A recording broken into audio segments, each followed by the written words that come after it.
Okay. Good morning and welcome to the Omaha Public Power District Board of Directors Rate Design Project Workshop Session 1.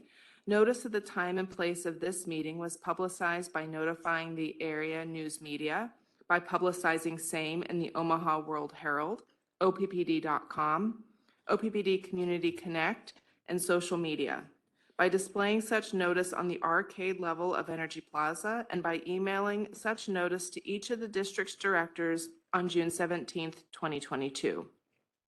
Thank you all for joining us in person at the Metro Community College Fort Omaha campus and remotely via WebEx. I hope you and your loved ones are staying safe and healthy.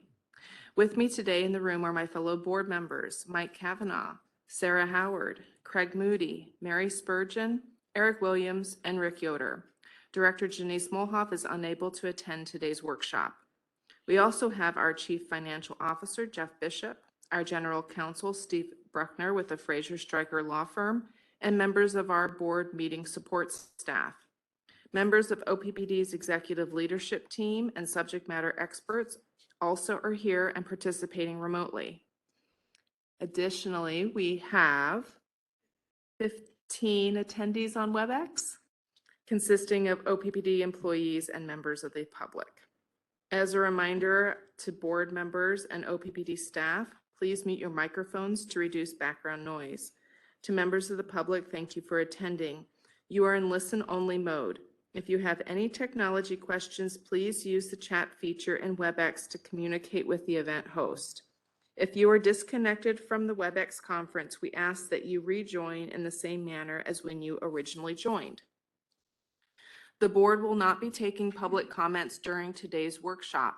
If you would like to send us comments, please visit the Rate Design Project page on OPPD Community Connect. Today's workshop will be facilitated by Gary Saleba and Kevin Mara of GDS Associates. We will learn more about Gary and Kevin in a moment. Our agenda for today's workshop is as follows. We'll start with introductions, then have legal and overview. You can see on the screen. Okay. Traditional rate setting principles, industry goals and trends, future transmission and distribution system, facilities and issues. Then we'll break for lunch and talk about cost of service and rate design, followed by rate setting principles and priorities, and close with next steps. I will now ask Josh Clark, Manager of Protective Services, to provide the safety briefing for our location, and CFO Bishop to provide other safety reminders. Josh?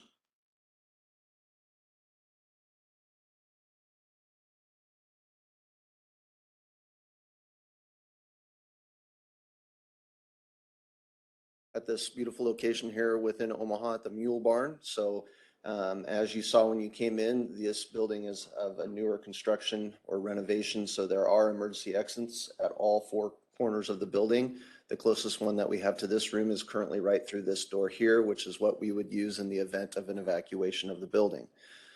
During severe weather, we do have severe weather shelters directly behind us into the bathroom areas. That will be the tornado shelter or the severe weather shelter for everyone.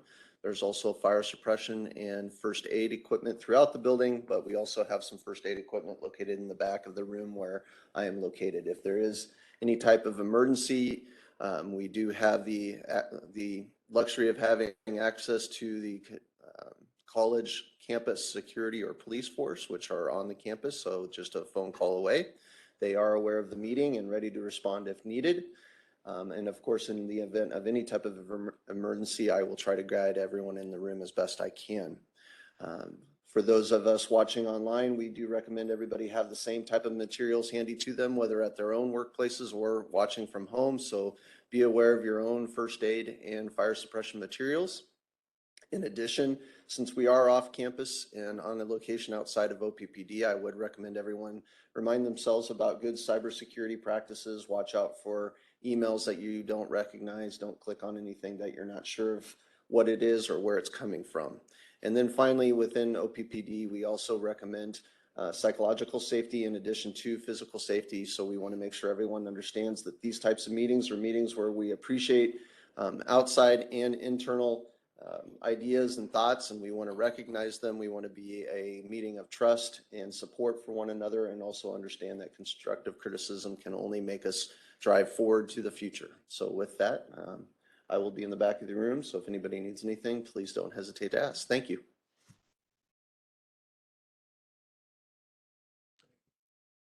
Excellent. Thank you, Josh. I wanted to talk about two topics, physical safety and also psychological safety. Josh touched on those. I'll highlight a couple additional insights. If you're not feeling well or if you have a medical condition that may escalate, please let someone know, family, supervisor, colleague, or someone in the meeting. Ensure your meeting is free of trip or slip hazards. Take a moment to identify the locations of interest. Josh just walked through those, so thank you, Josh. Identify the proper method for contacting emergency responders from your location, which would be 911. And again, consider a plan if you have an armed or hostile intruder. Remember, the procedure is run, hide, flight in level of options available that you have to you. As it relates to psychological safety is having the confidence that you work in a caring environment where you can be yourself, speak up with ideas, questions, concerns, or mistakes without fear of judgment, criticism, or retaliation. Commit to these 5 principles. Break the golden rule. Treat others don't treat others how you'd like to be treated. Treat them how they'd like to be treated. Embrace a culture of diversity. Promote healthy conflict, and give everyone a voice. Lastly, earn and extend trust.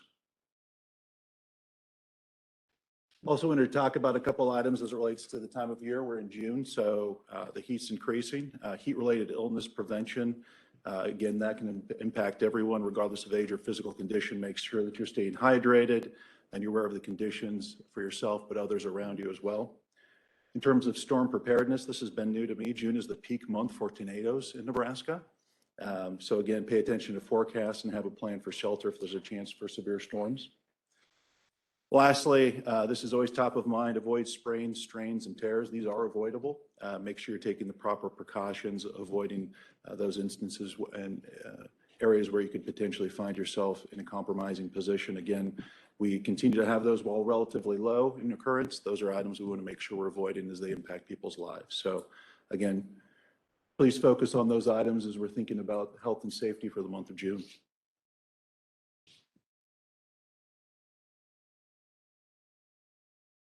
All right.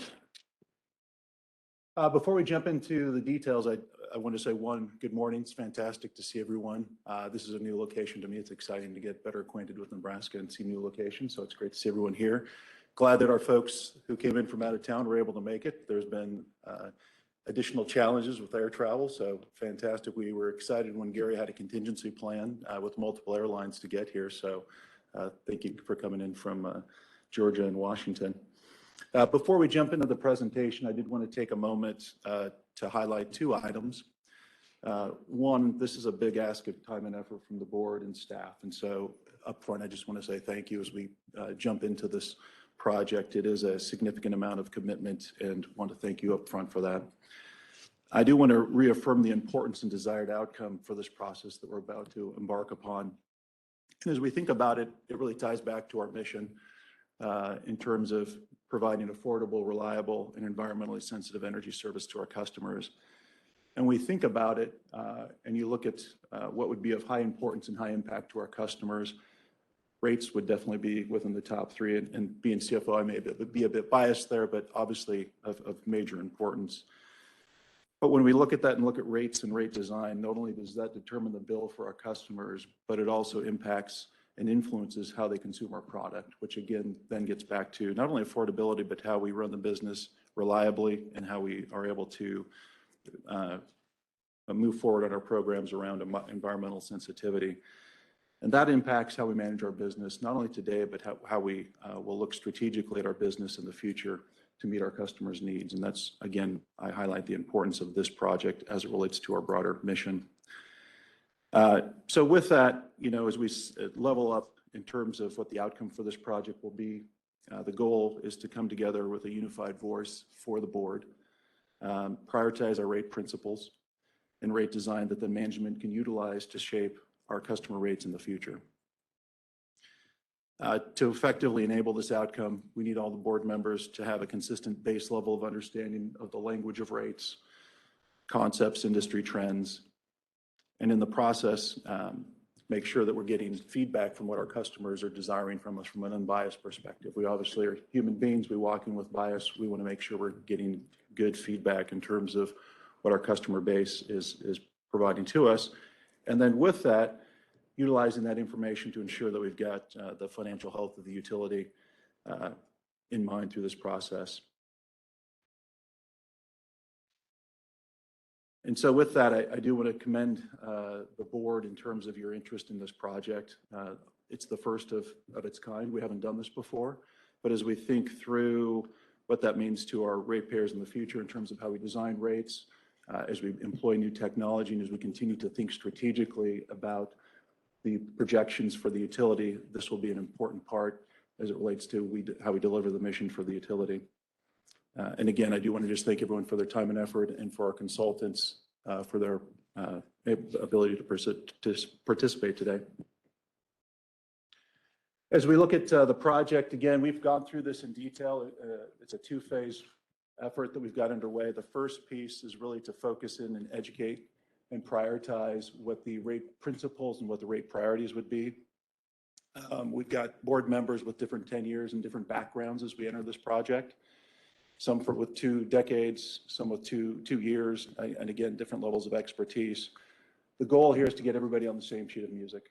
So as it relates to rate setting, cost of service, rate principles, different alternative emerging trends, those will be the pieces that we walk through today. As we've thought about it, we've brought in a third party to facilitate that with an exceptional amount of experience. We'll walk through their backgrounds here in just a moment. But again, at the end of this, for phase 1, would be to land on rate principles and rate design priorities that OPPD can execute upon in the future. And then phase 2, as we talked about, is really just implementing those in terms of the rate design changes. And again, that's heavy in terms of customer engagement, a very public process, survey stakeholder groups, pilots on rates will be the process to work through the implementation. We can go to the next slide, Mo. This is a little bit more detail around phase 1. We've got the 3 board sessions that we've got laid out between Q2 and Q3. So we've got today's first board session, and we've got 2 more board sessions on the 10th and the 29th of August. Again, today is to get a common education across the board. As we look to the second session, again, we'll be looking at providing an overview of different rates as we see from neighboring utilities, how our principles match up against other utilities, and different areas of deficiency where we'd like to modify our rate design and rate principles. And then from that, we'll move to alignment on rate principles and rate design as part of the third session. At the same time, we've been doing quite a bit of customer outreach, and we'll talk about that in just a moment in terms of what efforts have been underway. But coming out of the process, as you look down at the second level where you see OPPD, coming through the 3 sessions, we'll be taking feedback, guidance from the board, and we'll be bringing back concepts, developing a series of outcomes, and then ultimately concepts that we'll bring back to the board in October. And then get feedback through that process. Again, continue to do customer surveys, provide updates, and then have one more touch point in the January timeframe with the board, ultimately resulting in a final report out on rate design. Then we'll move into phase 2. Any questions as we move through this?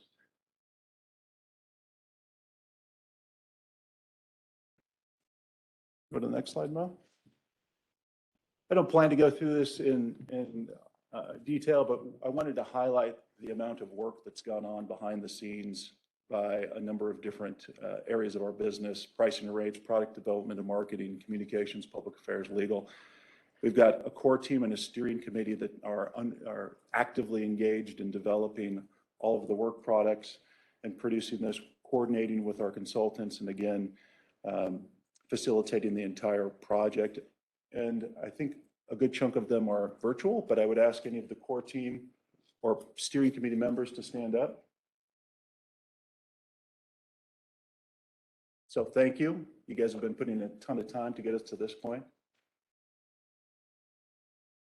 We've been doing different meetings with other utilities who have done this in the past. So Seattle City Light, we met with Seattle City Light a couple different times to talk about the process that they had gone through. Again, trying to figure out the best process that we could bring forward to the board to make this as effective and efficient as possible. Folks are aware of the OPP Community Connect page. We've got surveys, board meeting information, and videos out there. Again, a really great product that the team's pulled together. And then the last piece I would highlight is just the survey work that's gone on underway. We've got the needle drop engagement survey, MSR engagement survey, and LPP survey. Again, really trying to get feedback from other players within the industry, but then also from our customers, making sure that we're getting that information that you'll need to help better define what rate principles need to be prioritized. Any questions before we move on?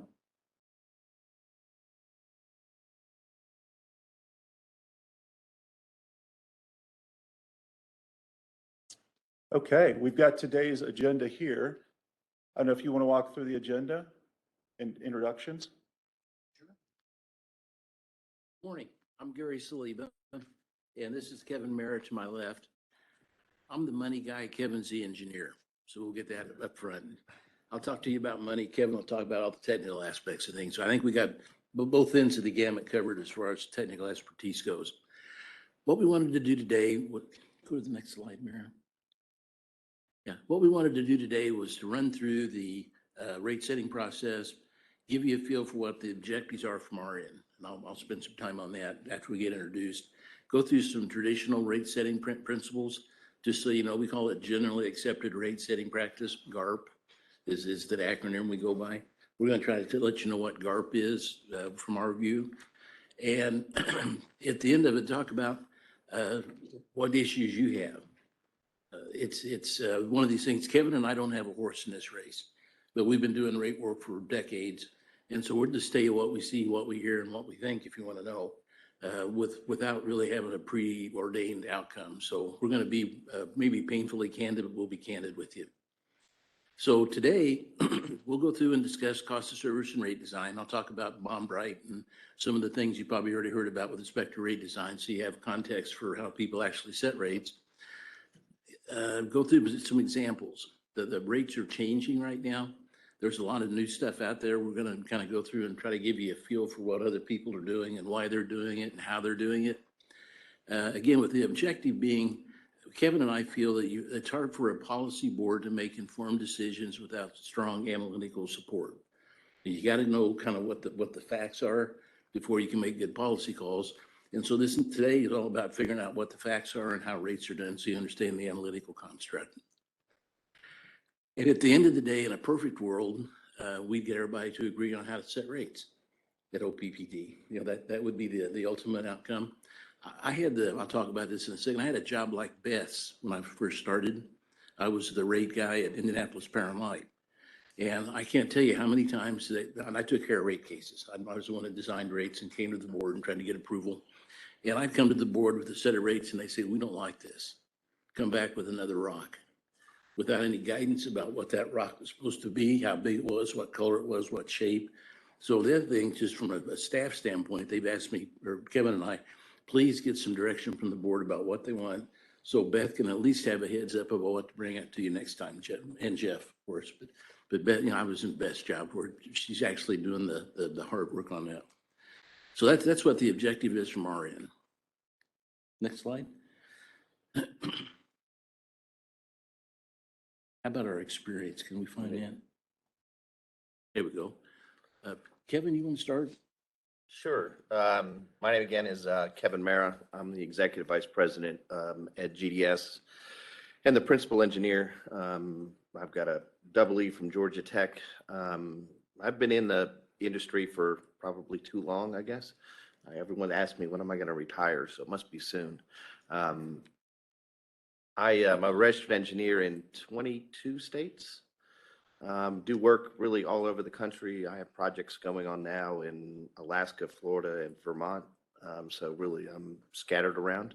We see a lot of different things. A lot of my specialty now is in reliability and resiliency.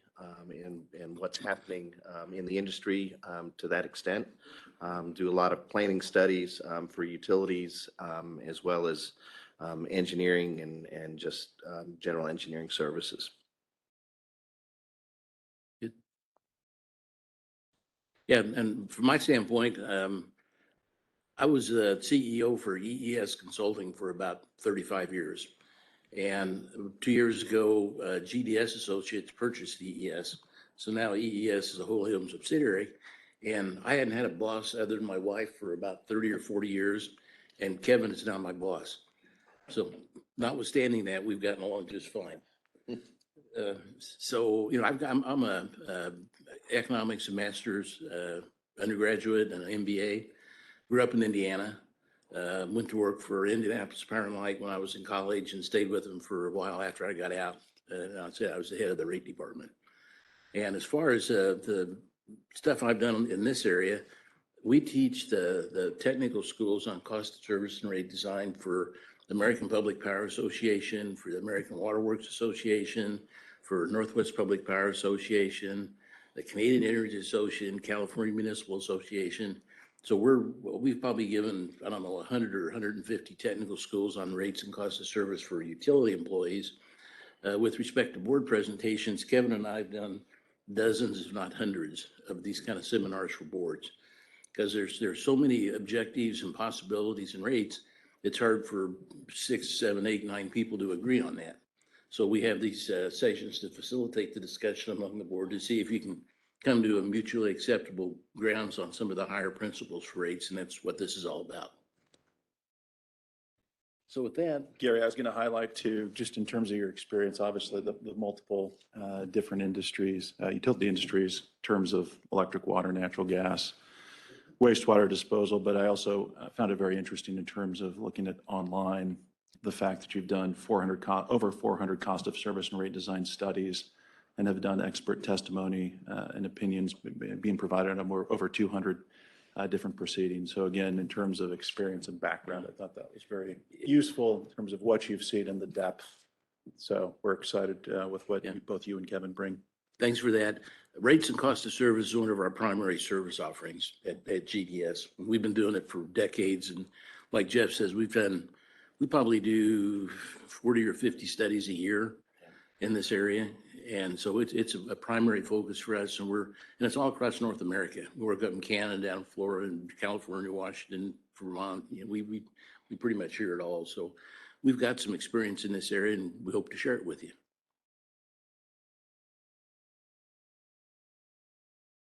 With that, I'll turn it over to Steve. All right. Well, thank you, Gary. Good morning, everyone. This is everybody's favorite part, the legal overview for sure, right? But let me just first begin by thanking the board members for being willing to engage in this rate design workshop. In all the years that I've represented OPPD, this hasn't happened. That's not to say that the board members didn't pay close attention to their duty to set rates. They did, without doubt. But to put the kind of work in that you are all putting in this rate design workshop is really, really commendable. And I'm just thrilled that you're willing to do that. And I think you'll gain a lot from it. I also want to thank the OPPD team. There's been a lot of work, as Jeff mentioned, put into this effort. You have some really talented folks engaged in this effort in the rate making business at OPPD. And also for Gary and Kevin. In the rate making world, these are two real superstars. As Jeff mentioned, they have worked in hundreds, perhaps, cases, and just bring a great deal of expertise that I think will really be beneficial to the board. So we're very fortunate to have Gary and Kevin with us. I've worked with GDS Associates in other contexts, and it's an excellent organization. So we're very fortunate. The founders of the public power system that we know and love so much took kind of a minimalist approach to the mandatory duties of elected board members like you. But one of the most important requirements that was embodied into our statutory framework was the obligation of the board of directors, the elected board of directors, representative of the people in the service territory, to establish rates by which electric service is charged. I think that was a wise move to take a more minimalist approach, but this is one of the most important, if not the most important functions that you will perform as a director. Your duty to establish rates that meet the statutory standard, which I will go into, is a duty that's owed to all customers, regardless of customer classification. As I will speak to, your decisions in establishing rates need to be evidence-based, and I really appreciate Gary Saliba's comments about the difficulty of establishing rates if you don't have the analytical background that will be provided by, we hope, this workshop, but also the statutory standard that establishes the rules under which you must govern yourselves as you do establish rates. On the board and on your computers, you will see the statutory standard. I know it's familiar to you. We've talked about it a lot, and you've operated under that statute in establishing rates during your time on the board. But it's worth going over. It's worth going over in a little bit of detail. First of all, the board is authorized and required to establish what the statute calls adequate rates. And in that phrase itself is the embodiment of a lot of the concepts that Gary and Kevin will speak to and that we'll talk about during this workshop. And that is adequate rates. What does that mean? Rates that cover the cost of service for our electric utility. That's certainly embodied in that concept. And then the statute goes on to say that rates must be fair, reasonable, non-discriminatory, and they also must be adjusted as in a fair and equitable manner to confer among ratepayers. This is where it gets interesting in our statute, the benefits of a successful and profitable operation and conduct of the business of the district. Well, let me speak just very briefly to each of those concepts, and then I'll dive into them just a little bit more. This is a fairly general overview, of course, but each of those words are important. Fair, reasonable, non-discriminatory. I'll talk about those three concepts. Adjusted. You'll hear during the course of this workshop about allocations and how that has to be done in a fair and equitable manner among ratepayers, among the different classes of ratepayers. And then the last part of that, which I spoke to earlier, the benefits of a successful and profitable operation. You do not see that in every statute across the country. But what that is saying for what we generally consider to be a nonprofit world for us and for the operation of public power systems is that rates must be established so that there is a return embodied in those rates. That return goes to the benefit of the ratepayers or the district for its operations, as opposed to the benefit of shareholders in an investor-owned utility. But it's again, I think a somewhat unique standard, and one that I think was very wise for the founders of our system to embody in Section 7655, because it tells us as directors that we are to establish rates that are set up so that there is an opportunity for the district to earn a return on the equipment that's used and useful for utility service. So that's our statutory standpoint. And then if you could move to the next slide, Mo, I'll talk about how the rate making process works. And again, we're going to dive into this a lot more with Gary and Kevin into the generally accepted rate making principles that they referred to earlier. But when you are establishing rates, and you've heard me talk about this, I think, certainly in orientation sessions, but you are in a different role than your normal role as a policy-making board of directors. You really are setting as a rate-setting body. The analogy, fairly obviously, for investor-owned utilities would be you're somewhat like a public service commission when you sit to establish rates. And what does that mean? Well, that means that you are taking in evidence just as a public service commission would. So your decisions are supposed to be evidence-based and established based on the cost of service to provide electric service for the district's ratepayers.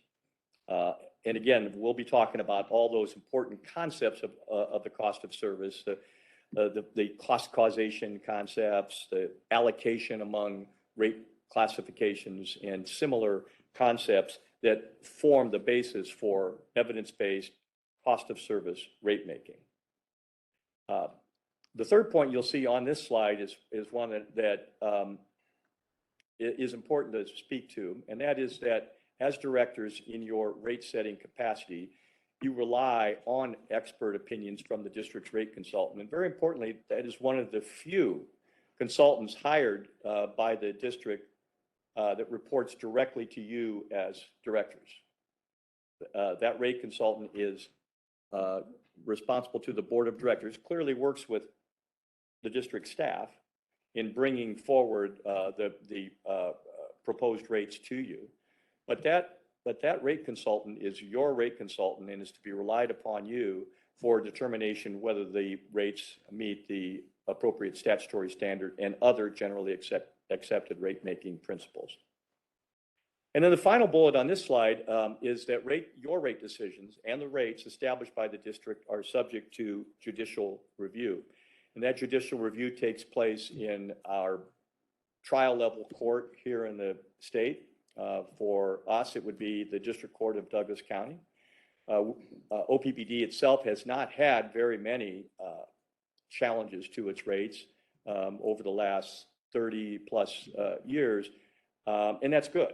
I think that demonstrates that the rate setting has been effective, has been well within statutory standards. But in the judicial review of rates, I have always said that it's the type of case that you really can't afford to lose. And of course, any case can be lost, any case can be won.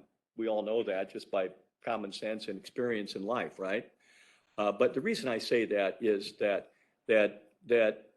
having to reconsider a rate that's been established by the board after a court has said you didn't get this right, I think adversely impacts the overall decision-making process of the board in the process of setting rates. So that's why it's so important that my colleagues from the district staff that work so hard to bring these rate presentations and proposed rate setting to you, and also the board acting in its fiduciary capacity to set rates, should operate from an evidence-based standpoint to set rates that are fair, reasonable, and non-discriminatory. So if we are challenged, we're able to sustain that challenge. Burden of proof is, of course, on the party that's challenging you, but as a practical matter, it ends up being that the district has to bring forward how'd you establish the cost of service, how did you allocate the costs, what was the basis for your rate setting, are there subsidizations between classes or among classes? It's a practical matter. The showing ends up being ours, and so it's something that always needs to be taken seriously, and it's why I wanted to spend a little bit of time discussing it. Yeah, sure, I should have said that at the beginning. I do encourage questions, so thank you, Director Howard, please. I just had a question about, because we haven't had a lot of challenges and because we haven't gone through this process, would this full process, like today, be part of, would it be discoverable within a challenge? Great question. Probably not.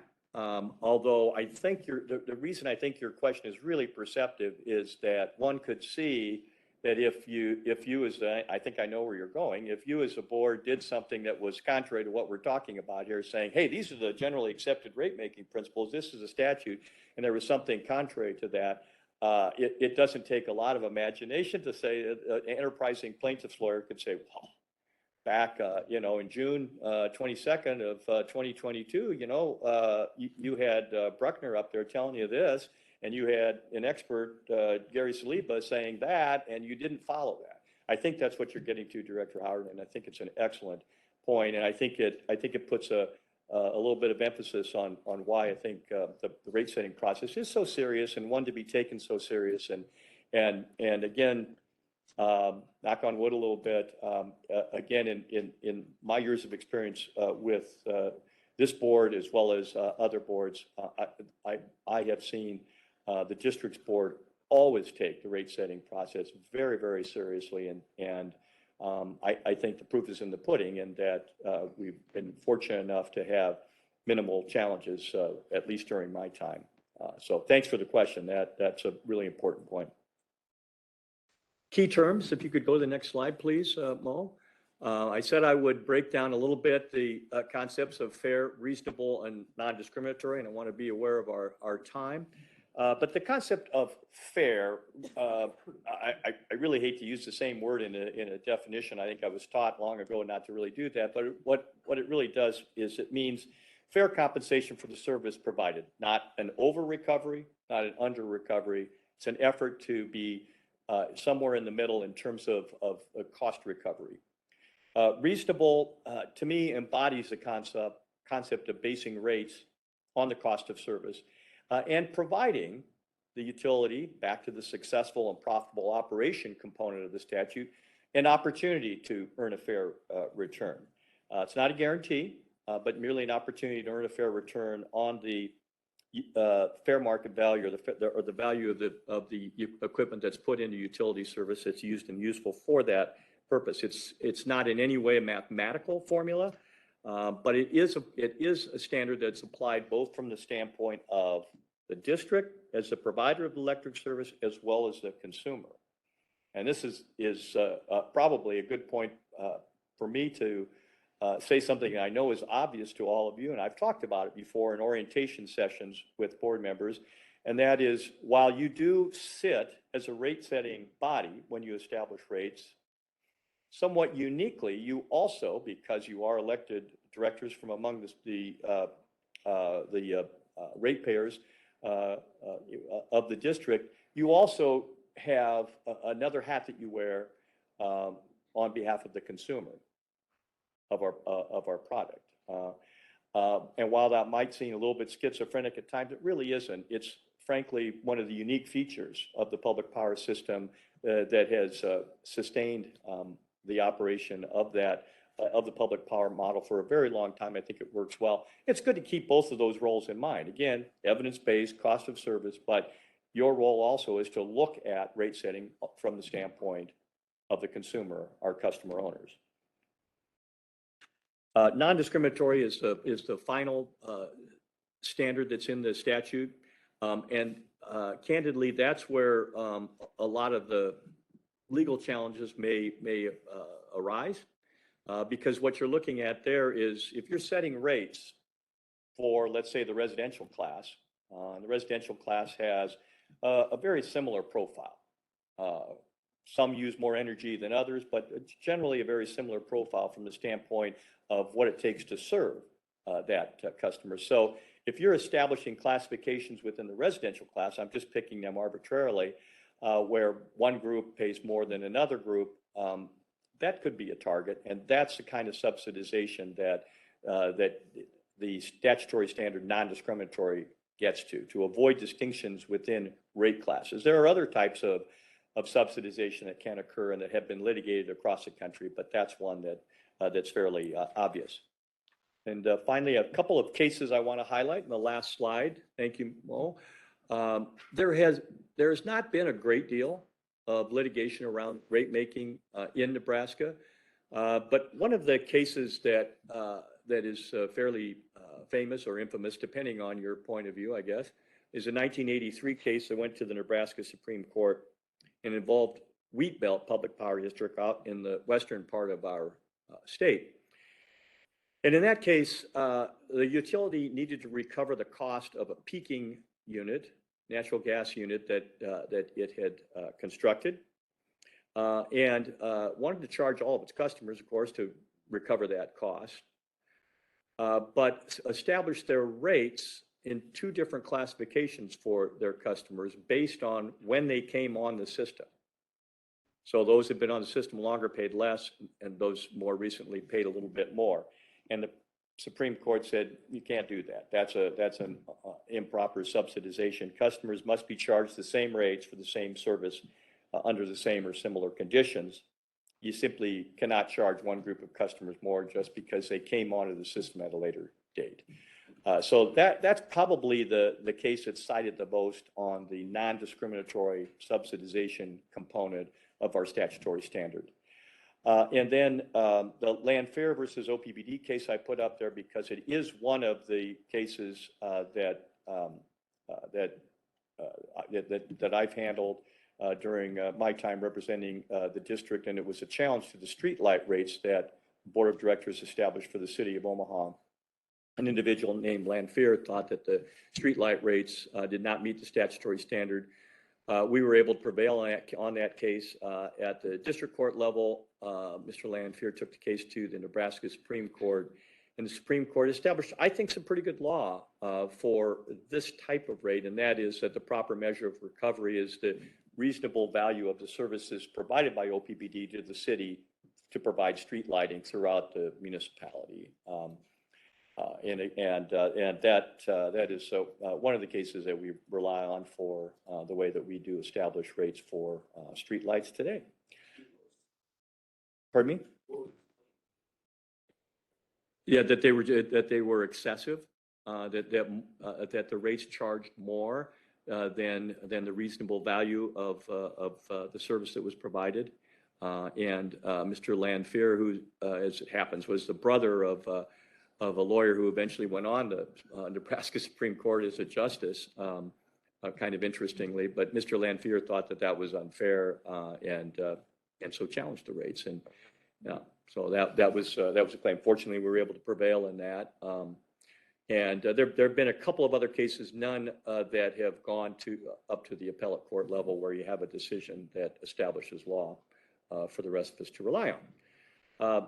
That concludes my legal overview. I'll probably speak to some of these elements as there is more discussion, but again, thank you for your willingness to engage in this process. It's great, and I hope you get a lot out of it. I appreciate being a part of it. Thank you. I just want to remind everyone that, like Mike, when we ask questions, we need to be using the microphone, or anyone on the computer can't hear us. So no worries. Thank you.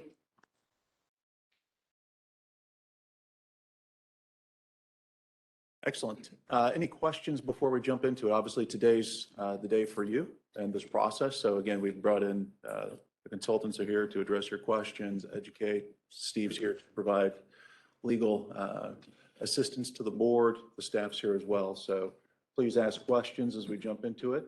Anything before we get into the meet with Gary and Kevin? Okay, we'll pass it to you. Far away. Thank you. How do I say this? No pitch on rate design would be complete without talking about Bond-Bright. And Bond-Bright, you've probably heard of Bond-Bright. He came up with this principles of rate design back in 1961. And so it was admittedly dated. Kevin and I were not even in kindergarten yet back then. So that tells you how old this book is. I still have a copy, by the way, if anybody wants to read it. It reads like Gone with the Wind, stimulating. But the good thing about Bond-Bright, he stood the test of time. This has been around for, I say, 60, 70 years, and people still look at him for the higher principles for rate setting. And I'm going to spend just a second on this, and you'll probably see this again before the day's over. But Bond-Bright was more of a politician than he was a technical person. He understood there was a lot of things you wanted to get with rates. He understood that some of them were mutually exclusive, but he put them out there anyway. And what we found is that the mutual exclusivity of some of these things is what boards like you talk about. Do you want to have simple rates, or do you want to have rates that are cost-based? You know, those two ideas go different directions. Where do you settle on that? You know, that's what this does. But the first one, you said you got to have freedom of controversy as to proper interpretation. And to Steve's point, then, you know, keep your rates simple. And we'll talk about how to do that, but that's what we're getting at there. Effectiveness in yielding the revenue requirement. There's nothing that gets consultants like this in trouble as much as setting up a set of rates that doesn't collect the revenue requirement. You got to be, You got to make sure that your rates come up with the budget. I call it the revenue requirement. That's slang, that's our term for the budget. And when you set rates, you start with the budget, and when you do the math, you end up with a budget. So that's what this is all about. Stability from year to year. Most public bodies don't like to have rate increases every 6 months or every year. You like to have a plan where you don't have to go through that, but every 2 or 3 years. And so you want to make sure when you come up with rates, there's some net income stability from year to year. So you don't have to continue to up and down, up and down, up and down. Stability of rates themselves. You want to make sure that nobody gets hurt badly by rate design. There's, I'll talk about this later, but there's a trend in the industry right now to put demand meters on residential customers. And there's all kinds of cost causation reasons for that. But residential customers have never seen that before. So to come up with a demand rate for residential, we were charging them $9 or $10 a kilowatt for something they've never seen before. It's a good way to get recalled. From your standpoint, you just can't do that. We're big fans of gradualism in rates. It's nice to establish where you are and where you want to go and get there over time. Don't go from A to Z in one step. And that's what this is about here. Undue discrimination, Steve's talked about that. Discrimination in every form is unacceptable, especially in rates. And finally, this is before it was really timely, but Bonbright talks about the efficient use of resources. Make sure people don't use too much, too little. Make sure you promote the right kind of usage, but don't let them extend usage beyond what they really need to have. So that's what Bonbright was all about. I didn't say this before, but this is iterative. This is an iterative session.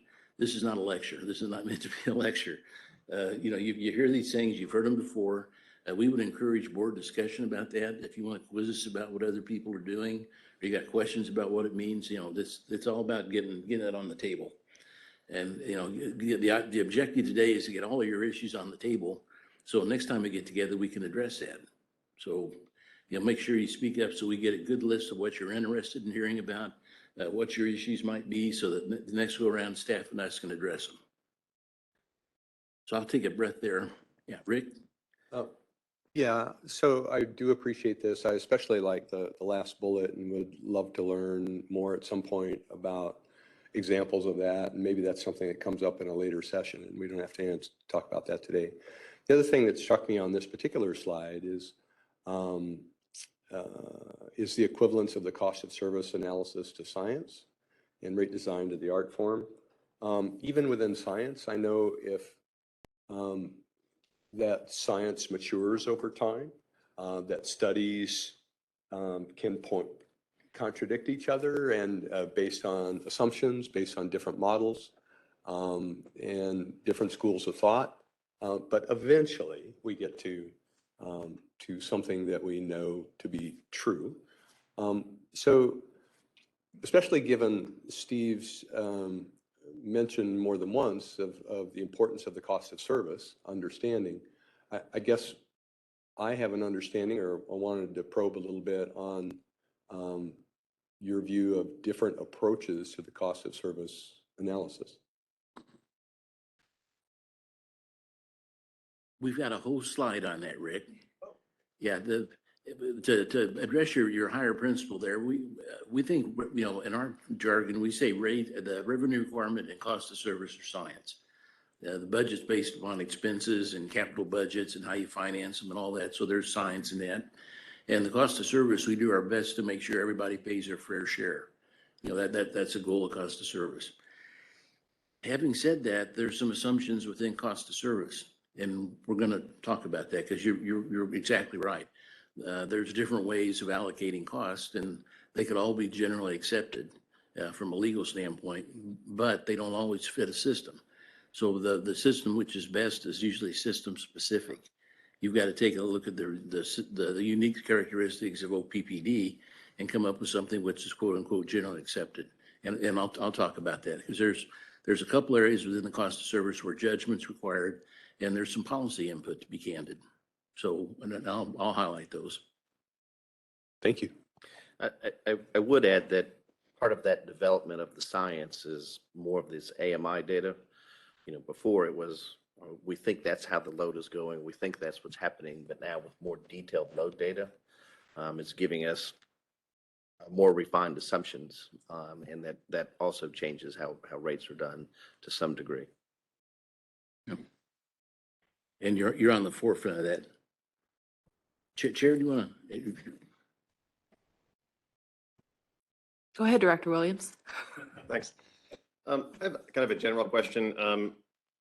What should we do when the logical steps from the rate-making process, as we've outlined, come in conflict with some of the desired values of either the board or the customer owners that we represent?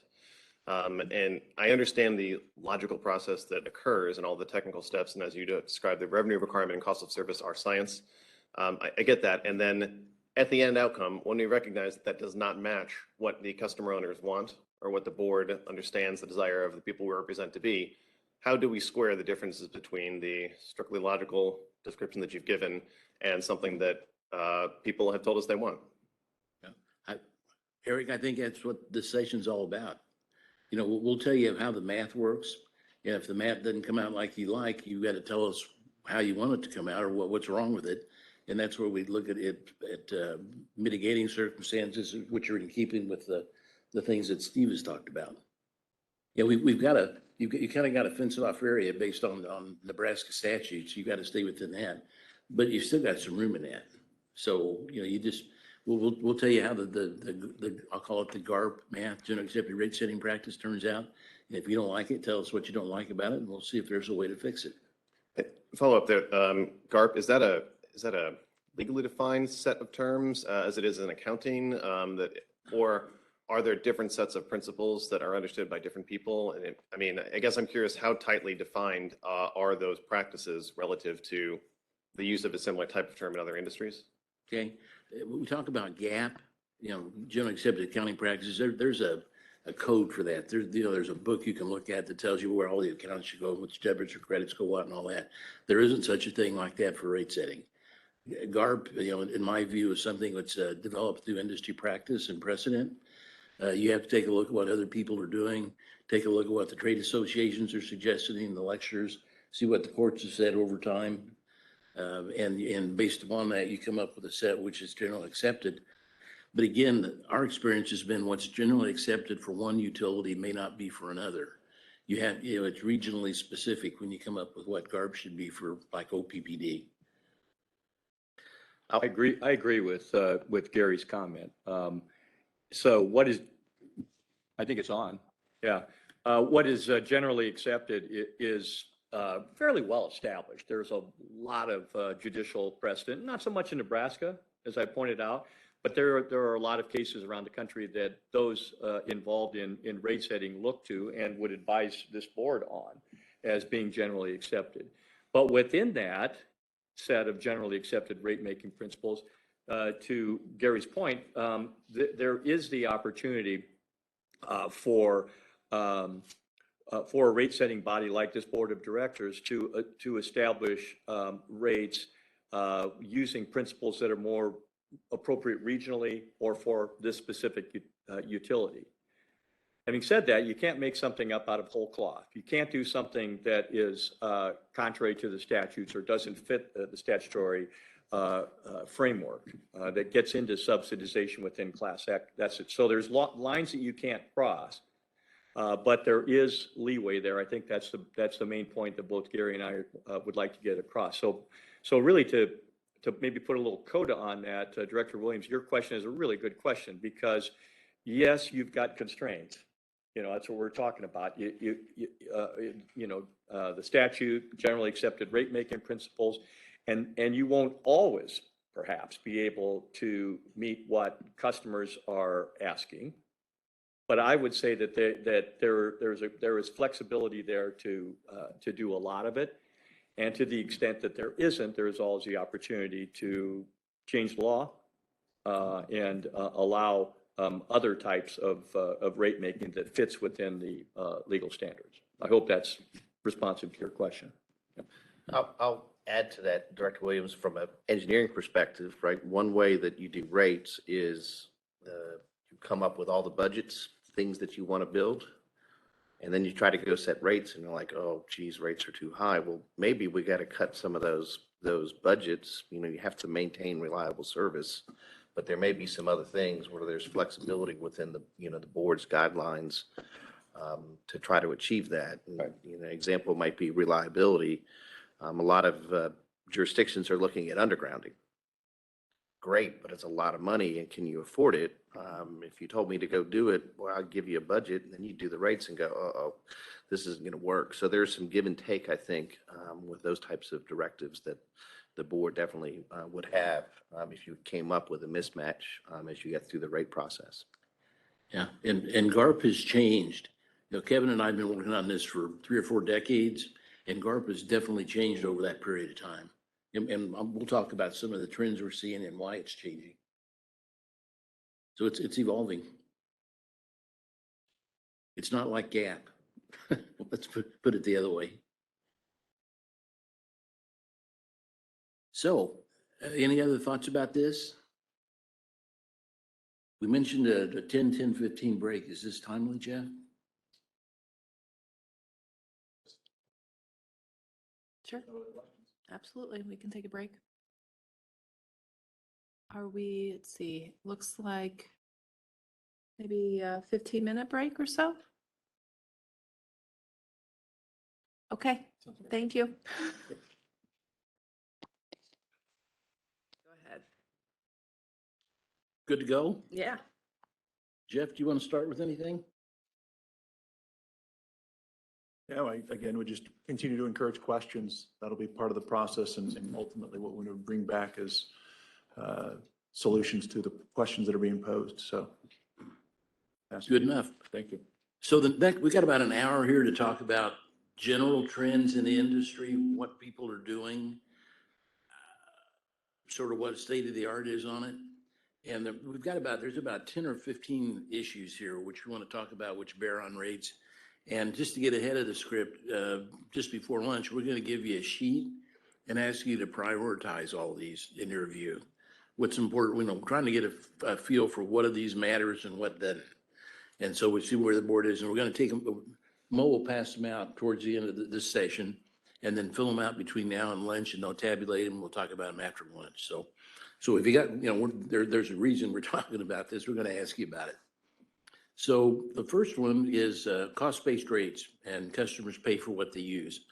This is part of your SD2. It's part, Steve talked about it. As far as GARP goes, cost causation, pay for what you use, that's one of the highest principles in meeting the legal standards. And when people want to do that, they try to follow their cost of service analysis. That's the best way to do it. If your numbers come out to be one way based on the science and the art, that's a way to make sure that that people pay what they use. That's not to say that's the only thing you can do, but that's usually where people start.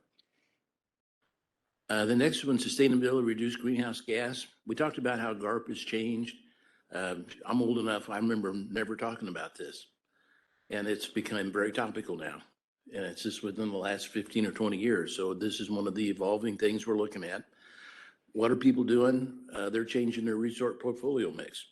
Oppd is doing that. You've got 600 megawatts of wind and 600 megawatts of solar coming on, new generation. You wouldn't have thought of that 20 years ago. So this is the way you're addressing it. Another one, Kevin's going to talk about this, distributed energy resources, local generation, rooftop solar, community solar, that kind of stuff. That's all come into your integrated resource planning process. And that's a development within the last 10 or 15 years as well. And storage. You know, almost all the rooftops now are coming with some kind of a battery pack that Elon Musk is making for you. Good old Elon. So that's one of the trends. Another one, demand response. There's something called resource adequacy, which is the availability of meeting your peak demands, that summer peak demand. That's become an increasingly large problem across the U.S. Meeting those high peak demands in the summer and winter is problematic. You saw a problem in Texas a couple winters ago. Things froze up and the lights went out. You saw problems in California a couple years ago when it got hot and the lights went out. That's resource adequacy. In the old days, they used to put in gas turbines. You know, when you had a summer peak demand, you put in a simple cycle gas turbine, and you just crank it up for 10 hours of summer or whatever you needed to meet peak demands. They're not doing that so much now. They're looking at alternatives such as demand response. And demand response is no more than when you get those peak periods, you start shutting stuff off. You have water heater control programs, you have HVAC control programs, you have smart thermostats, and electric vehicles are becoming more and more popular. And Kevin and I both live on the coast, and we're seeing a lot of that stuff on the coast, a lot of EVs on the coast. To be candid, we see, you know, the craziness starts on the coast and it moves to the middle. And so I think it's the inhalation of salt air that does that. You know, it just makes people crazy. But I'm just kidding. It's okay to, Chair, is it okay if you kid once in a while? All right. So anyway, you know, long story short, EVs have not taken over in Nebraska yet, but you can see the trend coming, especially in an urban area where you've got people commute 10 miles or 20 miles a day. EVs might make some sense. Kevin's going to talk about this, but what we're finding is that EV charging usually happens in the afternoon. You come home from work, you plug them in, they're on from 5 to 8 or 5 to 9 in the evening. And that's typically a peak demand period for a lot of utilities. So we're finding EVs coming on peak. So we got to do something about that. And there's ways to fix it. You know, there's all kinds of widgets you can put out there to avoid that from happening. So that's another changing trend that we're seeing. Affordability. This is another one. I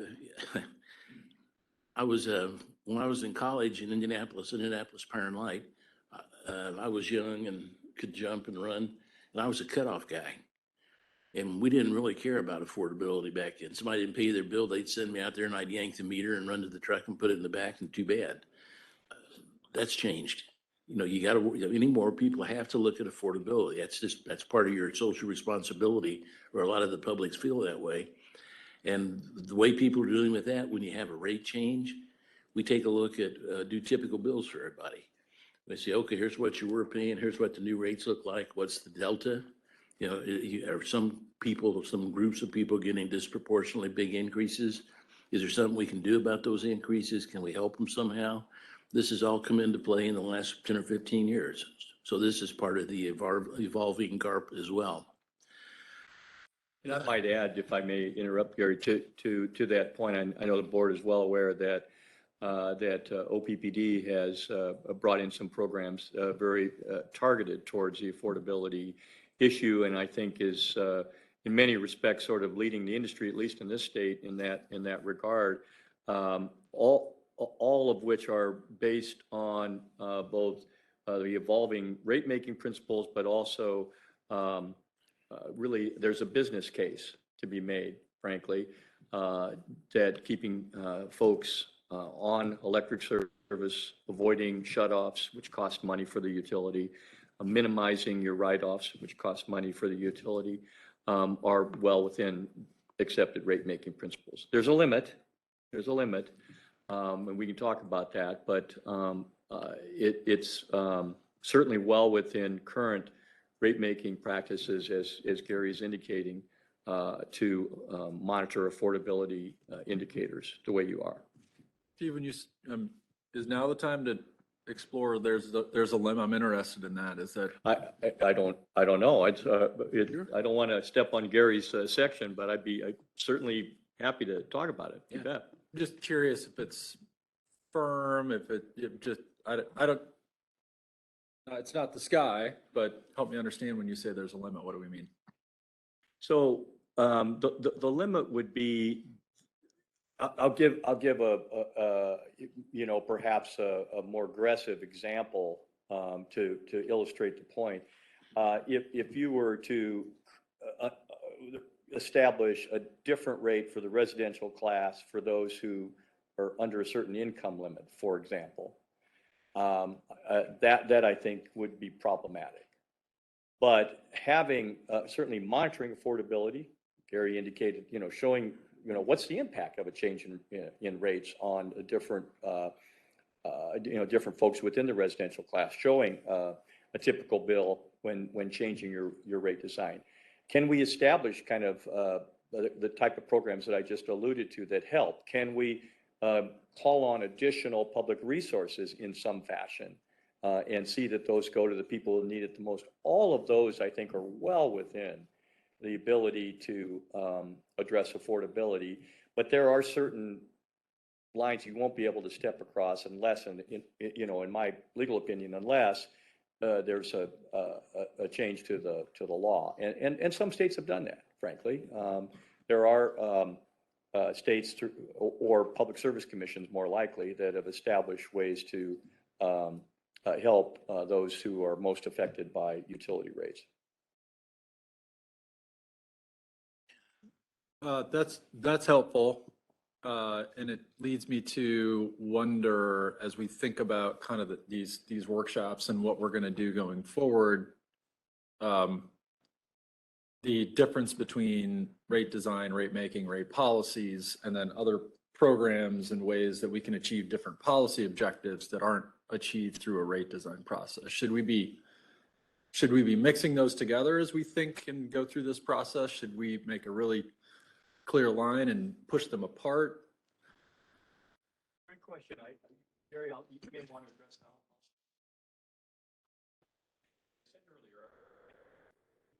that. I think there's quite a lot of room in the evolution of generally accepted rate making principles within our statutory standard to accomplish a number of policies that are of interest to the board.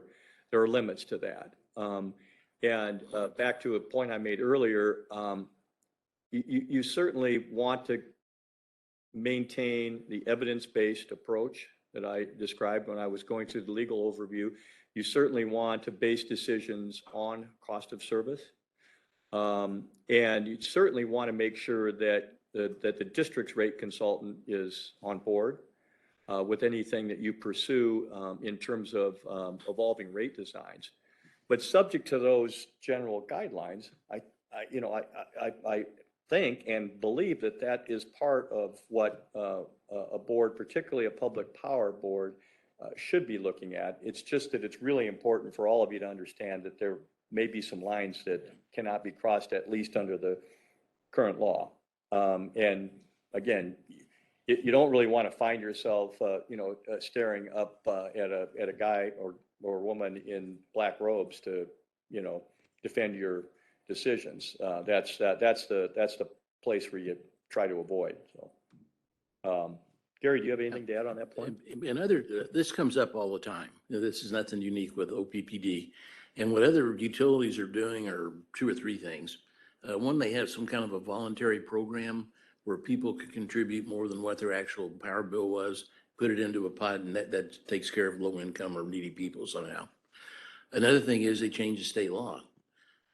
Most all states had this fair, reasonable, and non-discriminatory language in state statute, which prohibits subsidization, as Steve said. And so they go back to the legislation and said, we want a carve out for low income, or that's probably the most straight up way to do it. The third thing I'll mention is in states that don't have carve outs for low income, what they'll do is they'll set rates based upon cost of service and leave it at that. Like one of the things I'm going to talk about is increasing the service charge or the customer charge, the monthly charge. It used to be $5 a month and now it's $30 a month. And the perception is that affects the low income people adversely. What utilities are doing is saying, the cost of service said it should be $30 a month for your service charge. That's fine, but we're going to do either if you're infirmed and you have a problem meeting that, we're going to assist hooking you up with another city or county or state program for people like that. So you're the facilitator to get the money from someplace else. The other is, to the extent you can, based on state law, you come up with programs that are targeted at those people outside of the rate process. So in that area, you mentioned state law. I know Seattle City Light has a utility discount program that is explicitly based on income of the customers, and others do as well, but that one was mentioned earlier. Is it your understanding that all locations that have programs that explicitly base rates on income or energy burden are enabled by state law? That is something that must be addressed first in order to get to a rate structure like that? I can address City Light, and Steve might have a more global view of this. But yeah, in Washington State, there's a carve out for low income. and disadvantaged people. So it's expressly allowed by state law. And I agree, that's what I said. Sorry. I agree with that point. That is, what I see as well. In order to establish those kinds of rates, you're going to have a change in law or policy. As they say, sometimes it's a change at the Public Service Commission. That's not relevant for us. So in our case, it would have to be state law.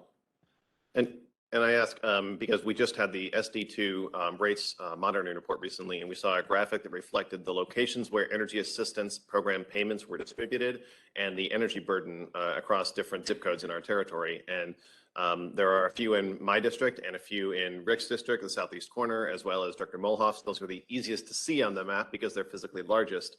But Dr. Spurgeon and I were talking about in the break, there are people who are experiencing disproportionately high energy burden in all districts across our service territory, and we know that to be true across the state as well. And so if the mechanism to find that relief for people who are disproportionately impacted needs to be through the legislative process in the state, I hope that's something we can engage on, and I know that's not the purpose of this meeting, but I'm just curious to find out.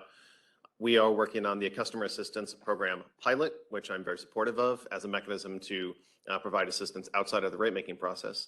But in the rate making process itself, if there are things that are preventing us from achieving the outcomes that our customer owners want and that are the values of this organization, I am very interested in finding ways that we can get there. And again, we know that that's a problem across our entire territory and across our state. So hearing about the legislative mechanism to achieve the outcomes, I appreciate that information. And I'll be looking for more examples. You mentioned Washington State specifically, but enabling legislation to move in that direction, that's very informative to me. Thank you. Yeah, I think as far as carve outs for low income, Washington, Oregon, and California have something like that. So that'd be your, if somebody wanted to look at what the SB whatever looked at. Those are two that I'm aware of for sure. There are not a lot currently, just to be clear on that point, but there are some certainly, and there have been a few cases that have come out where there've been some attempts to establish that sort of carve out, and the courts have said, don't slow this down. You don't really have the authority to do this. So that's why I say you got to move very carefully.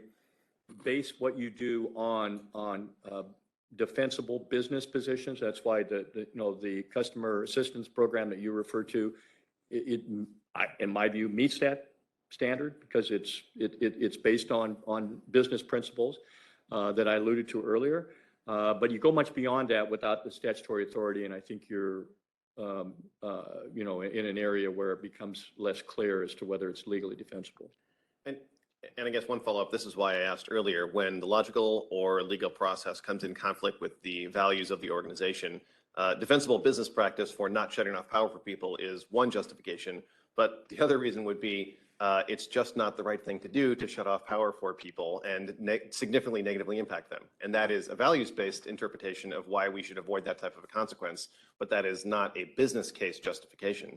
And I think the same is true in the affordability case.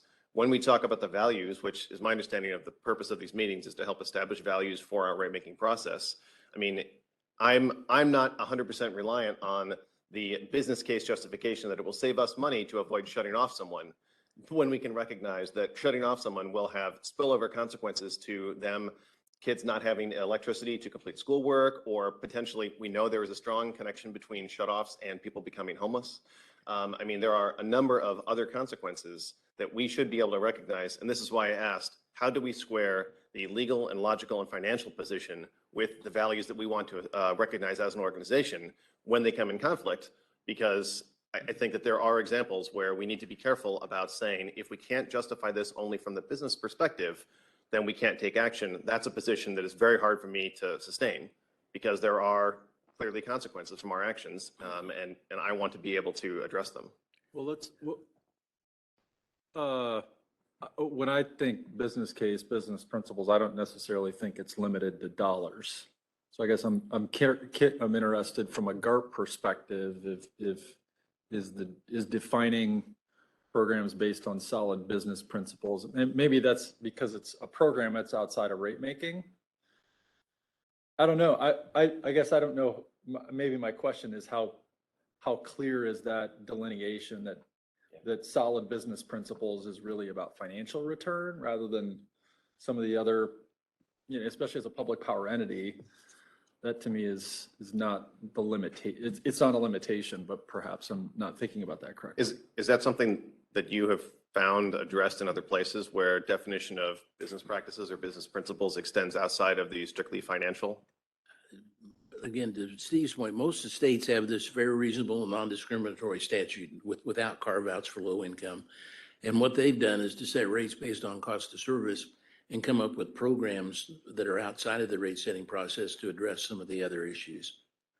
And I'm sure there's legal constraints on that too, but I think that if you wanted to give staff direction to do something like that, they can come up with some programs, run them through Steve and make sure they're legal, and maybe that'd be something to talk about. And I think staff has certainly gone to great extent. I think there's always, perhaps more that could be done, but I think that this utility has done an extraordinarily good job of trying to find energy assistance and other types of assistance for those who have more difficulty, paying their bills, those who have the energy burden that you refer to, Director Williams. What Gary, I think, is alluding to is that there clearly are limitations on that in states like ours that have cost of service rate making based on some version of fair, reasonable, non-discriminatory rates. There are limits. Just to reiterate, I mean, I appreciate the work that staff, and I assume a number of those people are in this room right now, put into developing the customer assistance program pilot that is currently in the preliminary phases. And so, as you mentioned, using a different tactic to get to those outcomes is a critical part of the process. So thank you to everybody, again, who was involved in that. And I want to see that. I personally would like to see that continue. So I don't want to sound like we aren't taking steps toward those outcomes and using all the tools that are available. But, I'm looking forward to seeing more steps like that. Yep. And we're all over helping the low income people. I think that's all good. But I challenge when the board comes up and says that it sounds good, it sounds nice and honorable. But there's two parts to that. Because to do that, you're gonna give people money.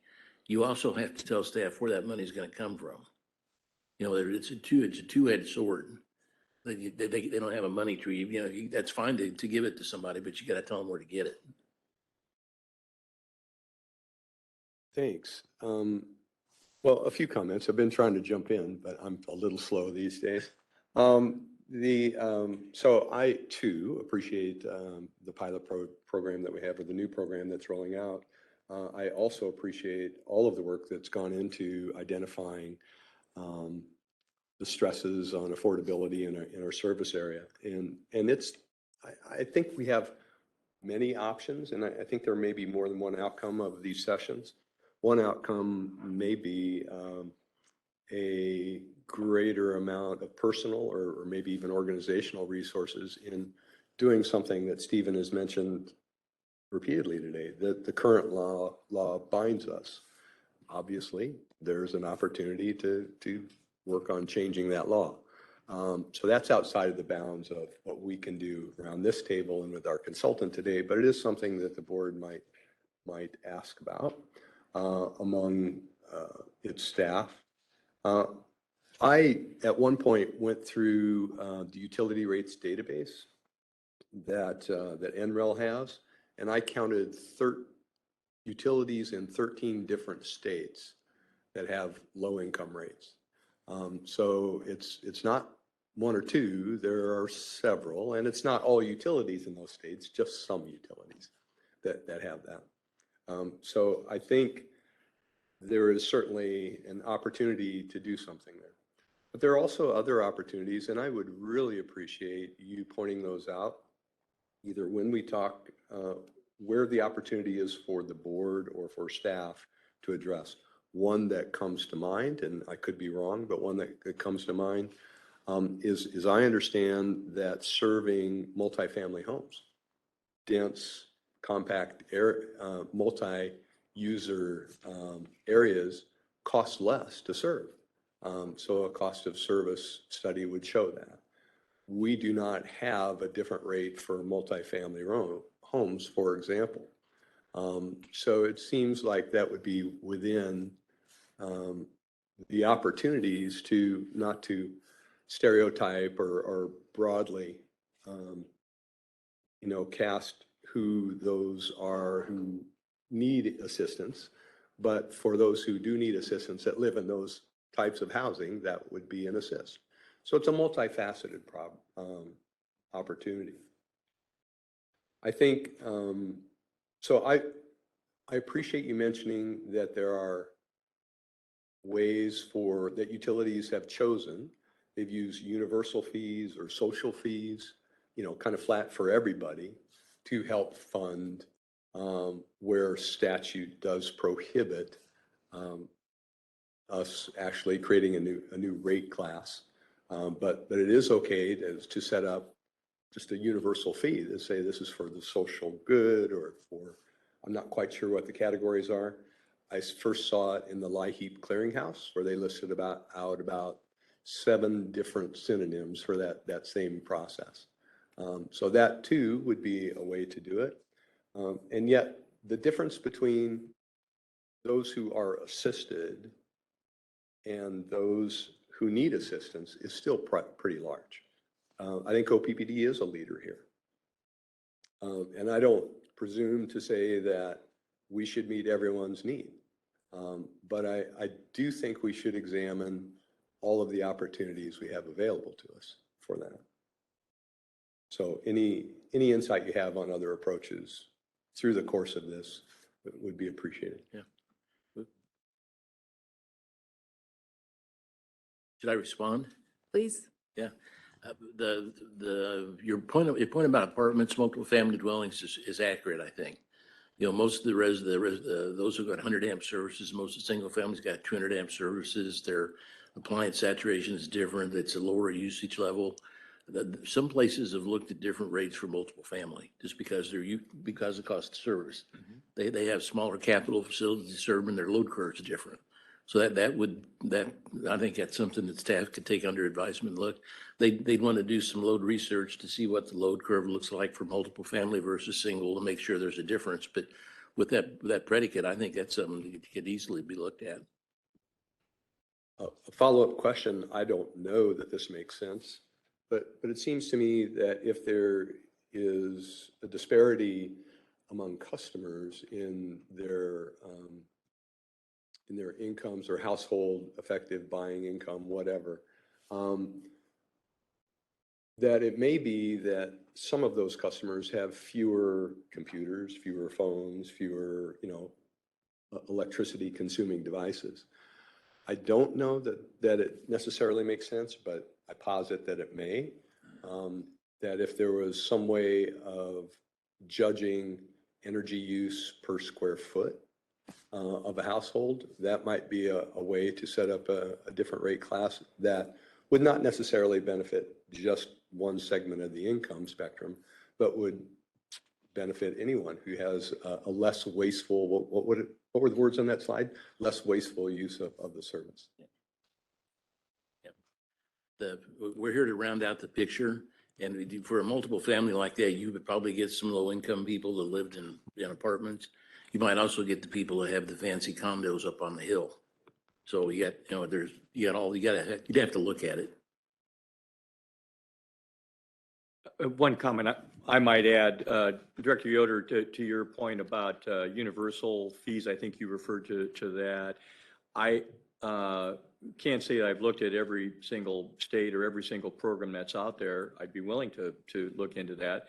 But I would suspect that that kind of fee is pursuant to a legal authorization, because I'm quite certain that a utility couldn't just do it without that legal authorization. But it's certainly worth looking into as part of the whole effort of monitoring affordability and improving what can be done to address energy burden.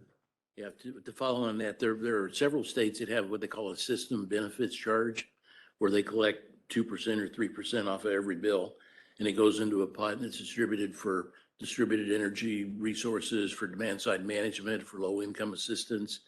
That's fairly common. But that's a product of a law where the legislature says you're going to take 2 or 3% of the bill and put it into this fund and distribute it other ways.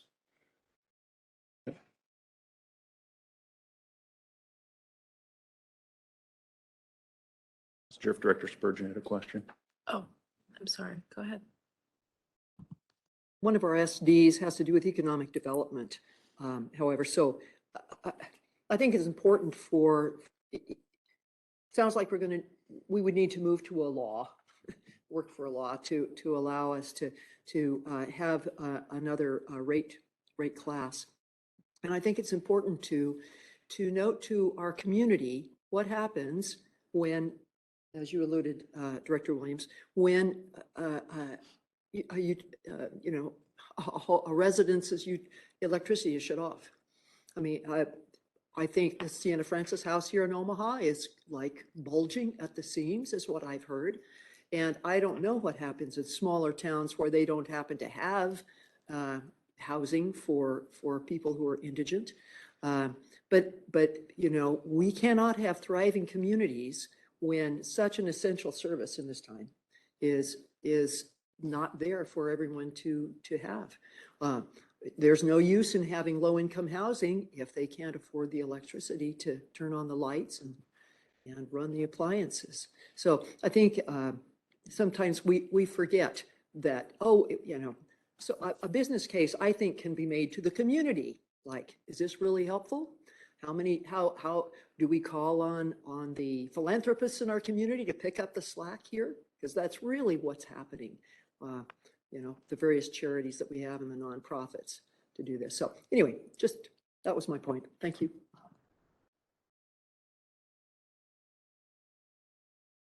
Okay, no other questions right now. Go ahead, No, fantastic discussion. Obviously, we're talking about Mike.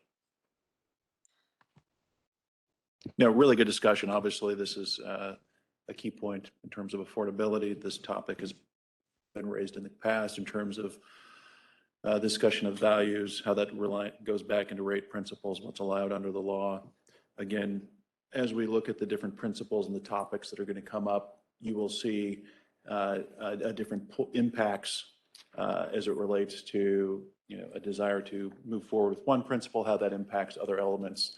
You talked about in terms of single versus multiple generations in a home. Those will be the important pieces that we get out here. The team takes those concepts away, but then we start to bring back real world examples of how that impacts different customers differently. So we get a full comprehension of the impacts of these different principles and how they get prioritized. So an important conversation we're having right now. So just really appreciate the comments that are coming forward.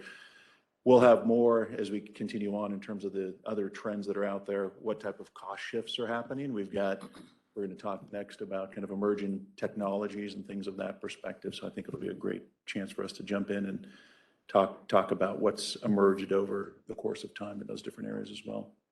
Okay. Sorry, Director Bergen, I had one more question from something you mentioned earlier. You mentioned that we want to avoid rates that have impacts to people. I think your suggestion was about demand charge on the residential sector. We had recently considered the declining block structure within our residential class, and we identified that there would be some people who would be potentially negatively impacted and some people who would be potentially positively impacted.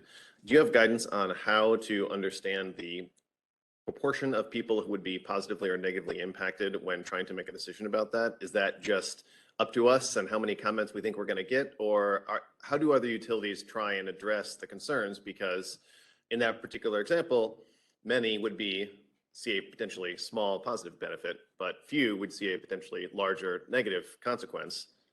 And so, when we are asked to balance impacts to different people differently through a rate structure change, do you have any guidance, or are there references about how we should understand that type of a decision?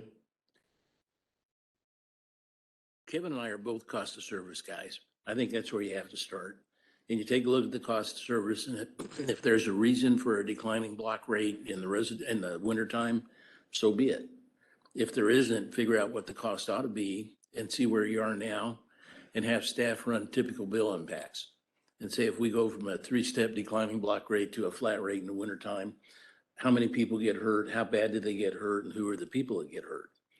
And, so you have the facts in front of you. And most places, if they want to go from A to B, they ramp it in over time. And the sort of the rule of thumb is anything that's more than a double-digit increase is rate shock. So you'd want to make sure that whatever increases you have are less than 10%, and however long it takes to get you where you want to do with that kind of constraints, how long it takes to phase in a change. Yeah, and some additional background there. I appreciate the work that staff did because we have undertaken a number of those steps already. The measurement of the impacts to different people and understanding that to inform the board's decision on action or not to take action on that. And so I don't want to sound like I am not appreciative of the work that has been done, but I guess the next question, you mentioned the cost of service portion of that. I guess perhaps the next question I'm asking is not related to the technical aspect, but is mostly in the customer engagement side of things. And if that's not a question for today, it is something that I do want to make sure we understand. And I'm curious if there's another part of today or a future day when we would talk about how do we attempt to balance different impacts to different people in a rate making process, because through any change, there will be impacts. So, whoever is negatively impacted will be unhappy. And how do we address that? And how do we balance if it is a relatively small number of people, but they are specifically very unhappy? How do we balance that against the potential benefit to a very large number of people? Yeah, but again, that's where the people like us and staff get the facts in front of you, and then the policymaker has to decide what to do with that. But what staff wants is direction about what you want to get done.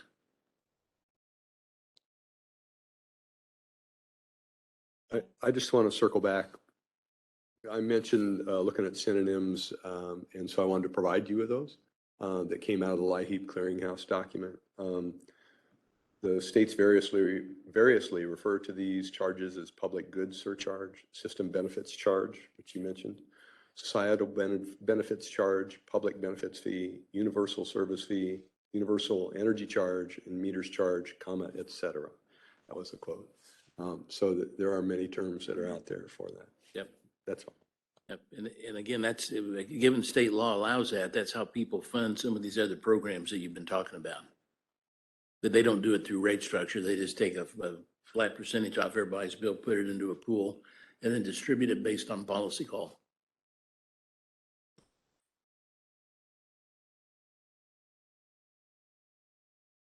Keep going. Okay. The next one up there is, that was a good discussion. We knew that was coming. And we'll probably hear more about it. Fair, reasonable, and non-discriminatory. We've talked about that. GARP says follow cost of service, and you've got that box checked. Meet the revenue requirement. That's important. And the way we do that, the starting point for the cost of service is the budget. So we know how much money we need to get before we start. And then we go through the cost of service and rate design. When you get done with rate design, you should produce the same amount of money you wanted to begin with. So that's assuming the math's done properly, that's easy. Support distributed energy resources and demand response. What we're seeing utilities do is when you've got a flat rate all year, there's really no incentive to shift consumption around, number one. Number two, that probably doesn't follow cost causation because your costs aren't the same through all 8,760 hours a year. You got market price change, you got gas price change, you got all kinds of stuff changes. So what utilities are doing to promote people to peak shave through demand response or put in their own generation is to have time differentiated rates through time of use rates. You put demand charges on residential, or you put demand charges on people during the time of your system peak. That you could have somebody that peaks at 4 o'clock in the morning and it really didn't hurt you. When they peak at 4 o'clock in the afternoon in the summer, it does. So they're looking more at time of peak as opposed to just peak demand. Education programs and incentives. I think OPPD does a good job of that. We've been through your website several times. There's lots and lots of customer information on that. I think that's good. You got to keep that up. And on incentives, we've already talked about that. If there's ways that you can legally provide incentives to achieve some kind of a demand response, that's not a bad way to go at it. And a lot of times you can make a business case for it. if you can put in smart thermostats and get people off your 4 PM summer peak, you save a bunch of money, then you can afford to give some of that back to the customer for the inconvenience of shaving their peak. So that, I think that's all good. Finally, net energy metering, NEMS, NEM, we call it. It's, that's a hot topic right now, and to say the least. And like in California, you can't build a new home without putting the rooftop solar on and the battery. And the crazy stuff starts on the coast and moves in. Well, sooner or later, you're gonna have to face the same thing probably. And we suggest that you kind of get ahead of that. I think it's unfortunate for a utility not to anticipate changes like that and have something in place before it gets to you. Because otherwise somebody comes in and complains and say, your NEMS rate isn't right, then you change it. Well, then you're being reactive as opposed to proactive. And I think being proactive on something like this is the way to go. And you're going to see more and more rooftop solar. It's coming. You can just see that. And we suggest you take a look at your NEMS rate and make sure it's cost-based and achieves what you want. And you want to talk about NEMS a little bit right now? I think useful, yeah. I think there's good lessons to learn. It's Yeah, been you want in to give place for decades now. You want to give context on what you're doing now, and then we can go from that? On NIMS? Yeah, or- yeah. Yeah, I'd look for others in the room. Relative to any of our NIMS programs in place, are there others?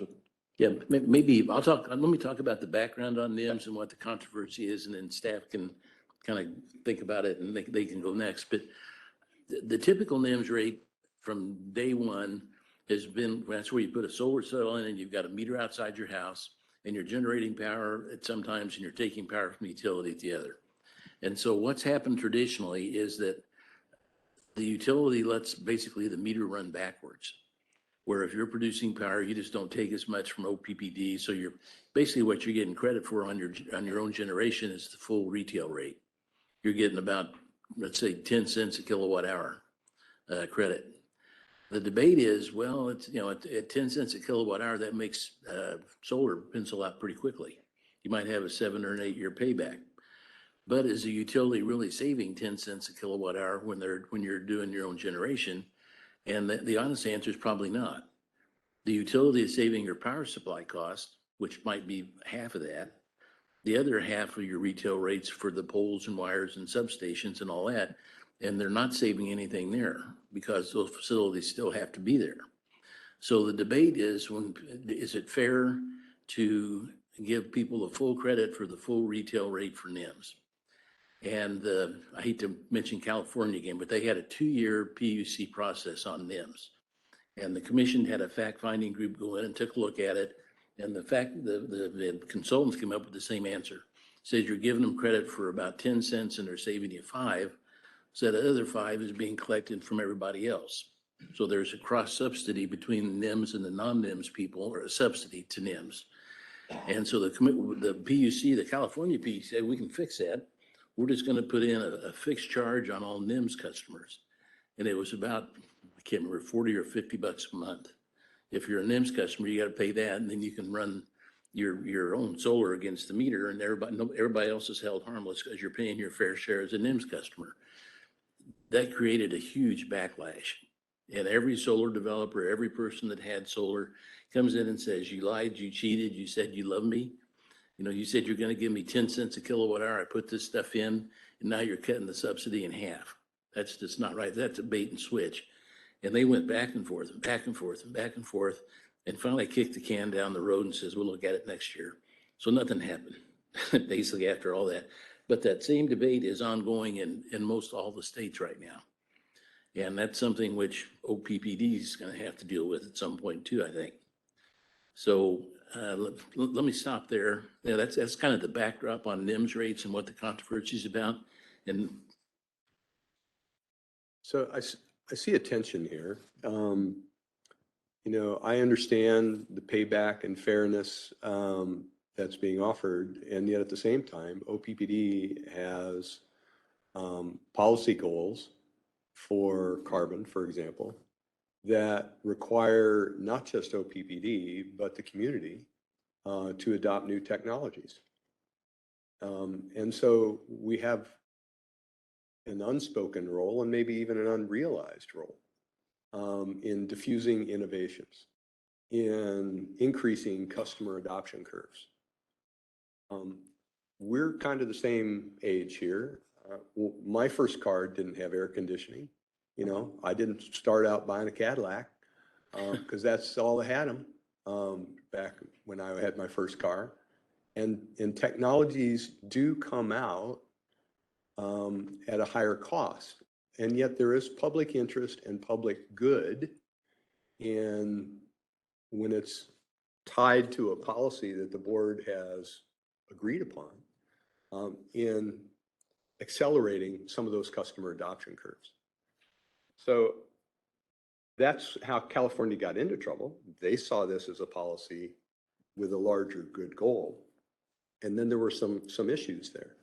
But I don't think we should say because the payback is unfair to everybody, that it's not fair to the broader community.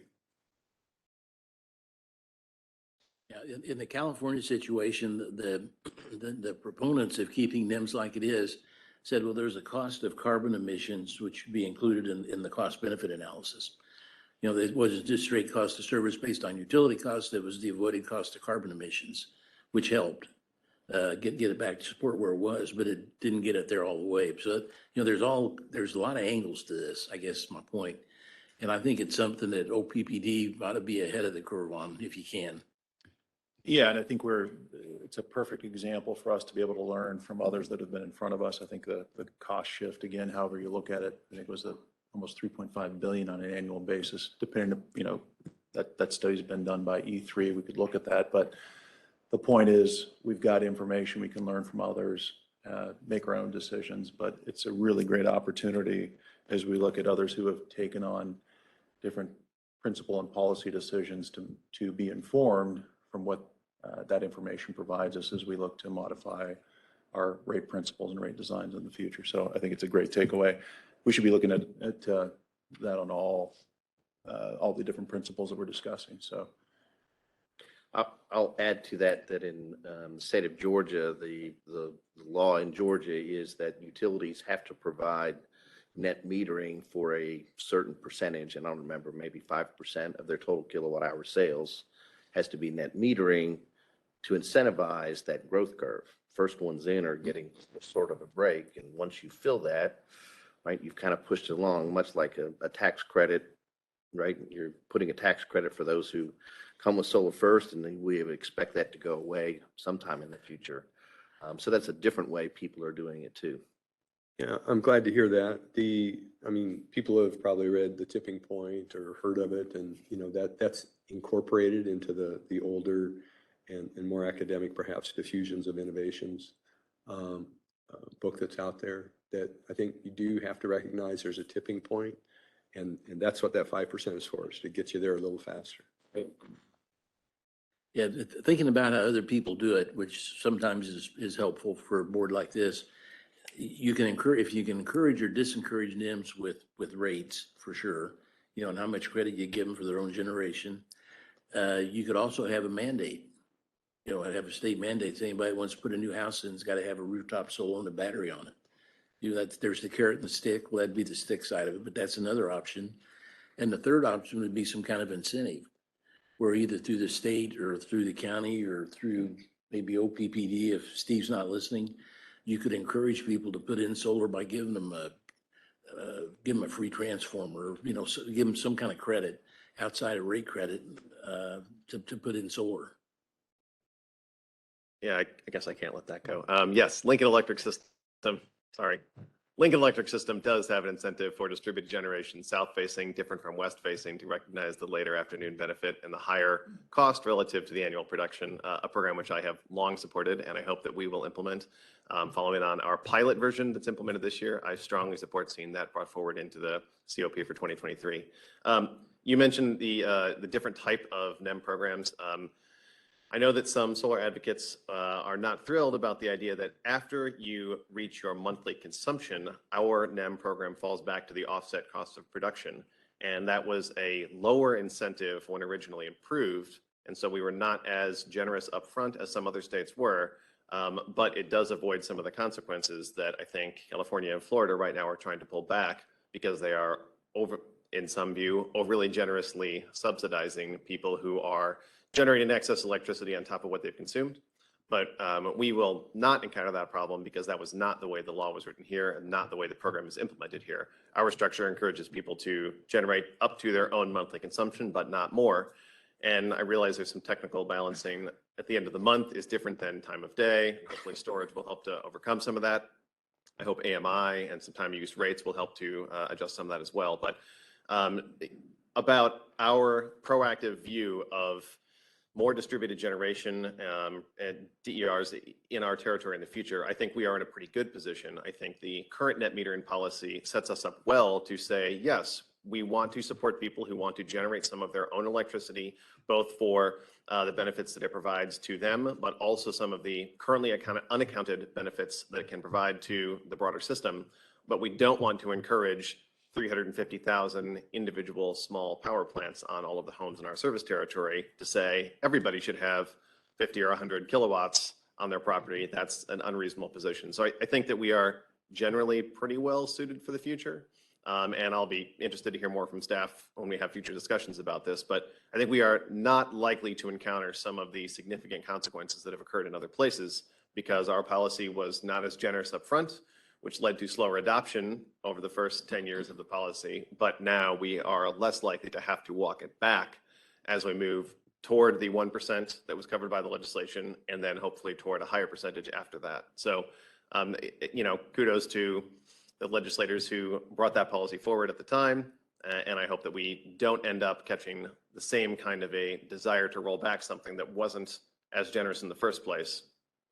Because it is working pretty well right now, in my opinion, and perhaps staff has other comments about that, but I don't see us having the significant consequences that have come from other places. Yeah, the fact you're giving back your power supply costs for anything over what the customer uses is that's definitely, in our view, the way to do it. The question would be what happens to the power that's generated up to what you use. And sometimes what utilities do is ask staff to do an undertaking and figure out what the cost shift is.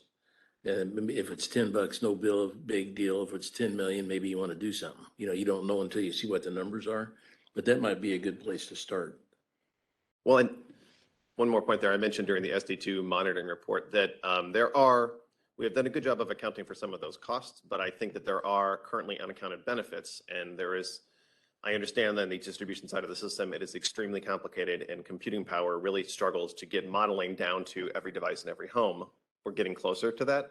And there's been some good studies. Director Yoder has mentioned the Vibrant Clean Energy study about the distribution side benefits from distributed energy resources. Yeah. But I want to make sure that if we're going to go to great lengths to account for all of the costs and attribute those, that we can't then not account for the benefits that come from distributed energy resources, which are very difficult to quantify, I understand, but I want to be really careful about saying we're going to stack up the costs and push those to the people who are installing solar if we don't also recognize, as you said, in California, the cost of carbon or other benefits that come from distributed energy resources. So that is an extremely challenging modeling activity, and I'm sure Brad and his team will have fun over the next couple of years getting more involved in that. But I just want to be really careful about the way in which we attribute costs and benefits, and that we can't only attribute on one side if we're not going to recognize the other.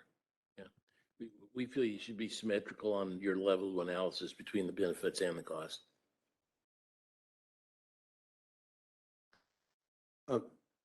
I'm curious. A suggestion I've made several times. I don't know that there's any example of this out there, so I'm really curious if there is. Kind of the what is there a rate that would incentivize energy efficiency by judging customers or establishing a relationship between the rate and energy use per square foot? And then kind of a how that I use to think that it is possible is is the Energy Star program for commercial and industrial facilities, not all, but many, has a rating. And that is just that. It's the energy use per square foot. And it seems to me that if we are trying not to be wasteful in the service, in our rate setting, that would be a rate that I would certainly support, but I don't know that it's out there. The other contextual reason for me wanting to do this is we cover 13 counties. Not all of the zoning in all of the counties are the same, and not all of them support the most modern building construction techniques. And there are other reasons too, but I'll just leave it at that. Director Kavanaugh, did you want to jump in? If we're done with Nems, I'd like to go back to time of use rates. As soon as we're done with Nems, are we finished or? I asked a question, but. Okay. Recently,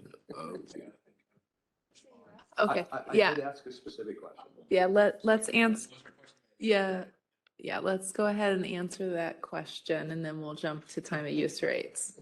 Thank you. Could you ask again?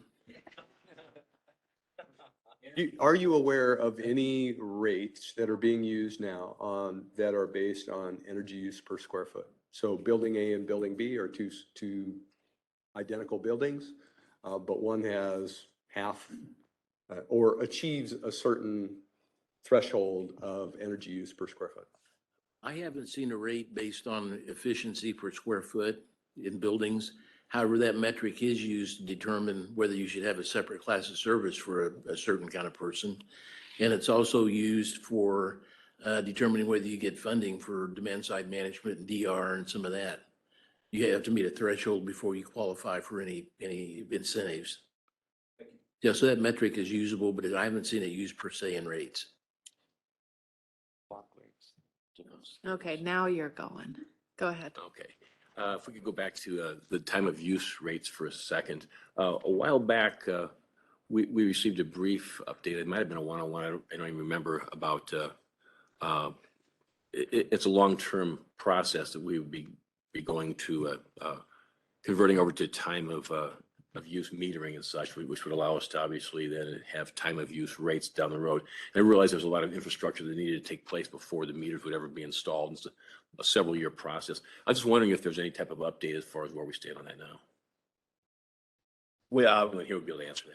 Yeah, no, we're working through that right now, have prioritized that in terms of the AMI roadmap. We're fine tuning exactly the timing of that, but would be looking to do potentially a soft launch in 2025.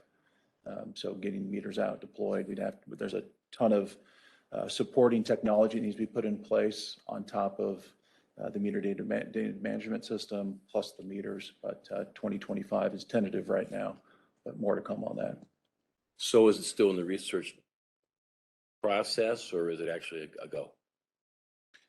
We're working through that as part of the 2023 COP process. Again, the indications are that we're advancing forward. We're still working through some of the detailed timelines on all of the different systems. Again, when you look at and we'll be briefing the board on specifically what that looks like, but when you look at all the different systems that are required, that's the piece that they're working through, the interconnections, how do we architect all of those pieces? That's being fine-tuned right now by our business technology team. Good. And I realize the meters would have more, would do more than just give us time of use reporting, but certainly that's something that I've always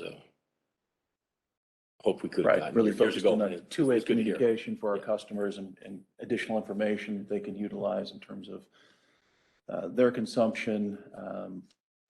Obviously there's a whole host of things relative to remote disconnect, some different operational efficiencies that come into play. Those would be part of that briefing. But so far, no negative and no roadblocks I've foreseen yet. This process is starting.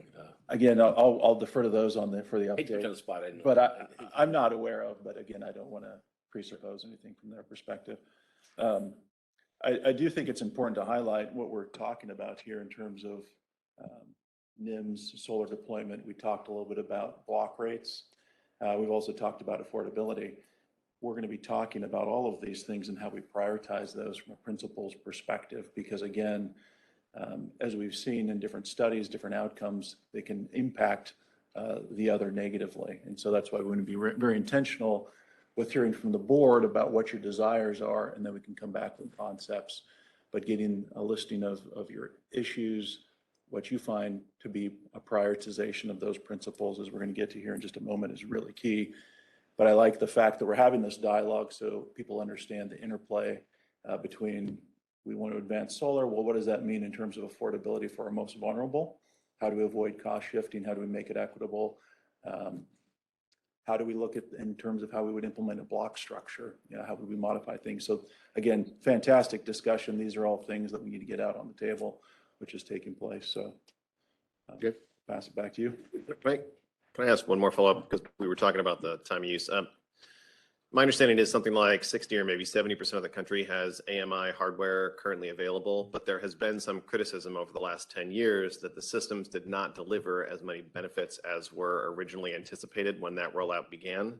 And I guess my question is, maybe from an engineering perspective, do you believe that is because the hardware is not capable of doing what it was originally purported to do? Or is there an implementation gap where perhaps the desired outcome of a large capital expenditure like AMI was never really to reduce, to provide more efficiency and conservation in homes? I guess I'm asking specifically about the conflict of within IOUs for large capital expenditures and a guaranteed rate of return. Was some of this rolled out in a way to actually achieve those outcomes? Do you think it's a, let me back up. Do you think it's a technical problem, or do you think it's an implementation problem that AMI has not delivered as much as was originally hoped or anticipated? Well, in my opinion, the AMI has delivered a lot of good things from an engineering perspective.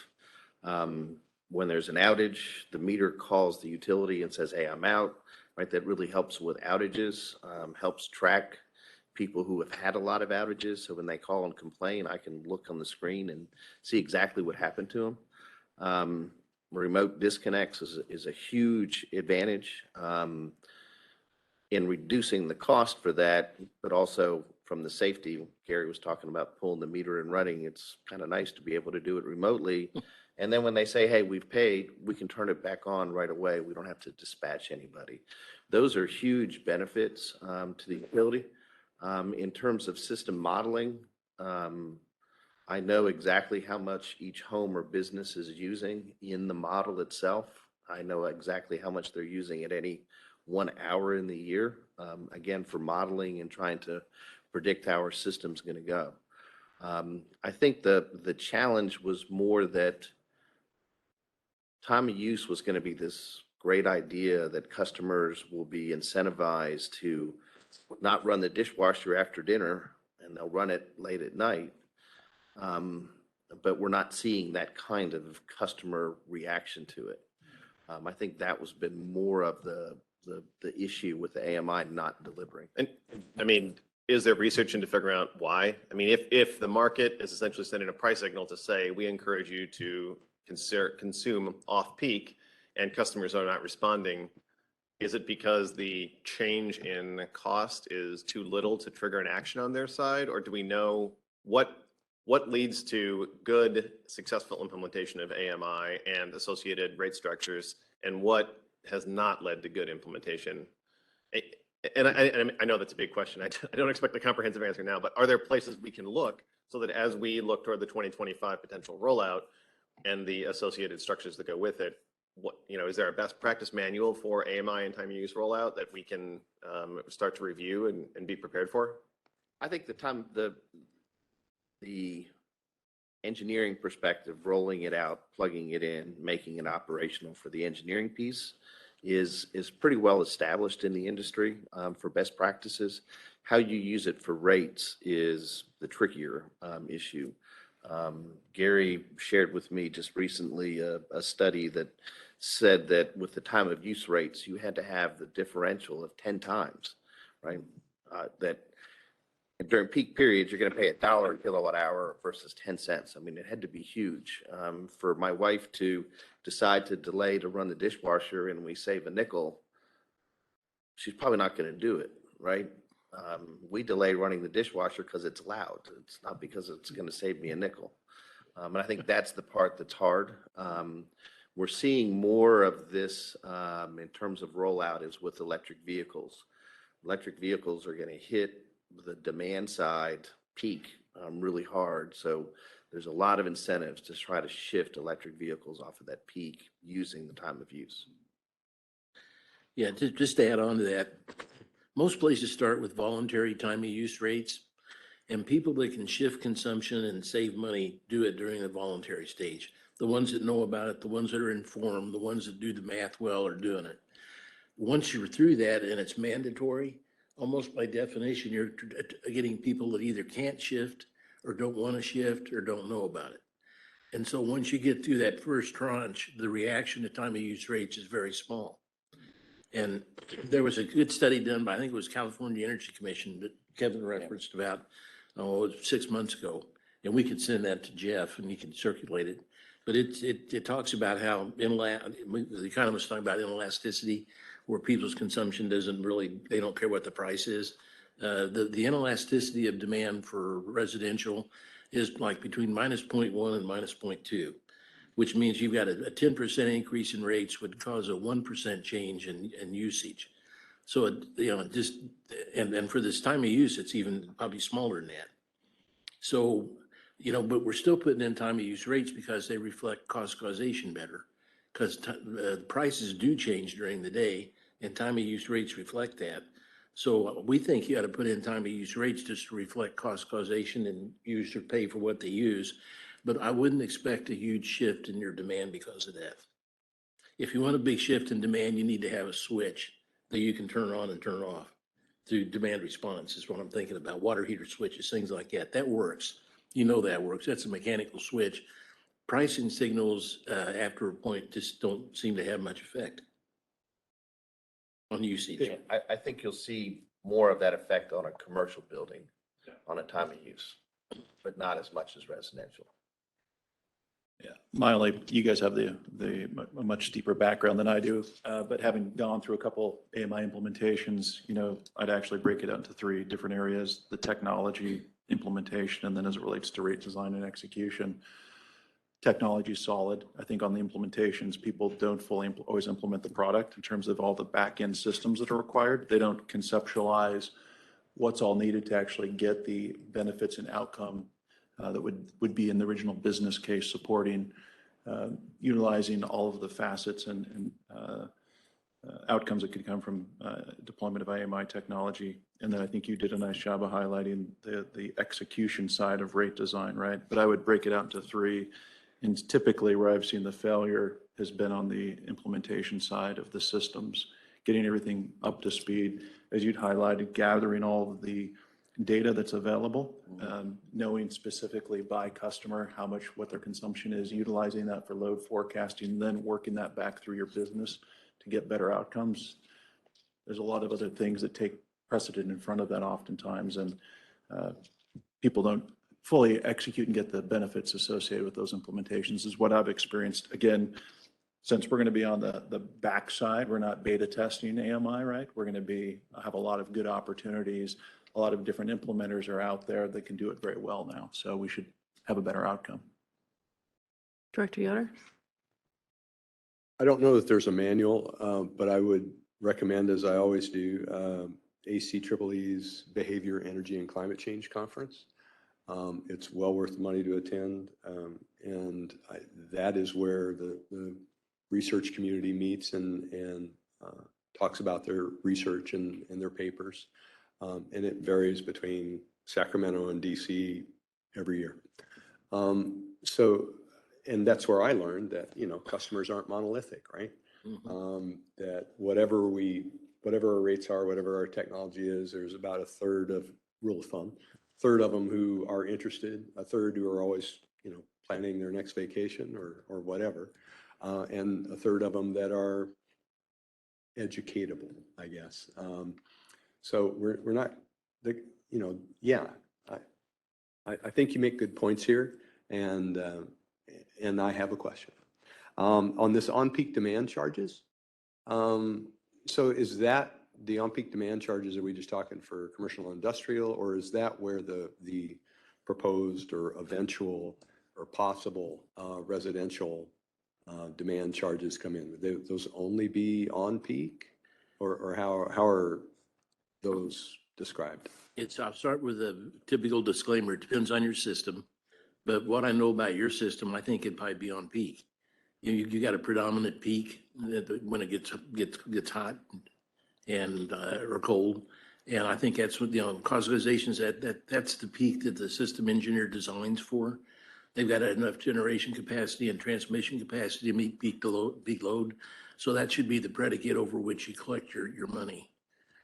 So we wouldn't be, at least for residential customers, wouldn't be seeking a demand charge that would be sometime when there's not a peak. I mean, Again, that's up to each utility. We would suggest probably not.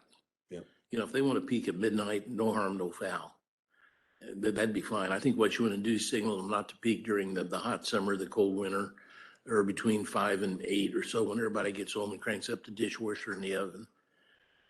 So I'd have I'd have a peak window. It didn't have to be 2 hours. It could be 6 or 8 hours, but increasingly, just digging a little bit further, increasingly, so I understand time of day and the broader curves.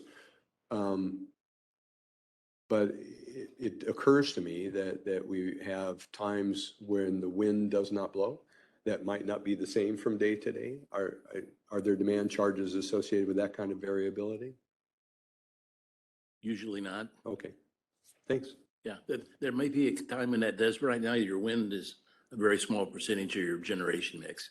When it becomes a big percentage, maybe you'd have to do something about that. You'd have to have backup for your wind, obviously, too. You'd have to have batteries or something like that. All right, thanks. Can I follow up on that? So you're talking about, when you talk about the peak, you're talking about the annual peak that we're focused on lopping off and not a daily peak, right? But again, we talked to the system planner about how do they size and design their generation and transmission assets. And that's the predicate for rate recovery. Okay. Because sometimes even in the off-peak periods, they might have units down for maintenance. So your reserve margins in the spring and fall might be every bit as bad as they are in the summertime. It just, I don't know. We'd have to talk to our friend back here about that. But whatever drives your capital investment should be how you set your rates in our view. Really good discussion on these topics. I know in terms of just timing, I wasn't sure I think we're going to move on in terms of topics. 11:30, we've got a couple more slides to go through. We'll just highlight that to the board and obviously go with the will of the board. Director Wagner, and how you'd like to proceed forward. Yeah, I mean, we need to move on, I think, to the next slides. We certainly can. We have about a half an hour until let's see, lunch is planned to break at 12:30, so we have about an hour now. Yep. And we got to save Kevin some time too. Absolutely. He wants to talk about widgets. Yeah. Okay, I'll be quick on this. We talked about most of it already. Transparency is a bigger and bigger issue, especially with public power. Get it out there, have notice, tell people what you're doing, let them comment, webcast, Zoom meetings, all that, I think facilitates that. That's become a big issue. Economic development, we haven't talked much about. On economic development, I think there's two things the boards should look at. One is, are you in favor or against it? And that varies. Some places want to stimulate the economy. Some people say we don't want to. We put a fence around us. So there's that fundamental question: are you in or out? And if you're in, are there special industries you like or don't like? And you can't discriminate. I mean, there's got to be a business case for all this. But as an example, you put in a server farm, and they're a 150 megawatt load, and they hire 10 people. On the other side of that, you put in an Amazon distribution facility, and it's 50 megawatts, and they hire 5,000.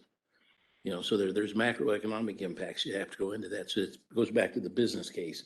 So, sometimes the boards say, okay, we're in or we're out.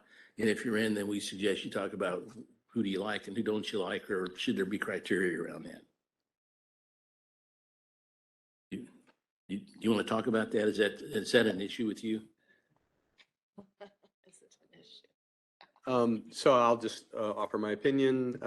Economic development is different from economic growth, and I certainly have advocated for language that identifies for those businesses that also provide benefits for our larger goals. I would certainly be, if we're going to provide some help to them, that they also meet our larger goals.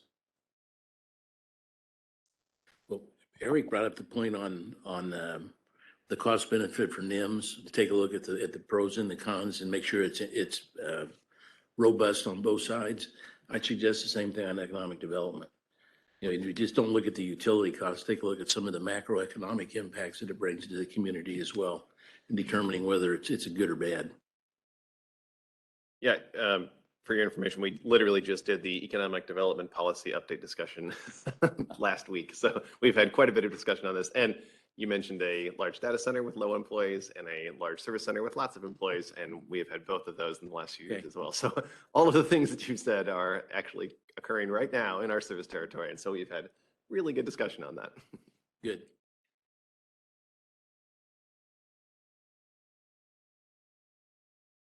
Move on. Don't want to beat a dead horse. Flexibility, customer choice. People want choices. It used to be you got plain vanilla utility rates. You had residential, commercial, industrial. You got three choices. Take your pick. People are changing. The utilities are changing that now. They're being more specific. If customers want brown power, they can have it. If they want green power, they can have it. If they want half and half, they can have it. But utilities are giving customers more of a menu to choose from and what kind of power they want. And do you want it full? Do you want it firm? You want it interruptible? You know, they just give customers choices which used to not be there, which I think is fine. There's a cost basis for all that, and customers have a choice, and people like choice rather than getting just A, B, or C. And on simple and easy to understand, good luck on that. You know, you know, it used to be we had a residential rate that was $2 or $5 a month and 4 cents a kilowatt hour, and that's pretty easy. But now you've got time of use rates, and you've got super peak periods, and you've got on-peak demands, and you've got resource adequacy, and you've got some kind of capacity charge if you've got Nems rates. I mean, I think you have to do that, though. You just have to educate them.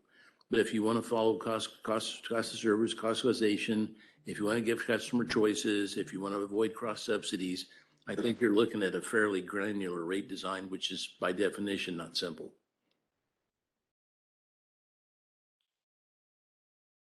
So as far as trends that we see, and I'll be quick on this because we've been through most of it.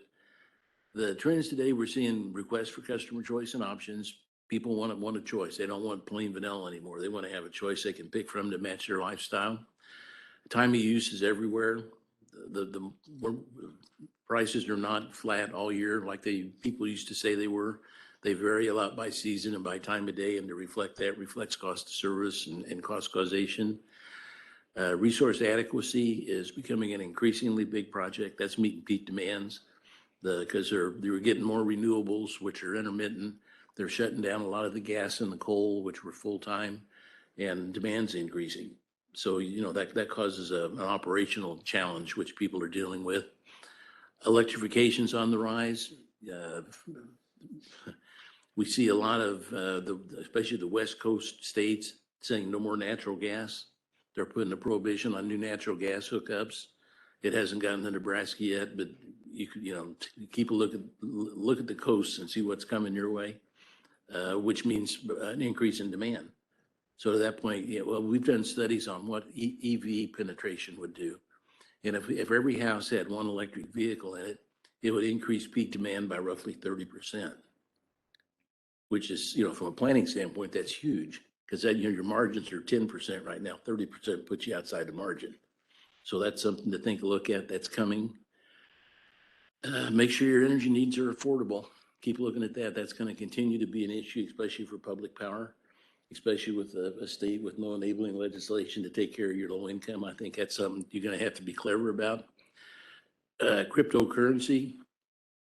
I fight with those guys every day on behalf of utilities. They have become, excuse me, They come into areas that have lots of land, good taxes, relatively cheap power rates, and put in these mining farms, these crypto farms, and their peak demands are huge. And it's a real stress for the utility. And then finally, the grid of the future, that's something Kevin's going to talk about. So, thank you. Yeah, that's, Kevin's going to talk about that. So my last slide, this is one we promised.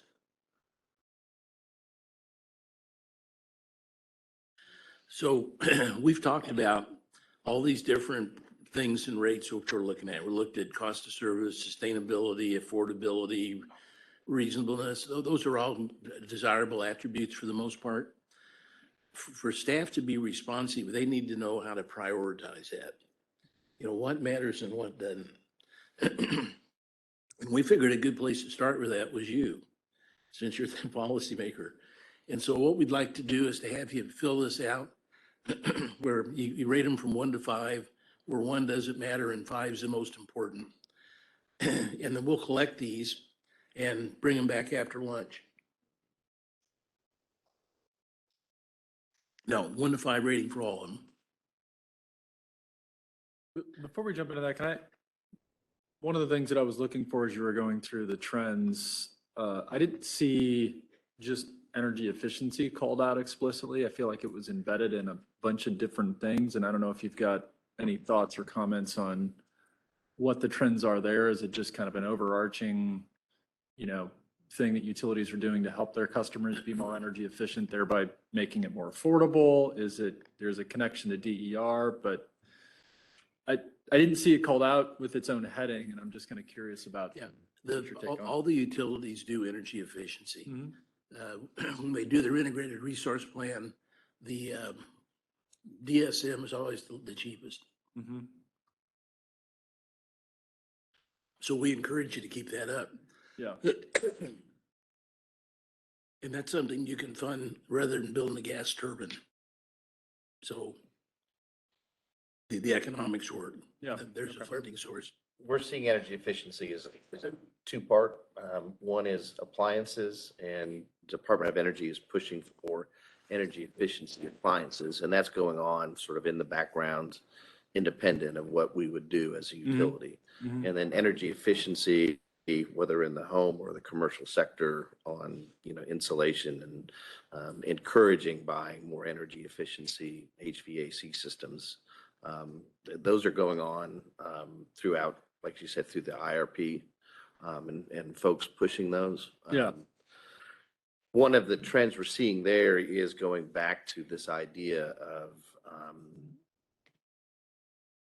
income disparity, right? I'm going to give you a rebate of $500 to re-insulate your roof, but it's going to cost $2,000. I might do it, but someone else may not, right? And how do you try to make sure that the dollars are going to all parts of the community? Mhm. I think that's a different trend that's really come up in the last 5 years or so. Would you agree with that, Gary? Yep. Everybody's doing it. That should be part of your process, but part of your power supply planning, as a matter of fact. That's almost a given now. It's not an issue, it's a given. So with that, we're going to talk about, Kevin's going to talk about widgets. We'll talk about widgets. Yeah. So just trying to think about the future of transmission and distribution facilities and issues. We touched on it briefly when we were talking about rates, that idea of, and I've seen it done both ways at utilities, where engineering operations comes in to the board and says, we need this program and this program and this program. Here's our budgets. This is what we need. And can you guys get us rates to fund these things that we need? The other way around is the board says, well, we can only raise rates 5%. You're going to have to figure out budgets that are going to work with that. And so it's a chicken and the egg kind of disparity to try to look at. At a minimum level, the utility has to provide new service. If I'm going to build a new house and I'm going to have to provide service to that house, I've got to provide enough capacity in my transmission substation and distribution system to serve that new house. So as load grows, those are costs I have to spend. And then you're going to have maintenance issues, as I have on this slide, which is the aging infrastructure. As the infrastructure ages, we have to replace it. It's easy for utilities to delay that. And worked with a utility whose replacement was run to failure, right? That's how I do light bulbs in my house. When it finally goes out, then I get a new light bulb. I don't actively say, oh, this light bulb's 5 years old, I'll put a new one in. But that's a kind of a poor way of trying to operate a utility system, is wait for it to fail and then replace it. So some type of reliability maintenance system makes more sense. And we have to constantly do that replacement and upgrade to maintain the reliability goals the board has set. I think you guys have set reliability goals around, I wrote it down here. Yeah, so your reliability goal of safety, which is the number of outages per customer per year, is 0.9, and you're actually achieving 0.7, which is great. So each customer has less than one outage per year. And then the SAIDI, which is the duration of the outage, a goal of 90 minutes, and you're down around 74 minutes. Just to put it in perspective, I was doing reliability work in the District of Columbia, okay, downtown. In 2012, their SAIDI was 250 minutes, and customers experienced 2 outages a year. It was horrible. 12 years later, and hundreds of millions of dollars later, they're about equal to where you guys are today. On top of that, a third of their customers are underground. I mean, a huge part of their system was underground. They just quit trimming trees, quit doing maintenance, and it really hurt them. So you guys are doing a great job at the reliability levels that you are in that first quartile of utilities in that range that you're at.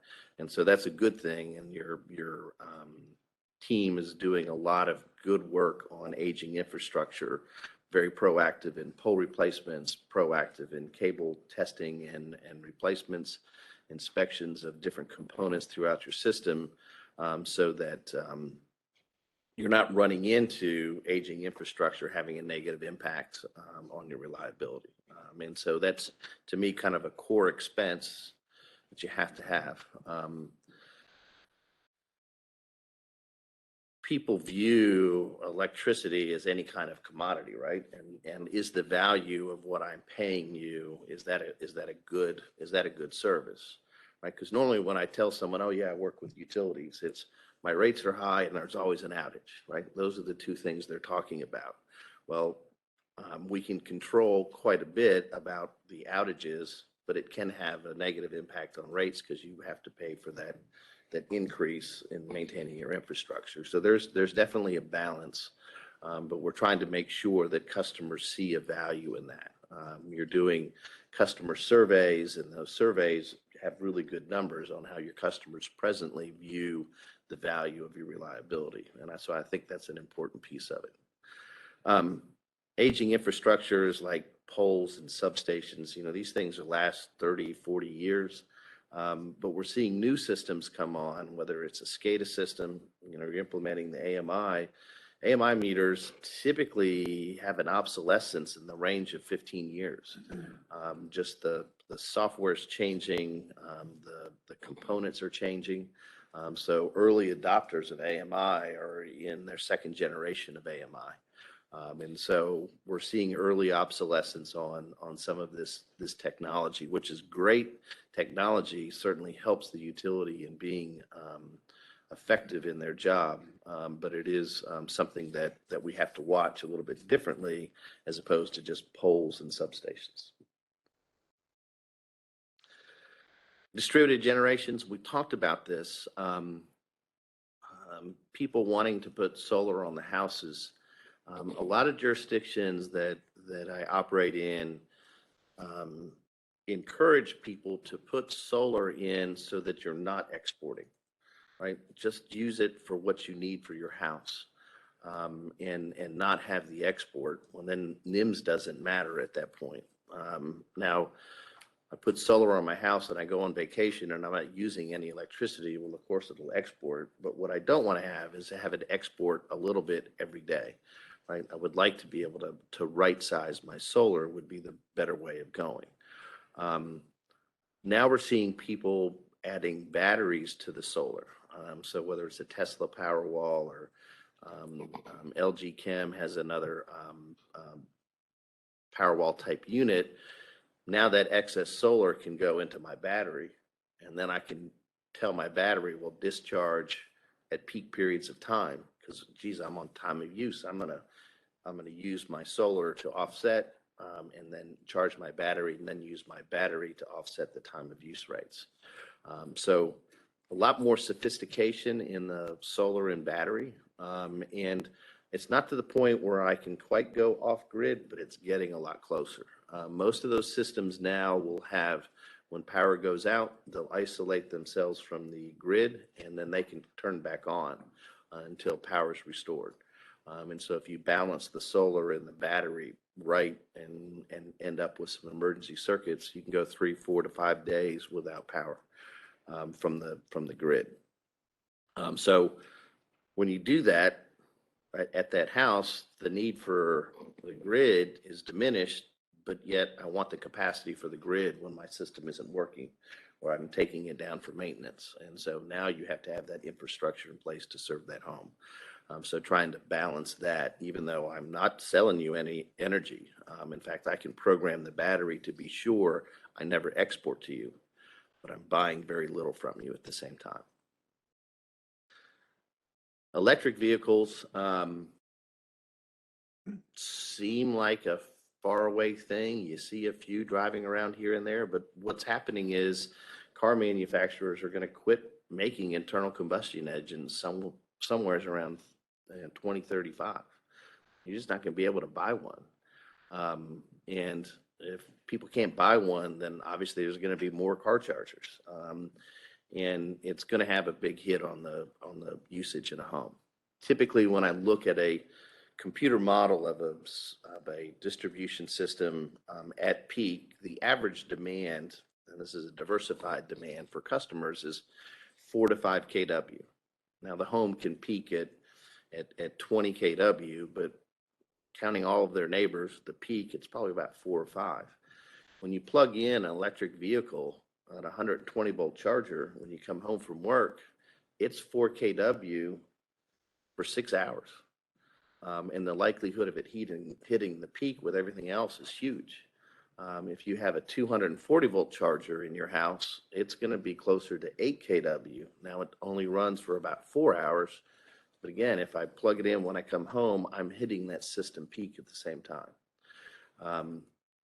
So looking into the future, we're going to have to figure out a way to influence the charging patterns of our customers, whether through some type of DSM program where I can control their charger and say, no, you're going to wait until 10 p.m. We're not going to charge between 6 and 10, or give them incentives to charge at night. I'm actually on Cobb EMC system. They allow people to charge their cars for free from 2 in the morning to 4 in the morning. That's one of their incentives that they're doing. It's pretty extreme if you ask me, but that's the incentive that they're doing. But we're going to have to control that somehow. There are some technologies that suggest that you could talk directly to the car and through the car's intelligence, tell it not to charge, or you can control the inverter in the home. It'll be one or the other. But essentially in a 10-year period, we really need to be thinking about how we're going to do that type of control.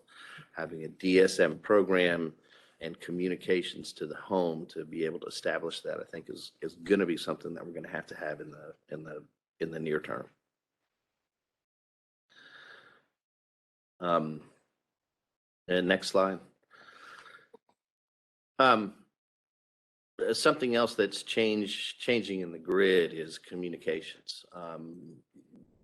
Most of the substations that you have now have SCADA, and we can see exactly what's going on in the substations, and so we can monitor and evaluate the health of the system through that SCADA.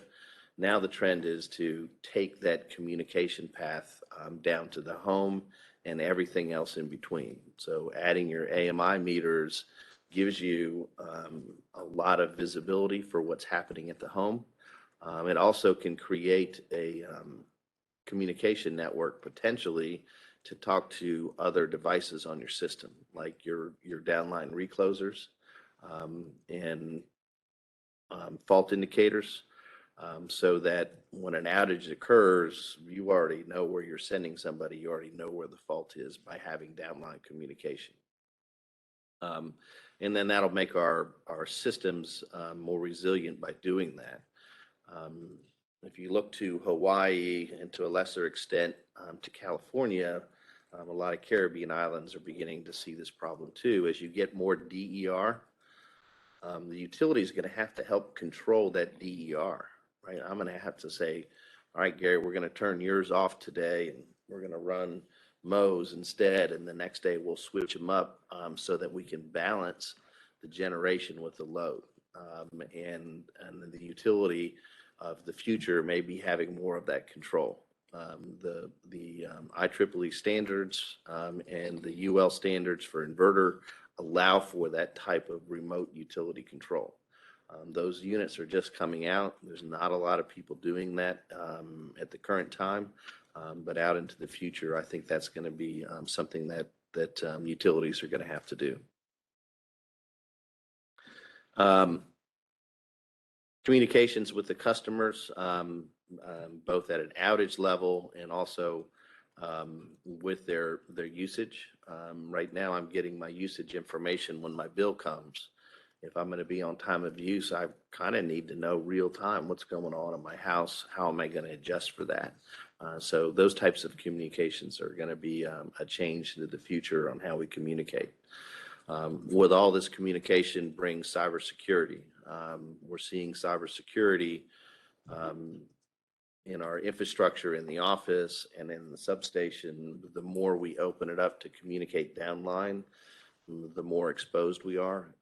And so cybersecurity and protecting that information is going to be critical just for any type of business operation, and especially so for utility.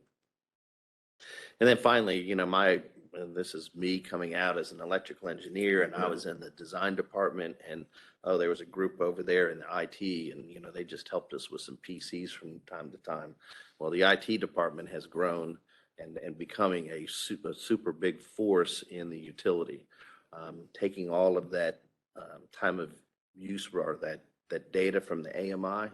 It's huge amounts of data, you know, gigabytes, terabytes of data to be able to analyze and then be able to do it in real time and move that data from one platform to another platform to another platform. So the IT departments are becoming, you know, much more sophisticated and much more central to the operation of systems and utilities. So, sorry there, we've Yeah. talked about EV chargers several times, and back to that comment earlier about the inelasticity of demand. I mean, there are countless stories about people who will jump through all kinds of hoops to save 5 cents a gallon on gasoline, and even on a 20-gallon tank, that's only $1. I mean, I don't understand, why is it that electric vehicle charging or other electric use behavior is so different than other areas?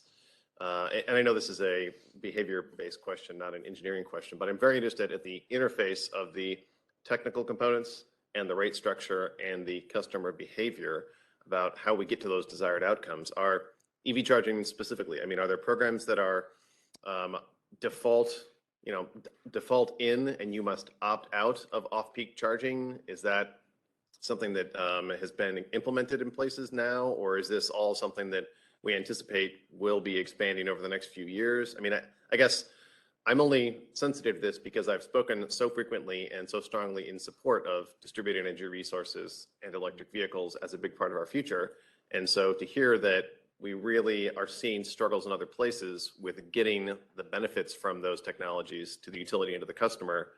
I guess I'm just really interested in what can we proactively do to get to a successful outcome for both sides of the meter, essentially. I mean, are there best practice EV programs right now that are showing strong results, even on low cost impact to the customer? Is that out there? A few things that I see, right? So if your peak is in the evening, having chargers at work changes when I charge my vehicle, right? Your solar and your wind are going to be producing during the day. I'd rather charge the EV vehicle during the day when I have excess solar, rather than at night and solar is no longer producing, right? And now I'm going to try to draw off the grid to charge my EV vehicle. So we're seeing a change to encourage daytime charging as opposed to at night is one way. In the past, it was like, oh, we have base load coal going all the time, and at night it's just there and power's cheap at night, and it's flipping on us a little bit with how we're using the renewable resources and how we may have to respond to that. In terms of EV rates, Gary, you want to address that?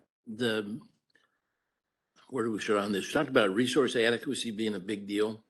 And in order for the debate right now is, can you use EV charging on load control as a resource adequacy? Can you count it? And what we're finding is that if it's just time of use rates, people will charge at night after the peak period as long as it's convenient. But when it's not, they charge up whenever they want. And so you can easily get in a situation where you're wanting to count that as resource adequacy, but you're not providing it. And the penalty for that's significant. So what we're seeing is utilities that want to try to get credit for EV charging for resource adequacy, they're having to put some kind of switch on it, where the customer signs up and says, okay, I'm going to get power at 3 or 4 cents a kilowatt hour, but you can turn my charger off from 6 o'clock until 8 o'clock or whatever the time period is. That way you can guarantee that resource adequacy will be coming from an EV charger, whereas just with voluntary rates, you may or may not.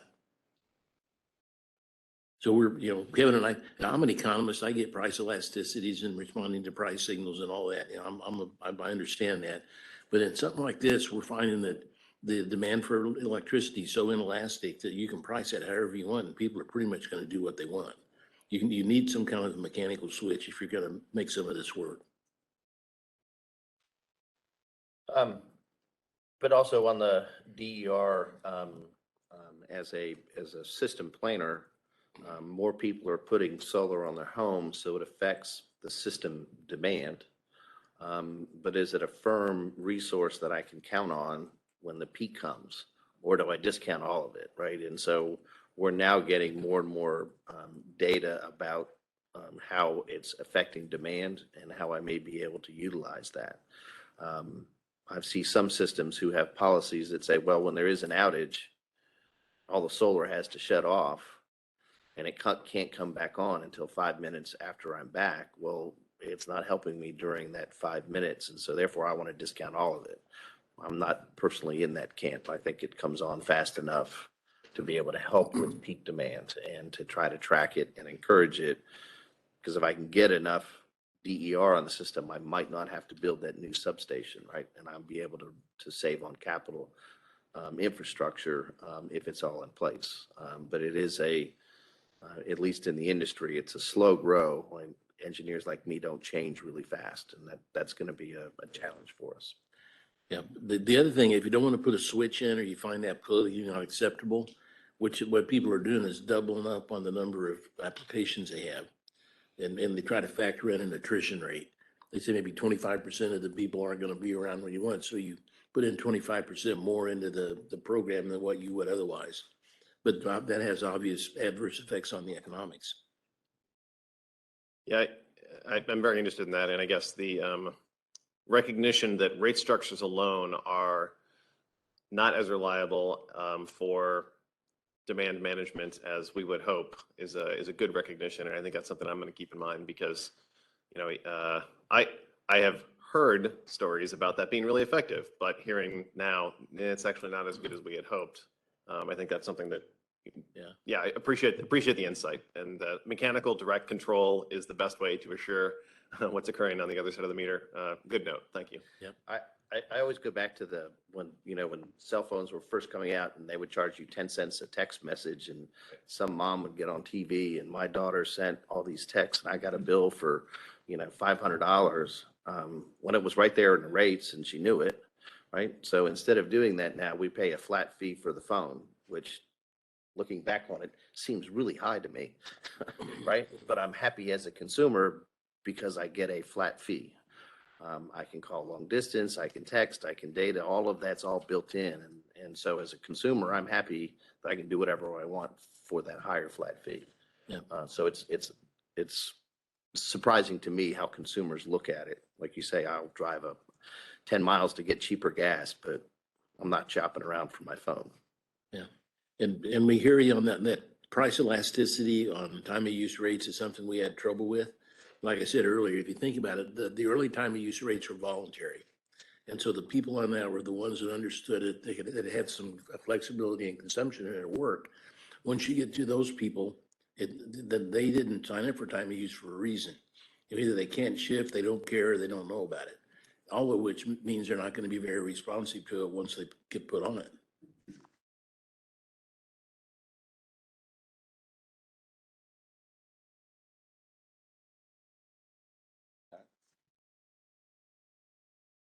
So, and just thinking about into the future systems, right? Reliability and aging infrastructure is always an ongoing issue. System hardening and resiliency, a lot of work across the country on resiliency to withstand, for down in Florida, I'm working on that docket down there for hardening the systems and undergrounding the systems. Florida Power and Light put into the Public Service Commission $13 billion for storm hardening over a 10-year period, and $9 billion of it was for undergrounding. And so, there's this trend of maybe I'm willing to pay more for that resiliency piece. That's still being litigated in Florida as to where all of that will stand.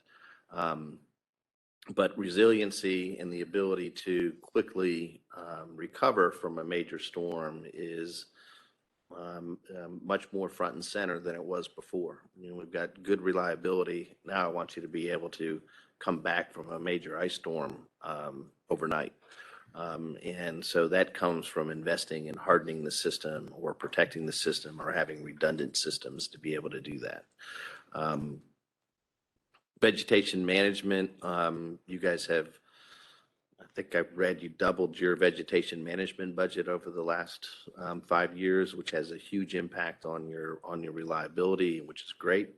One of the things that we see when we have a lag time with investor-owned utilities between their next rate case, they quit trimming trees, their reliability, it takes a while, but then the reliability goes to crap, and then they come back around and you get in this cycle with tree trimming. So vegetation management is a huge part of overall reliability, and I think customer satisfaction. And then restoration methodology, which is more about isolate, restore, and then repair, really helps with reducing outages. And it's a new trend, I think, in the industry as a best practice. Generally, line crews go out, see the problem and want to fix the problem and then turn all the lights on. Well, we've built the system to be able to backfeed 3 different ways, get out there, backfeed it, and then fix what's there. So you have the smallest portion of the system. We're seeing fire mitigation coming from California and spreading to many other states, looking at it at the liability to the utility and what are we going to do to help mitigate that risk.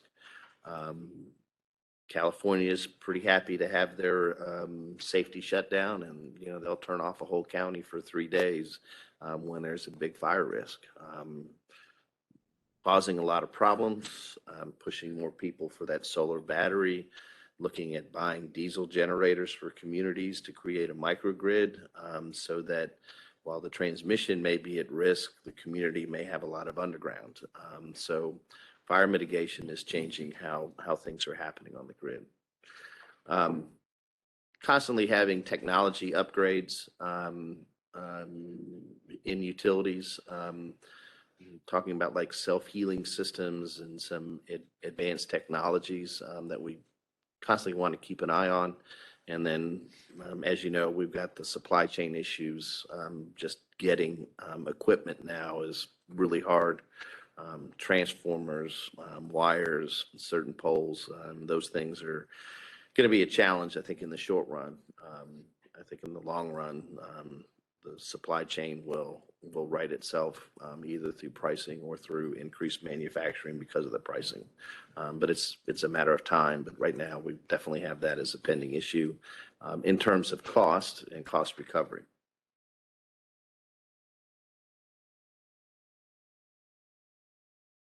All right. I think that was my last slide on some of the widgets and such.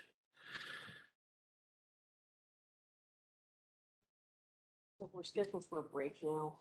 Okay. I can see if she could bring in lunch earlier, or do we want to move on to the next section? Yeah, so we have 30 minutes before lunch is going to arrive.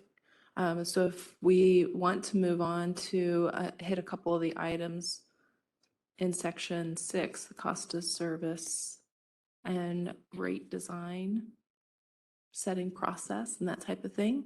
Is there a natural break for you in about 30 minutes? Can be. Okay. Will you need the rate design priorities, I guess, ahead of that conversation?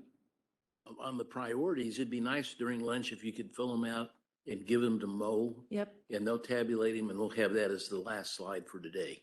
Gotcha. Thank you.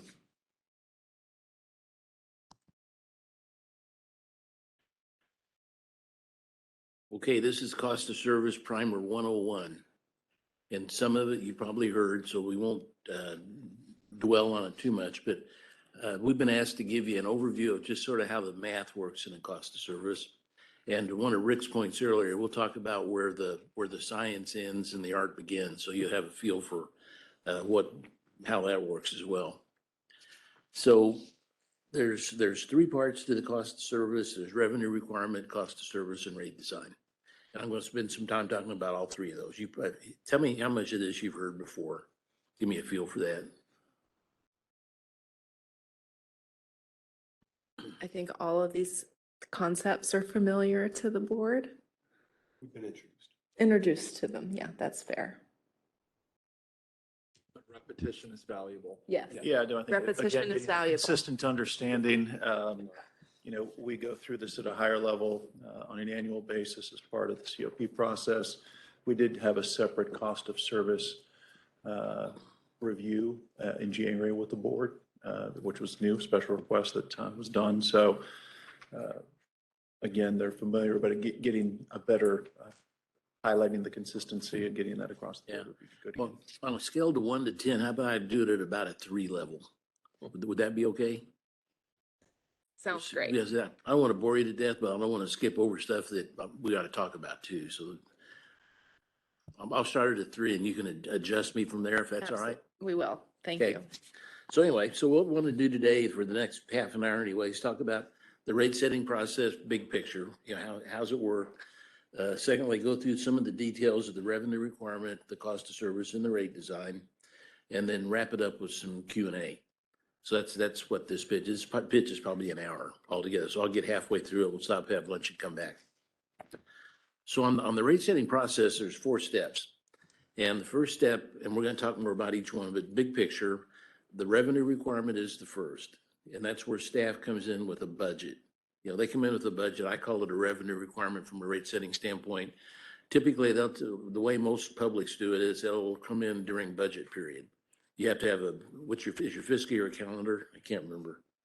Okay. Staff comes in September, October's got a budget. And they say, okay, here's my budget for next year. Well, usually shortly after that, somebody comes in with a cost of service study and a rate design.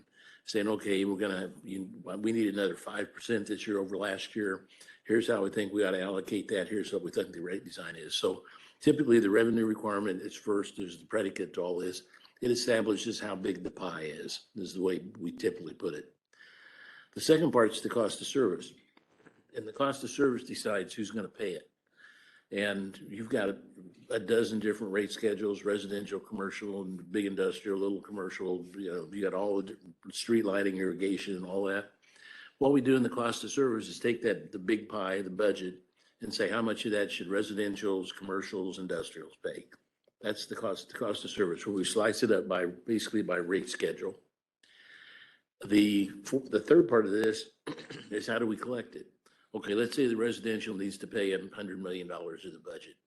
How much of that is in a demand charge? How much of that's in a customer charge? How much of that's in an energy charge?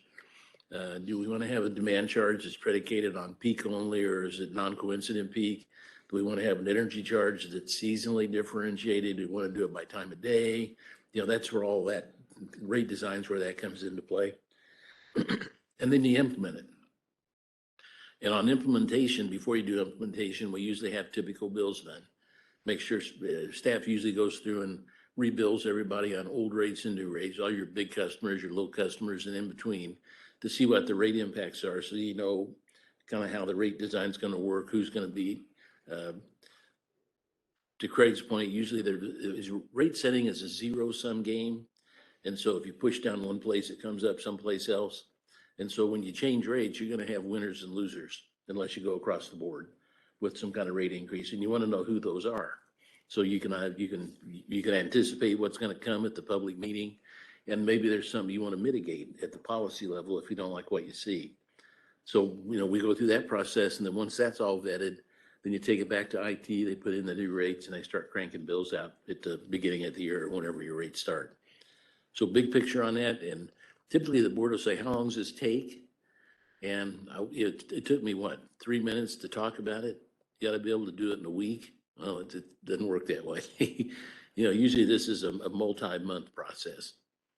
Because typically what staff will do, they'll have a precursor like this where you get some of this in front of the board initially, talk about what the policy is going to be. Staff works on budget. Then they do the cost of service rate design. Usually you're looking at 6 to 8 month process, probably from beginning to end. That's fairly typical. That's about what you've been so far, isn't it? Yeah, no, we've been at it in terms of the 2023 OC. I'll look at Brad since April, working through the fundamental inputs. So yeah, it's a long process. Yeah. So let's talk about each one of these in a little more detail. Let's talk about the revenue requirement, we call it, or the budget. And the big picture on this, we want to make sure we cover the revenue requirement and rates. So you want to make sure you got to have so much money, you go through all this machination, you come up with rates, people pay bills. When they get done paying bills on those rates, it matches up with what your revenue requirement is. So that's your acid test on this. That's big picture. The things that affect the revenue requirement, Kevin's touched on this already. The capital budget's one of the big ones. And on the capital budget, there's a couple issues. One is how much is it going to be? How much capital do you want to be? What can you afford? And the second part is how do you pay for it? Do you issue debt or do you take it out of rates? And that's an ongoing discussion with the CFO and his crew. And they'll talk about debt equity ratios and balance sheet liquidity. And, there's a lot that goes into that. Do you want to say anything about that, Jeff? No, it's been a topic that we've talked about quite extensively, in the SD monitoring reports regarding our level of debt, how we've been able to pay down our debt over the course of the past 5 years. Now we're in a heavy build cycle relative to our power with the purpose. And so we're continuing to see our debt levels increase. As you'd highlighted, we pay for a portion of our capital expenditures now with both debt as well as with rates, whereas in the past we were able to pay with that all largely with rates and pay down our debt over time. So been a topic I think we've talked at length about, and something we try to keep the board very well apprised of.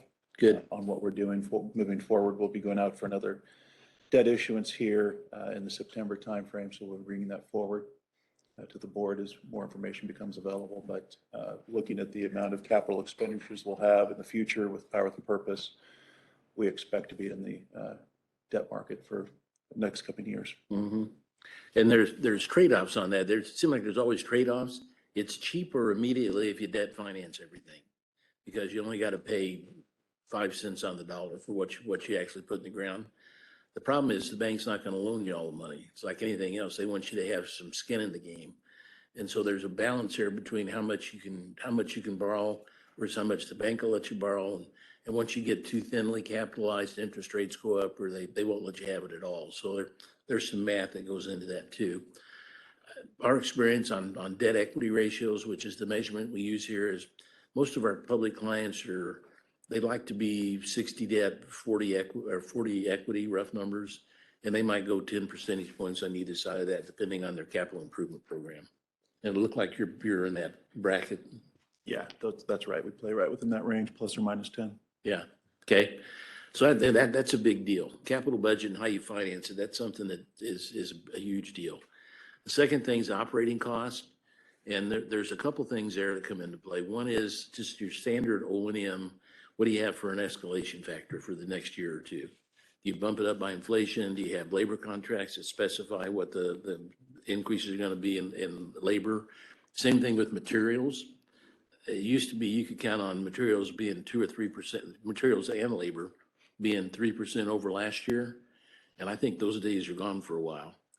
A lot of stuff you can't find, a lot of stuff, anything made with metal or it's fabricated has gone up tremendously. Maybe Kevin, you could give some color on that. What's utility equipment going up right now? If you can find pad-mounted transformers, they're 5 times what they were before. And most of it, you can't even find it. But it's, very odd, different devices that are just hardly available, or the prices have gone up really well because of where it's manufactured and delivery. Yeah, so that's an issue which, from a budget standpoint, is a challenge we haven't had for a long time. That's something to look at this year pretty heavily. Can you get it? And if so, what's the escalation going to be in it? The other thing's on power supply. You've got, that's probably your biggest expense. And what do you do about natural gas prices? What's your assumption on that? What's your assumption on coal prices? Some of that you've got contracts for, some of it's market. So you've got to take a look at those prices are very volatile right now. So, that's something that comes into play on the budget. Level of reserves, utilities have all kinds of reserves. They have a bond reserve, which is required through your bond ordinance. You got to have a year's interest and principal or something like that. You have I call it a rainy day fund, where if you've got a really bad year, sometimes you can take out of cash reserves to cover the gap. And sometimes you have a contingency fund, where if you have a catastrophic event or a substation blows up or a generator blows up, you've got money to cover that. So there's all kinds of reserve funds that come into play on this. Our experience has been there's no science on that. It's pretty much art, and it depends on your utility and how exposed you are to some of these risks as to how much you want to have in reserves. Jeff, any commentary on that? No, I think you hit it well. And those are the pieces that we continually assess. There's ones that are contractually obligated that we've got to maintain, as with the debt reserves. And then in terms of the rainy day funds that we have, those we assess on an annual basis to make sure that we've got an updated look about what would be needed to facilitate those reserves adequately. Yeah. Just to be candid, reserves are always an attractive nuisance. You might have a rate case coming up where you got to raise rates 5%. You say, well, I could just drain the reserve fund and take care of that. Well, you could, but I'm not sure that's a prudent thing to do. Because as sure as you do, as soon as you drain that reserve fund, you're going to need it. The next year you need it and you don't have it. And then you're in a scramble, a fire drill. So we encourage you not to do that, but just so you know, it's not uncommon for that to be an attractive nuisance. Minimum debt service coverage. Your bonds have got a debt service coverage requirement on it. Your revenue bonds, usually it's 1.25 or something in that neighborhood.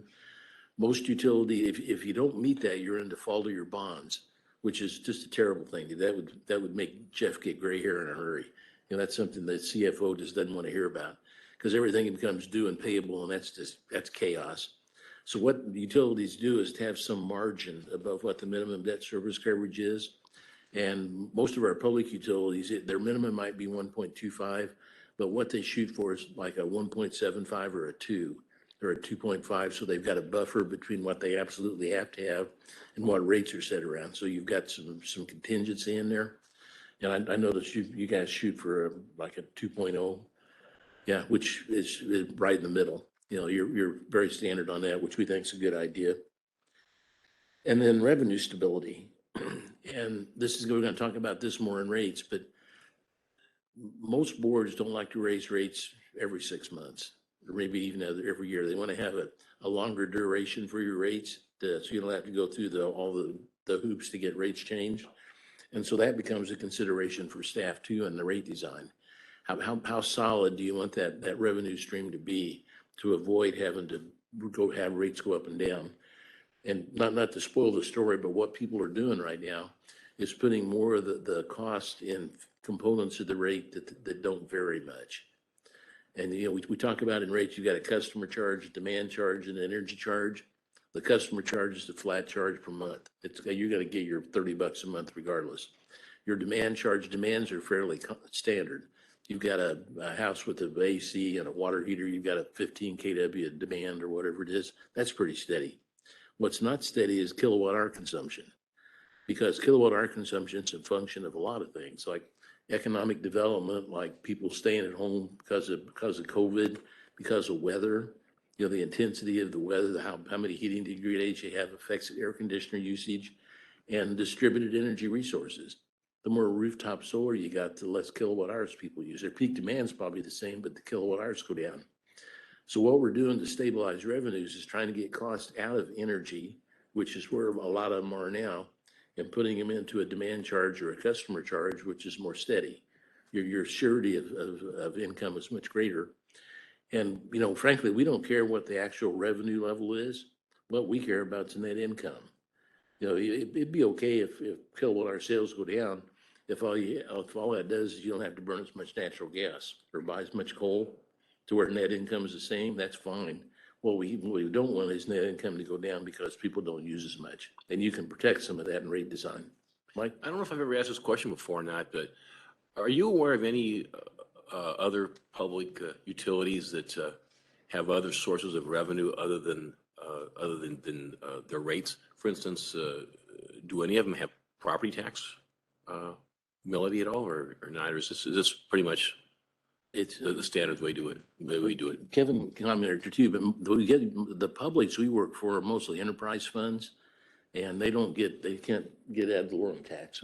Maybe Steve could chime in here too, but. I think you have it. However, I do think that there's probably some utilities that offer a variety of services that then they charge like consulting fee types of things. That would be another area. Revenue source. Mhm. Yeah, we have some clients who do security for the home as a service. They'll do street lighting for commercial areas and charge different because they'll do the consulting and put street light or lighting in where utility wouldn't normally do it. We're seeing other utilities getting into the fiber business and adding that to their poles as a separate source of income as well. So yeah, there's a lot of places where some utilities are trying to get into these other enterprise. Not so much, from my experience, not so much to make money, but to service their customers. The customers want it, they have the infrastructure, and they'll deliver that and make some margins on it to help offset. Thank you. Of course, Director Yoder mentioned off-system sales too, so. Oh, sure. Yeah. You mentioned stability of rates there, and this is the topic we have discussed a number of times in the past, specifically related to the residential rate structure change in 2015, which was a hot topic at the time and has been discussed a number of times since then. I understand the benefits that are associated with the higher fee and lower energy cost rate structure. There are also consequences associated. That is a more regressive rate structure, both related to the energy consumption, and there is correlation to income and wealth inequity related to regressive rate structure like that. It discourages conservation and efficiency by lowering the kilowatt hour cost, the unit cost. And lastly, quite frankly, customers hate it. And we hear this directly ourselves, and we see this from another utility in the area who carries a high fee that is not associated with their services, but is very, very unpopular. And so, again, our staff has done a good job of presenting the reasons why the increased fixed fee was represented originally, but there are negative consequences associated. And I think I'm pretty well on the record of having been opposed at the time and continuing to be opposed to the idea of a higher fixed fee bill structure. I would like to look for other ways to make sure that we meet our revenue requirement, but without focusing specifically on just pushing up the fee, again, for those reasons and others. And again, this is something we have talked about a number of times, but since we are talking about principles related to rate making in the future, I just want to be clear that there are benefits to that structure in the residential rate class, but there are consequences as well. And we have heard about that, and I think we should not overlook the negative feedback that was received in 2015 related to that change originally, and the ongoing comments that board members and others have provided on this subject. Before you We respond, agree. And can I pile on before you respond? So yeah, I agree 100%. And it seems that if what I'm hearing here is that the move is to have a goal to assure revenues by moving from variable to constant fees for our customers, that inherently goes against the traditional rate setting principle of discouraging wasteful use of service. Okay. I'm sorry, Rick, I had flagged that earlier from your previous slide about Lombard's principles. Do you have any comments about the discourage wasteful consumption principle there related to either the high fixed fee or the declining block structure that we have? yeah, we talked about how some of these principles are mutually exclusive. And this is a good example. Now, I think you've identified the question well. You've got it on the table. I think that's something that the board has to give staff direction on. What's more important? Because they are mutually exclusive. You can't achieve everything. Something's got to give, or you got to split the baby somewhere. And that's kind of what we're trying to get out of this session. Your articulation of that was good. To be candid, I think the worst beatings I've gotten in public have been over that customer charge. We come in and say it's going from $5 to $10, and there's just a human outcry. And you're absolutely right about that. So Gary, let's tee that up a little bit more, right? So sensitive topic. What have you seen from a best practice perspective, trying to balance what you just heard, but then also looking at fixed versus variable cost of the utility? There's got to be you got to split the baby somehow.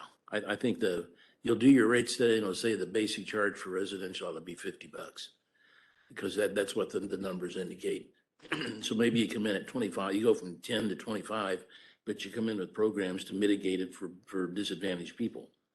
You don't do it through rates. You come in with some kind of some other program to take the sting out of that. So you say, okay, it's going to go up $10, but we got this new program for people disadvantaged, and it's going to mitigate the effect of that. And kudos to staff. That is literally exactly what we did after the 2015. So appreciation on that. Are you aware of any locations where there are different classes, one that is a lower fixed fee rate structure in the residential sector, and then one that is a higher fixed fee but lower unit cost? Is that something, and customers can choose between the two based on their desires? Is that something that is used anywhere, or this is the standard residential rate and we are moving to X type of fee and Y type of energy cost? I think it's the latter, Eric. What happens if you have two rate options for residential? People are going to game it. And you're going to have, people, they're going to pick the one that's cheapest for them. And so I'm not sure how there's a cost recovery issue with that. And it seems like you're charging a different price for the same commodity, which sounds like discrimination. Well, it gets pretty close to that. And I think you're exactly right. It provides opportunities for gaming by customers, as Gary indicated. And what that does, Dan, is impacts cost recovery. And if you impact cost recovery, well, the costs have to come from have to be paid for by someone. So you get into, arguments by other classifications who don't have that option saying, hey, you're letting these folks do this. What about me? And I guess one more point there. I mean, avoiding something because we don't want to encourage gamesmanship of our rate structure is understandable. But in the SD2 monitoring report, we saw that there are some customers who are in the many hundreds of dollars per month average bill cost. And on the residential rate scale, if you are consuming 700, 800, 1,000, the top level there was $2,700 per month average bill. You are already gaming the residential rate structure. There is no reasonable way to say that a customer who consumes many hundreds or thousands of dollars per month is within the intended rate structure there. And so, again, I just want to be careful that we can't avoid everyone attempting to do this. There were some examples, without being too specific, of rural locations that have several buildings on one residential meter. And is that really the right rate structure for that customer? I feel like perhaps we need to investigate that. And we have talked about this in the past, an identification of customers who are several standard deviations away from the intended or mean rate in the residential sector, that, clearly you are probably on the wrong rate. And how can we help you to find a rate that meets your needs without having an undue influence on the way in which we set that rate? Again, the few who would be dramatically negatively impacted by removing the declining block are way out at the far end of the spectrum and probably shouldn't be on the residential rate anyway. Sometimes we deal with that through the availability charge in the tariff. Up at top, it says if it's for residential, you could put a size cap on it. You can have up to a 25 kVA transformer and be residential. If you're greater than that, you go to general service or something where there's a cost of service basis for the differential because you got different equipment. So I think that's all fair.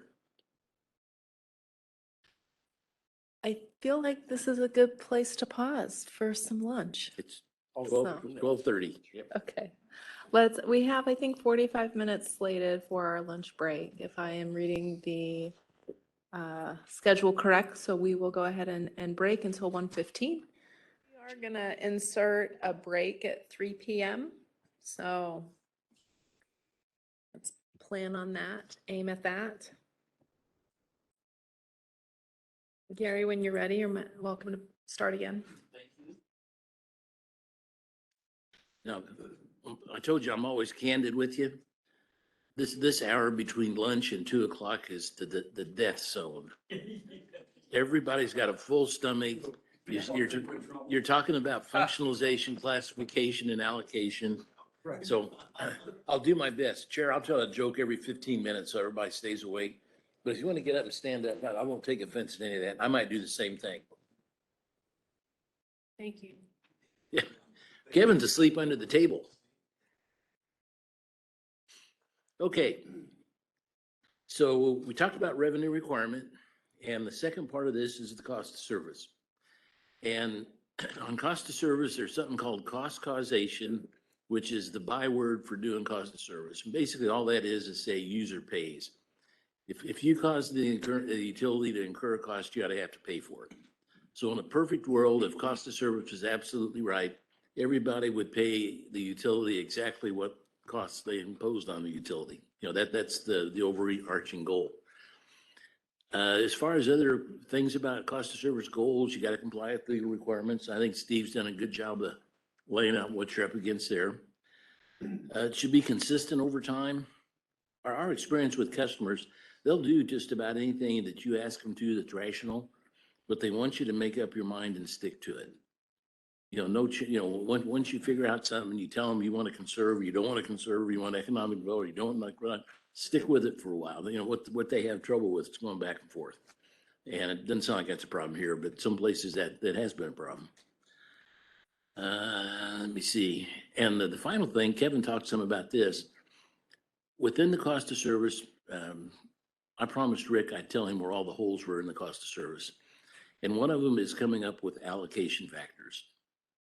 And you'll find that about 2/3 of your costs are allocated on peak demand. And we know what the peak demand is for the large commercial and industrials. We know what it is for your system. They keep track of that. We know what it is for the commercial industrial. They've got recording demand meters. We got that. For residential and small commercial, it's a swag. You know, we don't have good information. Then you might have some load research for a couple hundred residential and you get some load curves and extrapolate it to the universe. Well, that's generally accepted. That's within CARP, but it's not 100% right. But with AMI, you're going to have 15-minute interval data for everybody at some point. And then you will know what everybody's doing at the time of your system peak. So we think, and I've looked at your allocation factors in your existing codes, I think they're fine, but they're going to change once we get AMI in. So just heads up on that. And that's not a function of staff or anything else. That's just better technology and better information. So how do you do one? Well, like I say, cost of service is just an analytical exercise where we take your revenues, your expenses, your investment, and allocate them to all your different rate schedules. So that all this is a big Excel spreadsheet. Well, across the top, we've got all your rate schedules, residential, commercial, industrial. Down the left side, we've got your income statement, all your expenses, all your assets. And we take all those expenses, all those assets and spread them across your rate schedules. That's how it's done. There's a lot of nuances in it. Steve's smiling. You know, these spreadsheets are monsters. You know, they're just big demons. There's a lot of stuff goes into it, but that's really, at the end of the day, that's all it does. And so that's what a cost of service does. And there's 3 steps to it. There's functionalization, classification, and allocation. And I'm going to talk about each of those on the next slide. But at the end of the cost of service analysis, what we're going to have is what we call unit cost for demand, energy, and customer. Because we're going to split up all your costs into demand, energy, and customer for each rate schedule. And you divide it by what their consumption is, and it gives you a unit cost. So we know for each of your schedules what the cost of service unit cost is, which is the predicate to rate design. So that's at the end of the day, the cost of service gives you those cost of service unit costs for demand, energy, and customer for each rate schedule, which then we look at as the beginning of rate design. So we always put in a graphic because a graphic's worth a million words. And this is the revenue requirement is, you can see it's the top. Then there's functionalization, classification, and allocation. And on functionalization, we take your revenue requirement and we split it up into the major components: production, transmission, distribution, and customer service, or general and common. Those are the 4 basic buckets that we have in your revenue requirement. And that turns off of the FERC uniform system of accounts, which you follow. There's a system of accounts, it's in keeping with GAAP, which the district uses, and that's how they're set up. So we don't try to reinvent the wheel in cost of service. We just stick with what their existing accounting system is and how they split it up. Now, to Rick's point, the second one is where some of the art comes in. And what we do in the second phase in classification is figure out what drives the level of expense for that particular function, where the idea is user pays, or if you cause the cost to incur, you have to pay. So to do that, we have to take a look at each of those major functions and say, what drives that level of that cost? So let's talk with production, start with production. Oh, and I didn't say this, but what we're going to do is you have 3 pots you can put it in. You can put it in demand, energy, or customer. So are those functional expenses a function of meeting peak demands, of meeting total kilowatt hour consumption, or just a function of being a customer on the system? And this is where some of the art comes in, because we don't. I'm going to rely to Brad back here in a second, but Brad doesn't have a production plant that does capacity and one that does energy. He's got a plant that does both, and so we got to figure out how to split that up. And that's the classification stage. So for production, as I said, the production plant meets peak demand, and it also produces all your kilowatt hour energy during the year. So it produces 2 products, and you have to split that between demand and energy in the cost of service today, so you can allocate it then to your different rate schedules. Well, how do you do that? And I thought, Brad, if you'd like, you want to say a bit about how you have it passed? What we do on that.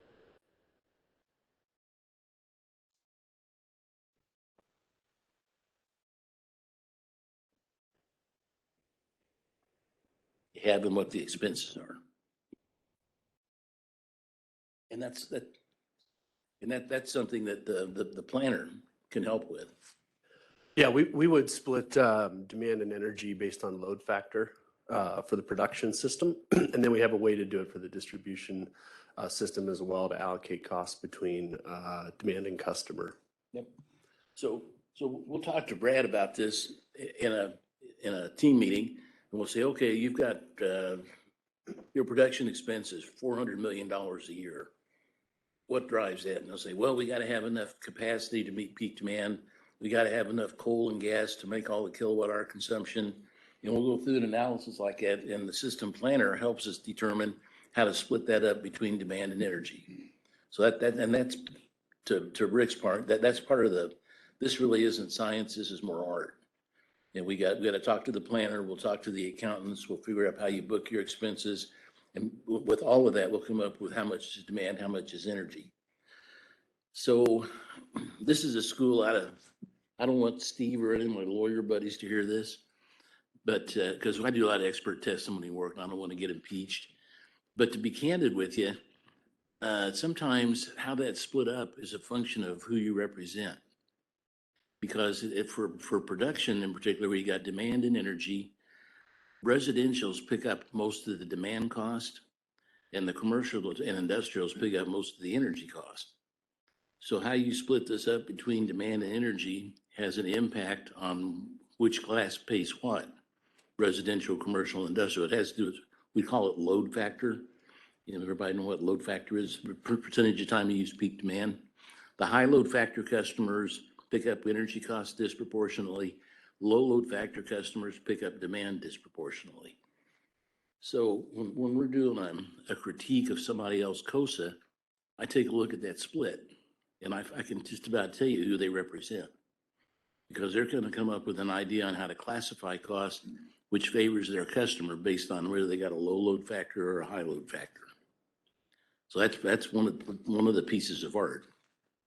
Well, may I at this point, would you rather go on or? No, go ahead. Comment? So I think we see that at OPPD, right?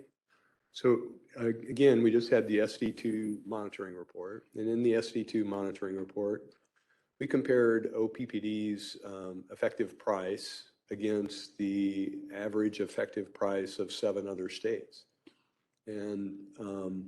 And for residential, we were kind of in the middle. But for both commercial and industrial, we were the lowest of the other states. And there's about, in those 7 states, there are about between 800 and 900 utilities. So, and just 160 here in Nebraska.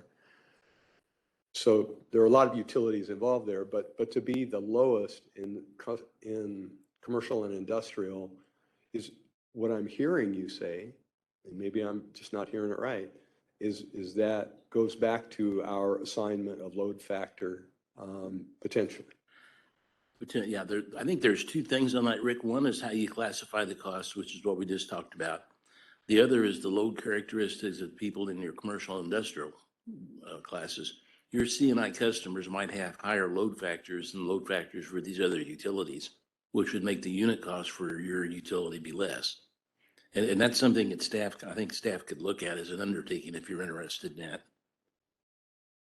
So, go ahead. I mean, on that note, is the load factor across an entire utility probably like a proprietary type of information, or is this something that we could compare ourselves to other utilities and try and understand, what is our load factor in our residential, commercial, industrial classes, or within some particular customers? Is it the case that some of our customers happen to have particularly high load factor? Yeah, the system load factors are contained in all the annual reports. Most everybody files a FERC 1 report or a Form 7 or some kind of an annual financial report, an operating report, and that has system load factor. If you want to know load factors across rate schedules, you'd have to get a copy of their cost of service study. Because within the load data workup where you come up with allocation factors, the analyst has to have a load factor for each of the different rate schedules. So that's where that information would be. And anybody that does a cost of service study would have that information available. And so is that the type of information that is publicly available, or is that something that it is proprietary? It should be. It should be. If they're regulated by a state commission, that cost of service and the backup for allocation factors has to be filed with the application. And it's available to all the interveners, and it'd be, I assume, a public record of some sort. Yeah, generally, that would be public, just in a general sense. I agree with Gary. There may be aspects that are embodied in a cost of service analysis that, that a utility, an OPPD, might want to retain as proprietary information, possibly. But you wouldn't really know that until you kind of dive in to see what's embodied in the cost of service study before you could answer that completely. But generally, I agree with your point. Yeah, that should be available.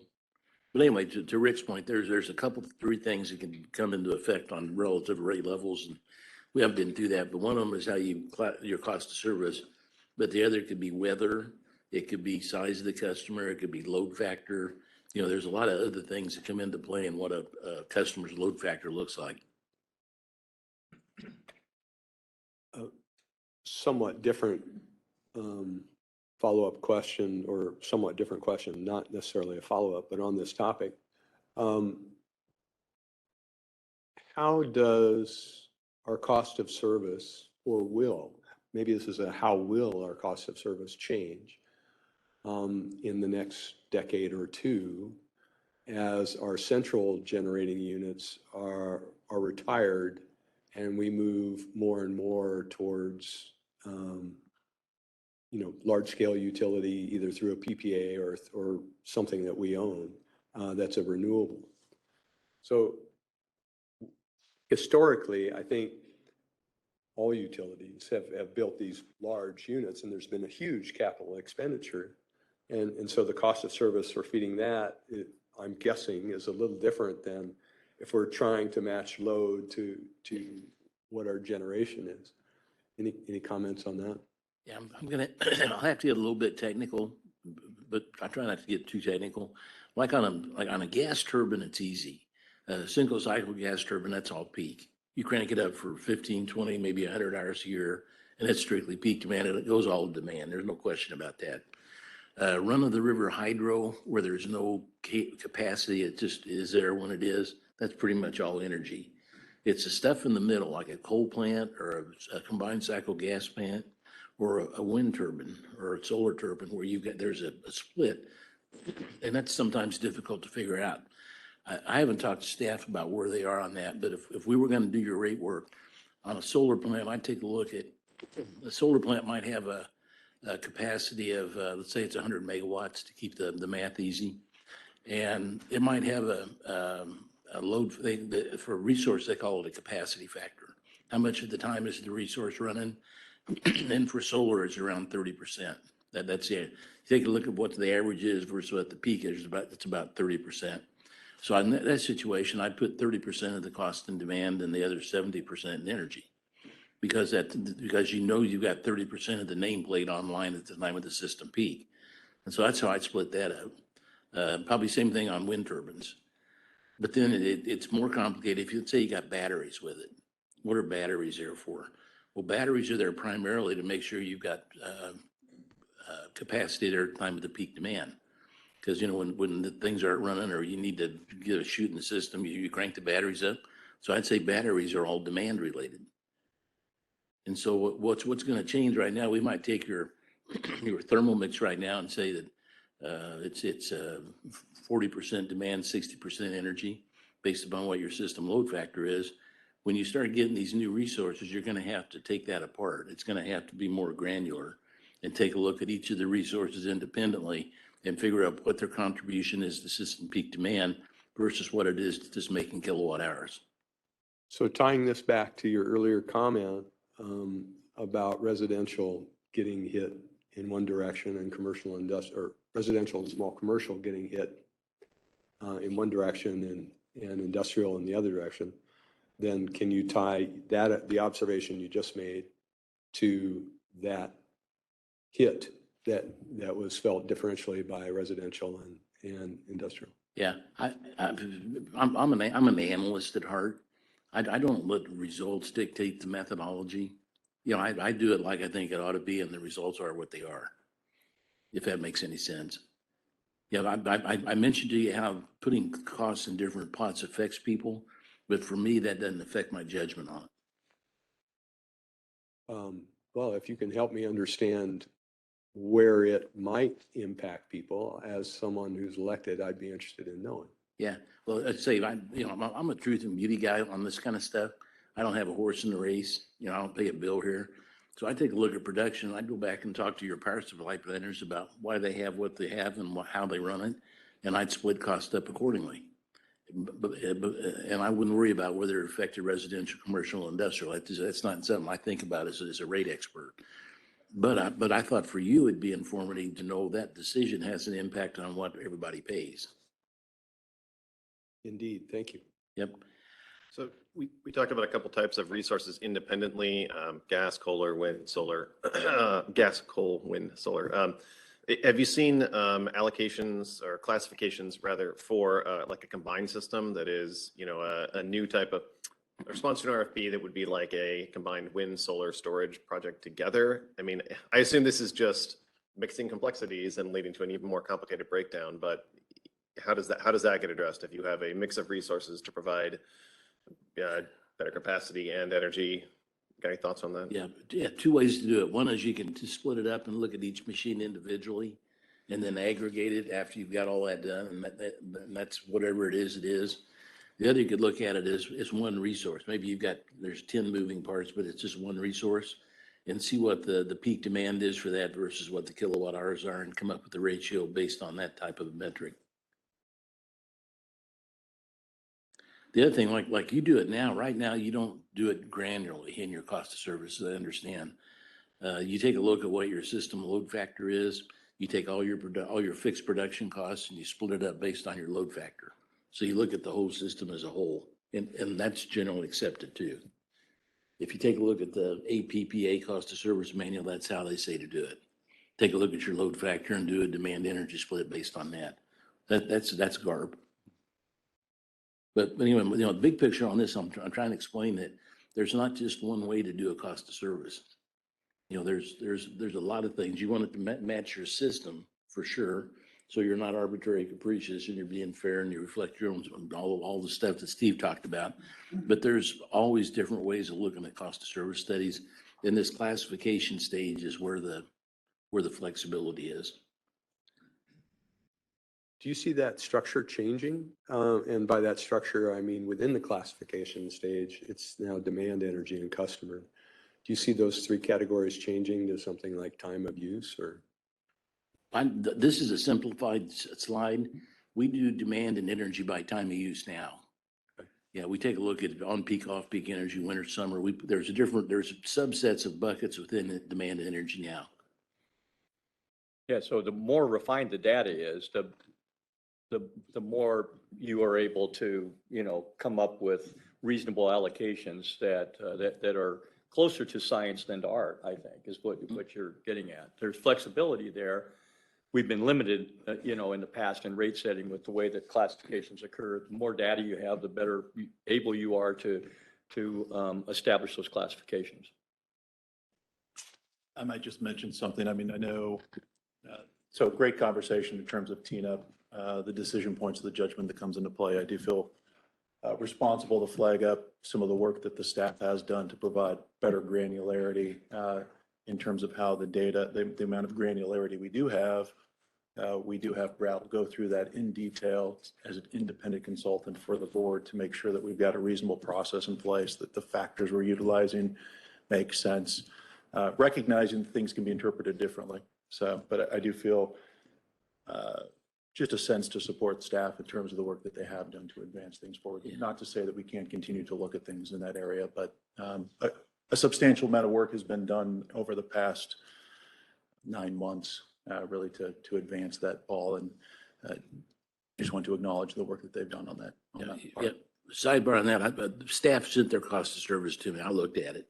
And what you did, and I don't know who did it exactly, I wasn't involved in that, but the technique, the overall construct was fine. what you're doing in your class with, and respect to classification allocation in the COSA is in keeping with generally accepted rate setting practice, and we would say it's fine. I didn't see any outliers at all. So that you have done good work in that regard. And if I was going to be critical of something, I'd be critical of another consultant's cost of service study. And I didn't say anything bad about it, so I'd tell you something.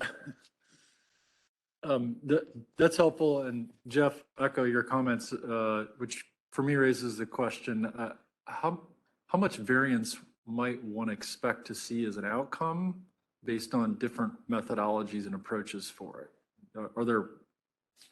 Are we talking about like a fraction of a percentage difference here or there? Or are we talking about pretty significant differences in terms of what the outcomes might look like? I'm going to tap into you, Gary, on what you've seen in that space. Plus or minus 10%.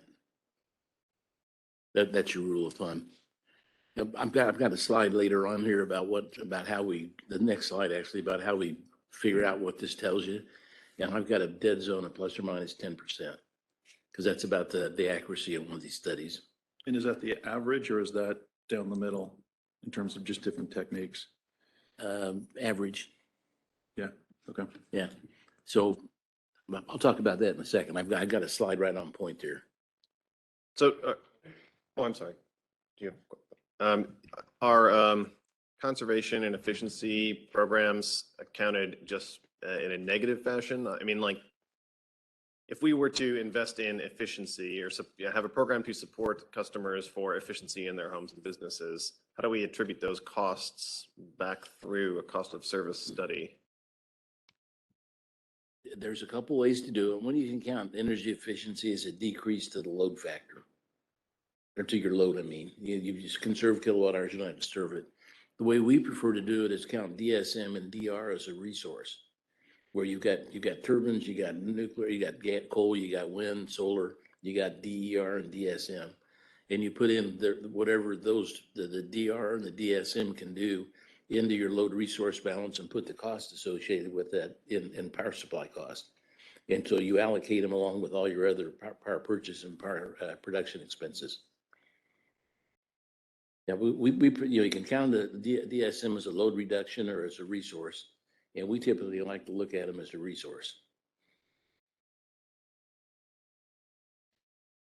That's a good question. So there's one, so that's one wrinkle to Rick's point. There's another wrinkle. I'll tell you about that. Transmission is pretty straightforward. Transmission is you always have transmission put in around system peak demand. You got to have enough conductivity to go from the generator to the load center at the time of peak. I'll defer to Brad on that, but that's what we hear from the planning engineers 99% of the time. Distribution is a different deal. With distribution, you've got to have enough substation capacity to meet your peak demand, regardless at some point, whether it's winter, summer. It could be, distribution is more localized than what generation and transmission is, obviously. So, but you got to have enough substation capacity to meet all your local inter-regional demands. Likewise, you've got to have a pole, a conductor, a transformer, a service, and a meter to each house. So for distribution expenses, some of it's driven by peak demand and some of it's driven by number of customers. And the question there is, how do you split distribution costs up between demand and customer? And there's three ways to do it. And I'm not going to get into detail on this unless you insist, but there's something called minimum system, there's zero intercept, and 100% demand. And all of those three for classifying distribution costs are, I'd say, generally accepted rate setting practice. You can get away with any of the three. The impacts of that are probably obvious, but the more costs that go into customer, the more residential gets. The more costs like that go into demand, the more your C&I customers get it. And again, I don't look at that as a determining factor, but that's what the practical implications are. What I do is go back to the distribution engineer, the planner, and say, so you've got $200 million in distribution expense, and you got maybe $500 million in plant. How much of that's driven by peak demand, and how much of that's a function of the number of customers out there? And we have that discussion. And then we do one of those three analytical exercises to get an exact split. and apply that split to all your distribution costs. So that goes between customer and demand. But that's another one. That's not a science. You know, that's one where we got to use engineering judgment. We take a look at the system. You know, big picture on distribution costs. The more rural the system is, the more that goes into the customer pot because your density's less. So you've got to have more stuff out there to get to the customer. The more urban is, the more peak demand is related. But the degree between those two is something which reasonable people disagree about. I think during our 4-hour review of the Excel file back in January, I think we probably talked about the methodology we used. Can someone on staff remind us which of those 3 methodologies we use in that example? You use minimum system. And Beth told me you're looking at a zero intercept method next time. She's going to refine that. But that's all hearsay, and she's not here. But that's what I heard. Yes. And we do have Tim Linnell on as well, who can speak to the model in detail. Tim, are you able to chime in? I know you're on virtually. Yes, I'm here. Can you hear me? We can. Yeah, so currently we use zero intercept and we have conducted a distribution classification study where we looked at both zero intercept and minimum system, and so we are currently conducting that now, but to this point we have used zero intercept and we're looking at both methodologies. Thank you, Tim. It sounds like staff's aware of this, and staff's doing 2 or 3 methods they're going to bring to you, it sounds like, and show you what the results are. So it sounds like more to come on that. So anyway, Rick, you had the good point. Is that all science? No. That this classification area is something where there's judgment that has to come into play. I appreciate it. And I think you've given a very thorough answer with a lot of examples, and I do appreciate that.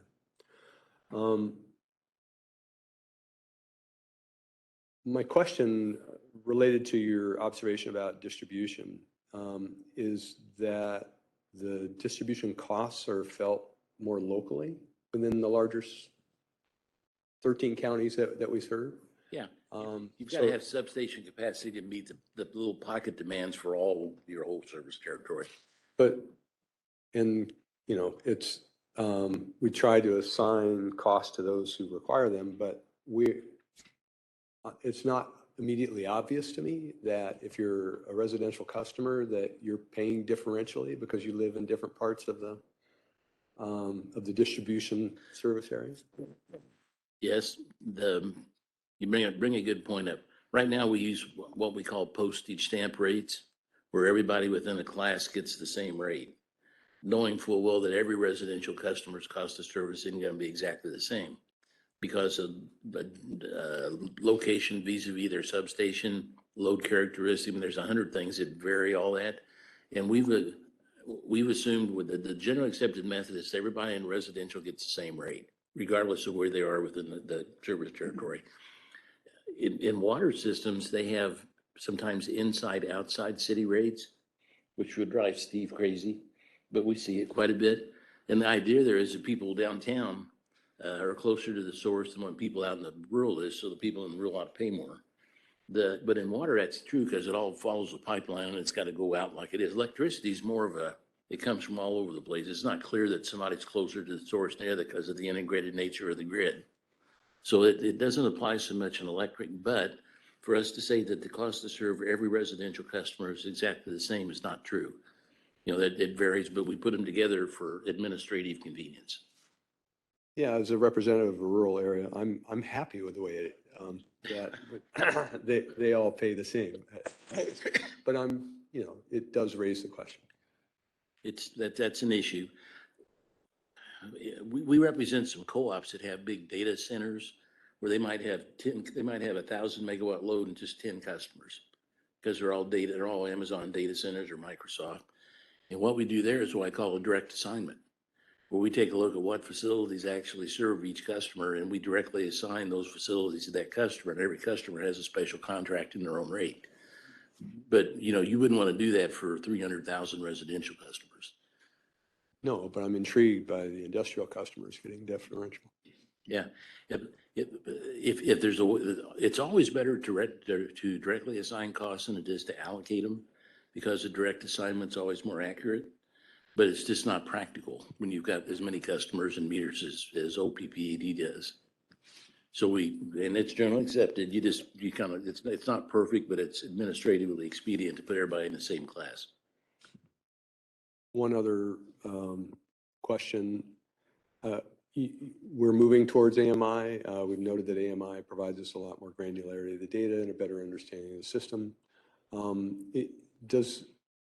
Do the meter costs change? The allocation of the meter costs change because we, the utility, are getting a benefit out of it that we haven't in years past? That's interesting. On rates, we look at it from the utility standpoint. And from the utility standpoint, an AMI meter's a little bit more than a standard meter, but not much. So when it comes to allocating meter expenses, we take a look at what a typical residential meter is, what a commercial meter is, what an industrial meter is, come up with a weighting factor by class, and that's how we allocate meter cost. So again, that's not perfect, but to your point, it just looks at the utility side of that. What's it cost for the meter and to read the meter for that matter? I understand. Did I miss the point? No, I understand that you've given me an explanation of how we do it.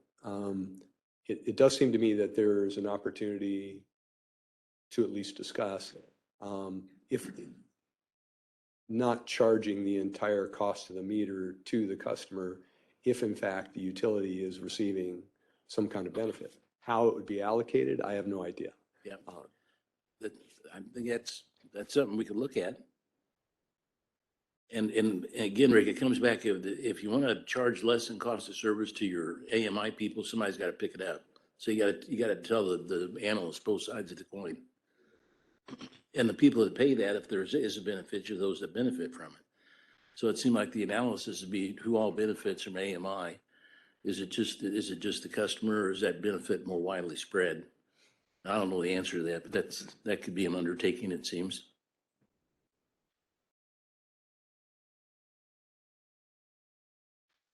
This is the kind of the tricky part of the cost of service. So if you've got questions about it or concerns, get them on the table. We'll give you our candid advice about how it works. But I think it's instructive to know how that classification stage affects your allocation across rate schedules. Because I say when we critique somebody else's study, that's the first thing I look at. That's where the stuff happens in that classification stage.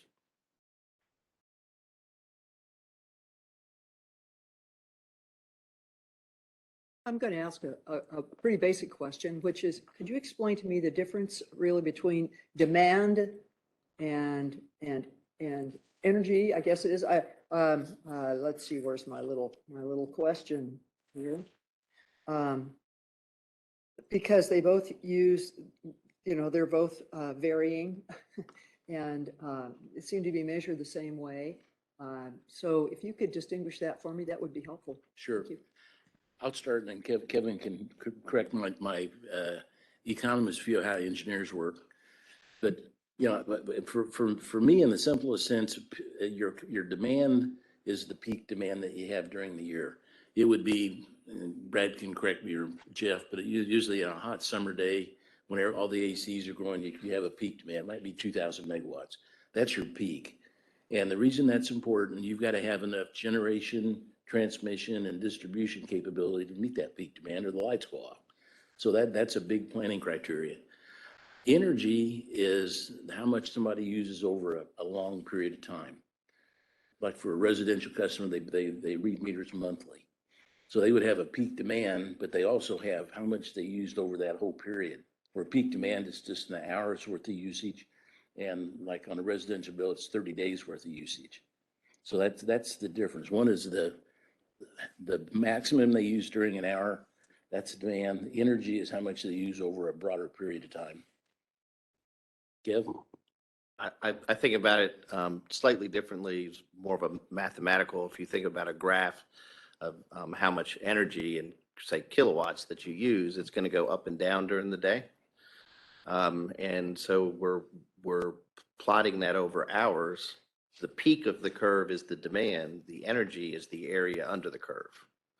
And so you're designing your system, the wires, substations, generation for that peak that happens once. And then the energy is what you're delivering the rest of the time. And that becomes more of the area under the curve and the variability. And I would recommend we also clarify then the relationship with load factor.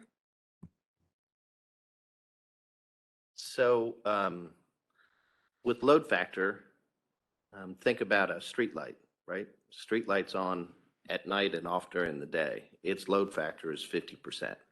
So if it's on 100% of the time, the load factor is 100%.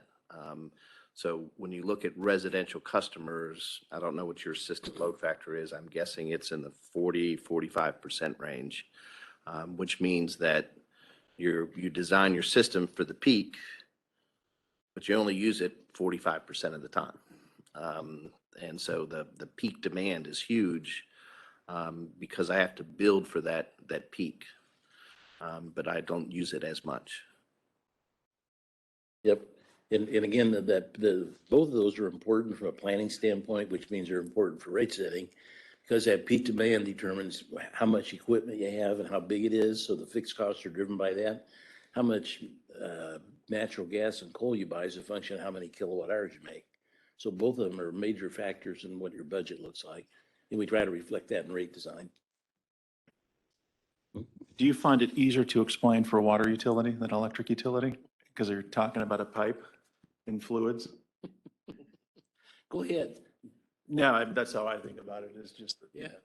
how much of the pipe would be your distribution system and how much of the system you're taking up at any point in time. The peak would be of the pipe, what you're consuming. The water going through would simply be your effectively your energy. Yeah.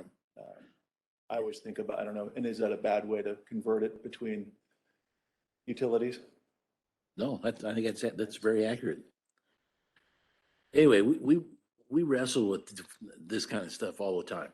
How do you define demand? What's energy and what's load factor? I mean, that's people in the business for years and years don't get it. So, it's just, but it's very germane to what we're talking about here. So it's important to have at least a conceptual idea of how it works so you understand why we're trying to get to what we're doing in rate design. So kudos, we made it 5 hours before there was a water is electricity analogy, but finally got there. Must be some kind of record. We talked about electrification of things like transportation and other areas. In general, the assumption would be that beneficial electrification of those areas would increase the energy consumption, but in theory, if it would not increase the peak demand, that would help to increase the overall load factor of the system and decrease the cost per unit, correct? Is that kind of the general idea of, and I only ask because I say that I would like to support rates that encourage beneficial electrification, again, more consumption, but not on peak to increase our peak costs, which you've said are generally something like 2/3 of your overall costs. So I know in the Obama administration, one of their goals was to increase load factor from 45% towards 60% for those exact reasons.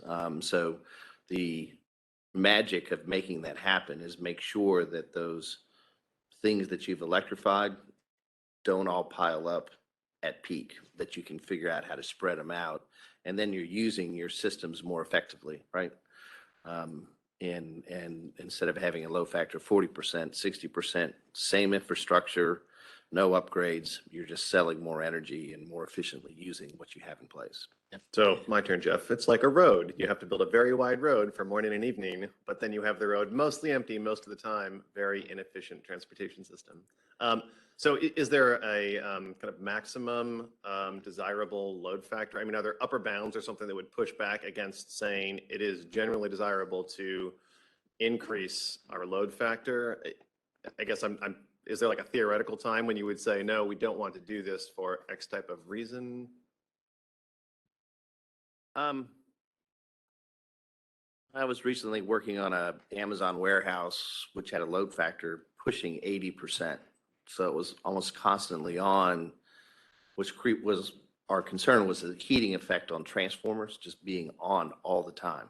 Where normally we see the load going up and down and cycling and cooling. And so while the transformer is rated for its value for 24 hours, running it hot for a year is something different. So there is sort of a kind of a cap, although I don't know what the theoretical number would be, but there is a concern about just running hot all the time at a really high load factor. I'm gonna hop in if I could. Before we get off on that, that was super interesting. But Gary, you described the importance of understanding this work and how it works and what the outcomes are and what the inputs are and where the decision making is. Don't disagree with that in any way, shape, or form. What I'm trying to understand is how this fits within our role as board members. And I'm thinking a little bit about like, okay, what are the outcomes of this full exercise that we're going through over the next 11 months? And how does that relate to the decision-making that happens when it comes to how we do a cost of service study and what those decisions are?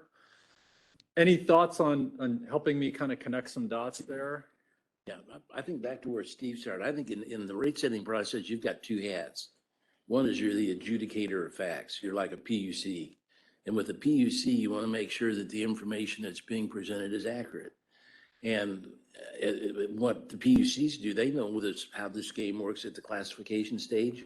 And when somebody's testifying, they kind of look at where they're coming from and they test them. They say, okay, you're an industrial consultant. You want everything to go to demand. You know, that way you kind of know where to push and where to test to make sure you've got an accurate set of information to work with.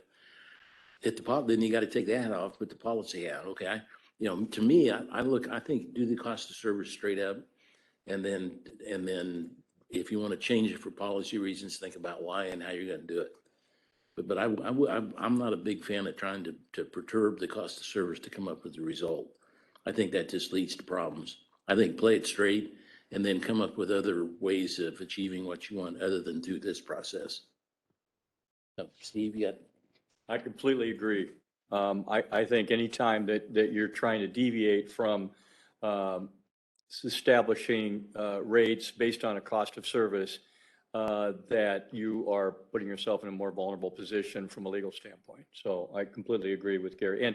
And there are many ways, especially you've heard during the course of this workshop, that rate making has evolved a great deal. Especially in terms of the way that we can obtain data and get more granular data in order to better set rates. So there's a lot and different types of technology that allows things like time of use rates to enable better cost recovery.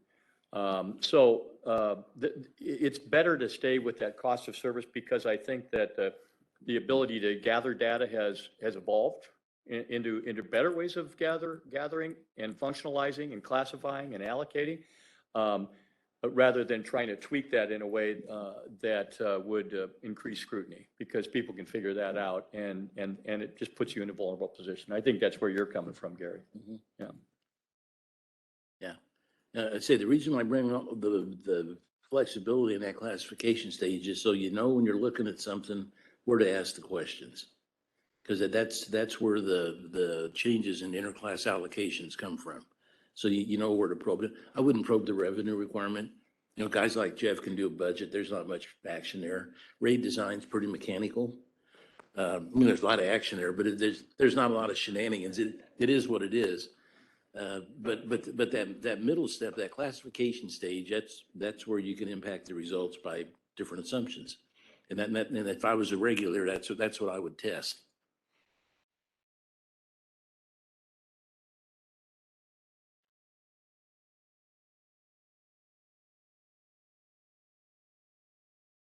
As I recall, going through all the information early in January about this and was doing some reading, it seemed like it was the allocation stage is also a real, like, you have decisions to make about moving from the classification to the allocation as well, that can have impacts. That's a good segue. Let's talk about classification. Let's talk about allocation, just to finish it off. Good point. Well put. So we get your revenue requirement classified into demand, energy, and customer. So now we need to come up with an allocator for each of your rate schedules as to how much each rate schedule contributes to your maximum demand through your kilowatt hour consumption and number of customers. We'll start on the right because that's the easiest. A number of customers, we know how many customers we have with surety. You send bills out to them every month. We know what's out there. You've got, hundreds of thousands of customers. Jeff can tell you down to one digit how many customers you have. So that's easy. That one's pretty easy. That's just an accounting matter. On energy, it's pretty easy too, because customers are billed on energy. All of them are. There's always a kilowatt hour charge in each rate schedule. So what we do for allocation factors, we'll go back to the billing department and say, give me a data dump by rate schedule of how many kilowatt hours each class used. And so we can get that pretty good. The only wrinkle in that, and this is a small wrinkle, is that some of them are metered at primary and some are metered at secondary. So we have to take an assumption in there for line losses to adjust the people at primary or secondary. But that's small potatoes, but that's the only wrinkle there. Demand's a different deal. On demand, the kind of costs that we're allocating there are a function of peak demand, your system peak demand. So what we want to know for each month you have a system peak.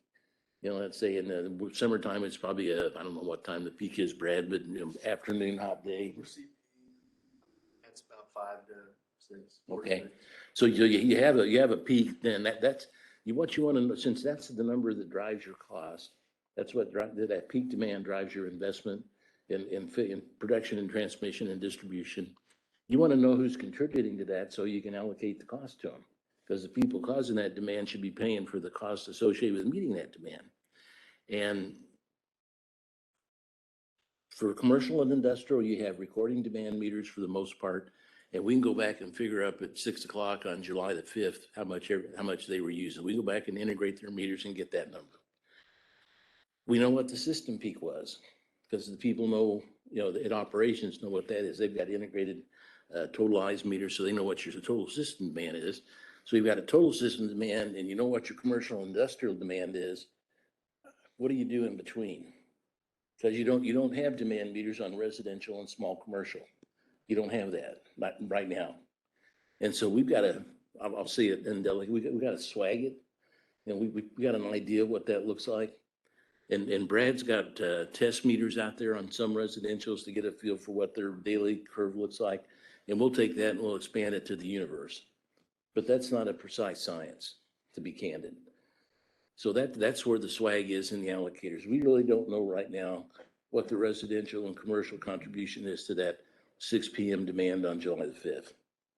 And again, I think you can address this, but there are generally accepted formulas that are regularly used in the rate making process that are applied and accepted. And that if you stay in those parameters, you're generally okay. Now, those kinds of issues get litigated pretty actively in rate cases. Did you pick the right allocation formula? Is that skewed one way or the other?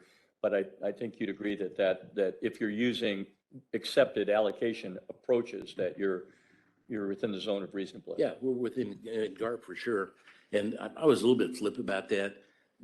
There are recording meters on substations.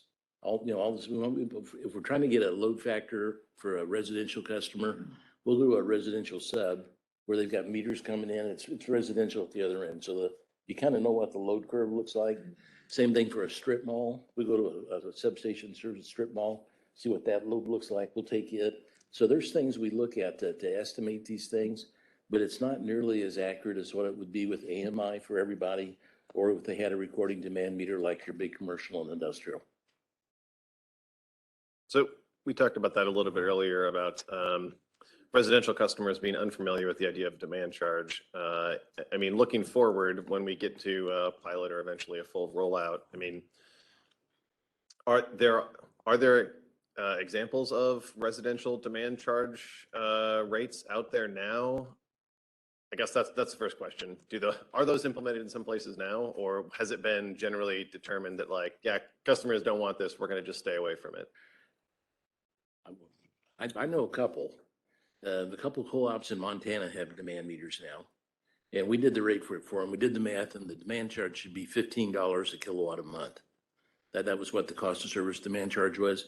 We started off with $1 a kilowatt, just to see how things shook out. Because number one, we'd never billed demand before, and there's all kinds of administrative issues. Can you get the right demand? Can you get it billed on the bill? Can you get it out? You got all that going on. Plus, I don't think you want to have rate shock and try and smack somebody with a big demand charge right off the bat. Kind of put it in there, make sure it works, and then kind of ramp it up if it looks like it's working okay. Yeah, we know a couple co-ops that have done that, but everybody's intrepid about doing that.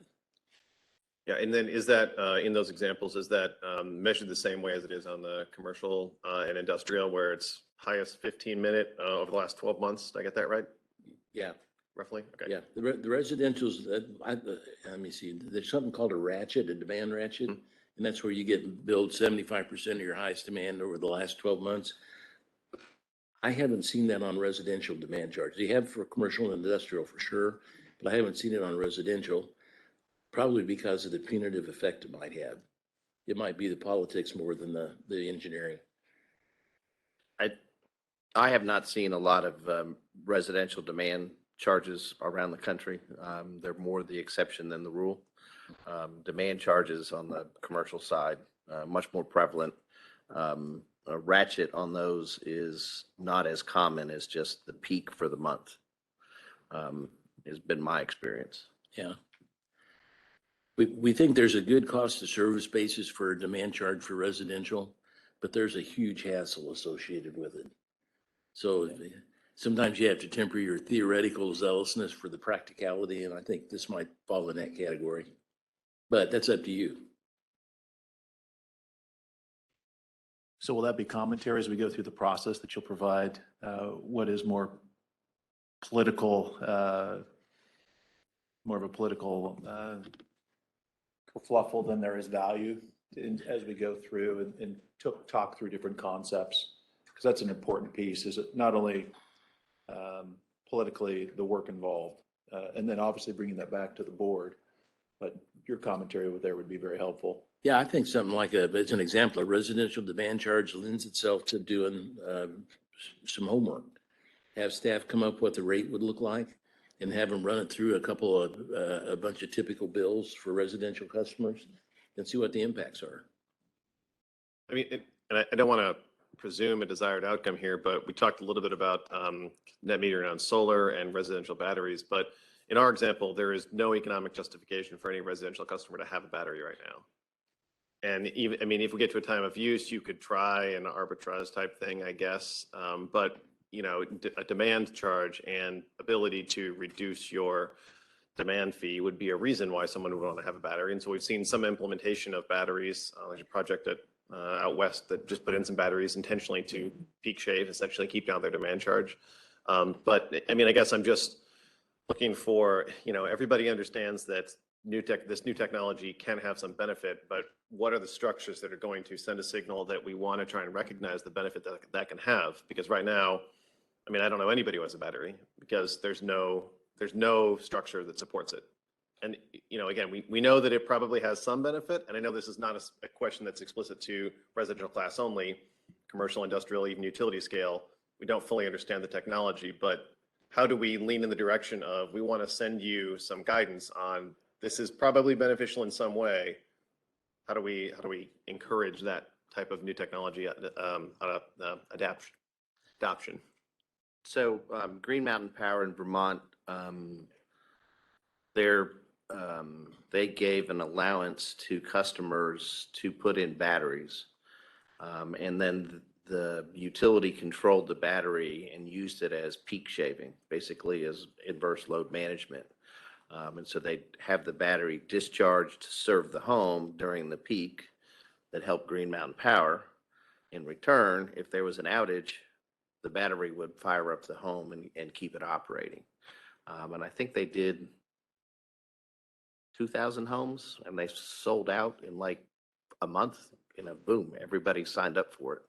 And so they kind of scaled it back, but they're still doing a version of that program. JEA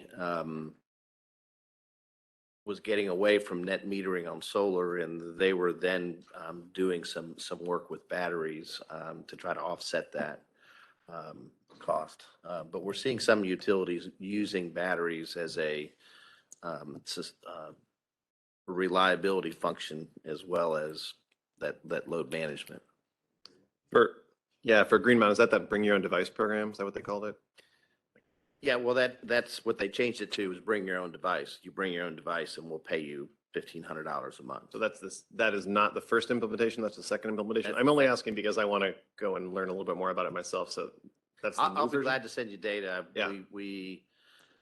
That's why it was stepped out. We're testifying in their current rate case, but we testified in the last 2 rate cases with Green Mountain Power. So we have a lot of data on those programs that I'm glad to share that's publicly available. Okay, and then you said, I'm sorry, use another acronym, JEA? Jacksonville Electric Authority in Florida. Thanks.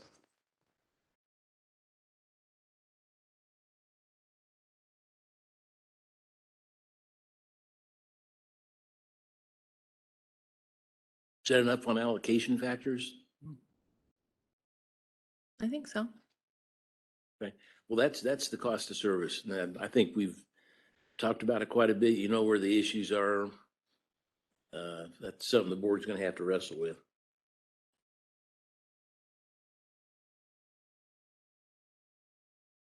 So let's say you get your cost of service done. How do you determine across classes how we're doing and not doing? Or how do you decide if you can go across the board with an increase, or you should differentiate the increases by rate schedule? The metric we use for this, we call revenue to cost ratio. Because when you do your cost of service, you're going to have a revenue for each class from rates, and you're going to have a cost from your cost of service study. So what we do is just compare the revenues you're getting from what it costs to provide the service to them, and get a revenue to cost ratio. And if everybody was paying their their full cost of service, each rate class would be at 100%. But usually that's not the way it is. You get some people in there at 80%, where they're paying 20, that means 20% less than cost of service, or some people 115%, where they're paying 15% more than cost of service. And so I think it was Craig asked me how accurate these things are. We say plus or minus 10%. So we'll do one of these things and we'll say anybody that's within 90 to 110% of revenue to cost is fine. We can give them an across the board increase, nothing different. If you're outside of that, they're subject to some sort of an additional adjustment, either up or down. So, again, and that's situationally specific, but big picture, that's how we decide who should get what at the end of the day when you're raising rates.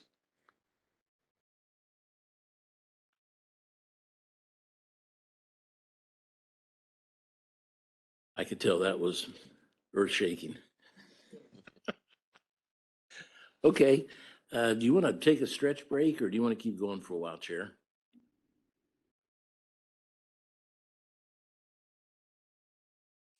Well, oh yeah, let's do that. 10-minute stretch break. Thank you. All right. We will get going again.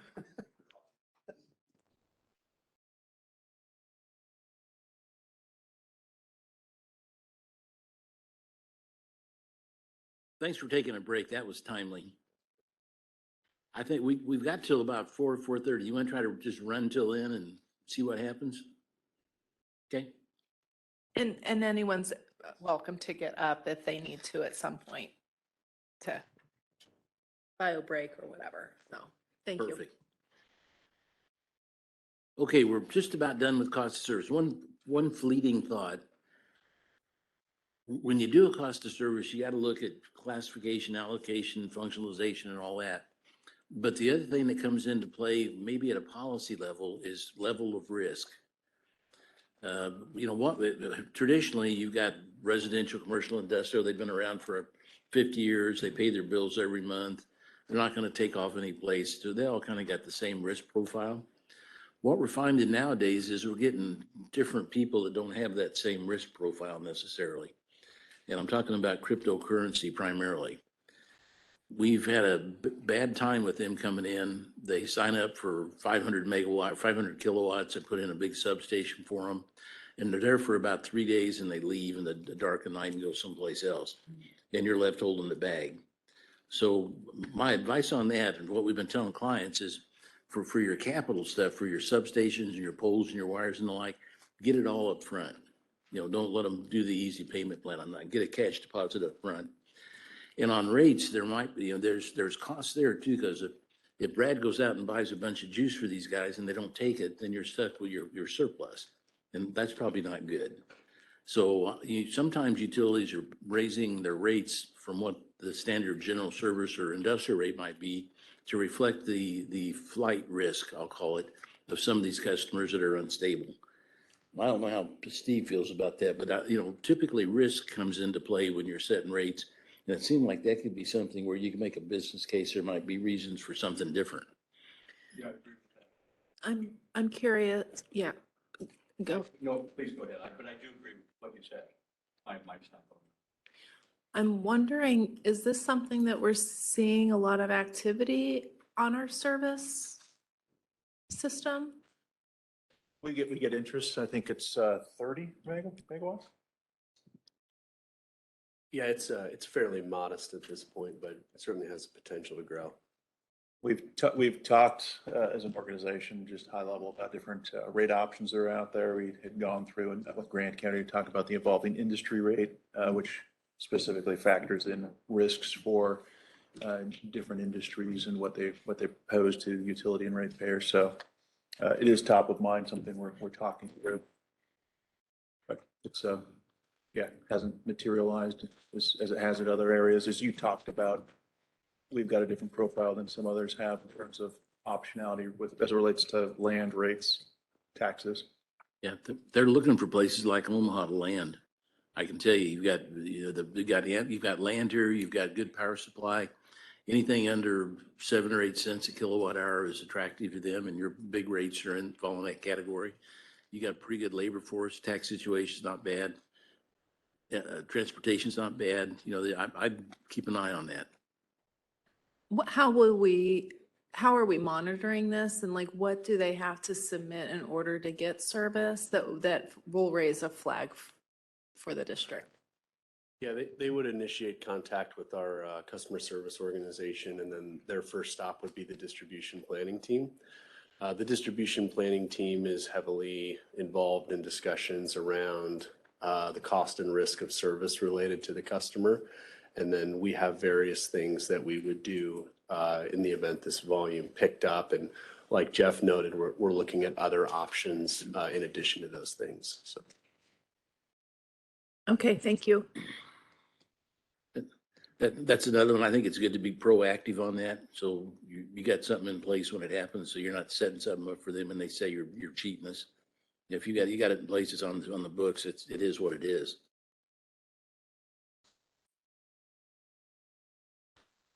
Rate design. Ready to switch gears? Rate design, I started off with the same basic guiding principles here. And you've seen these a couple times already. I won't spend much time on it, but the principles for rate design are very much like they are for just about everything else.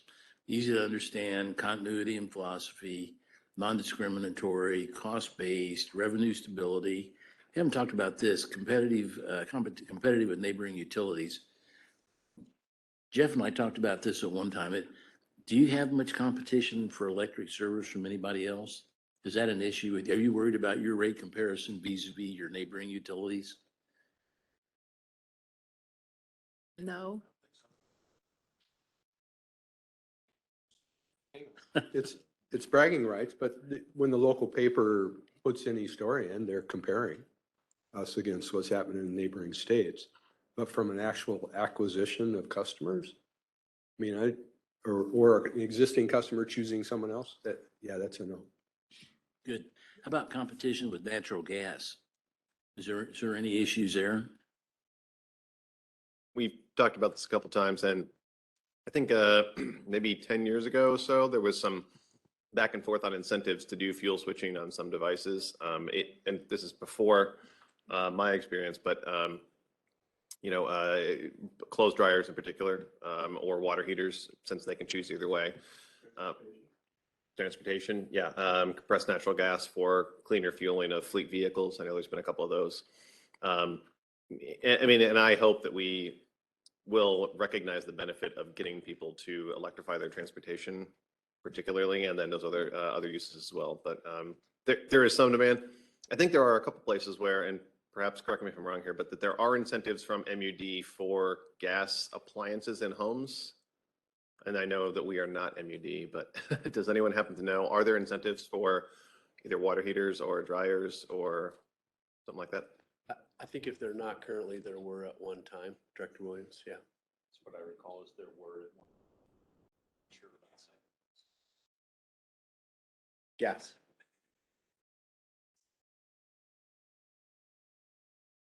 So are you still answering? Okay. So that's more of an urban issue than it is a rural issue. But then during the February cold spell that we had, there was a system level competition. Because residential got the preferential where non-residential was shut down or diminished.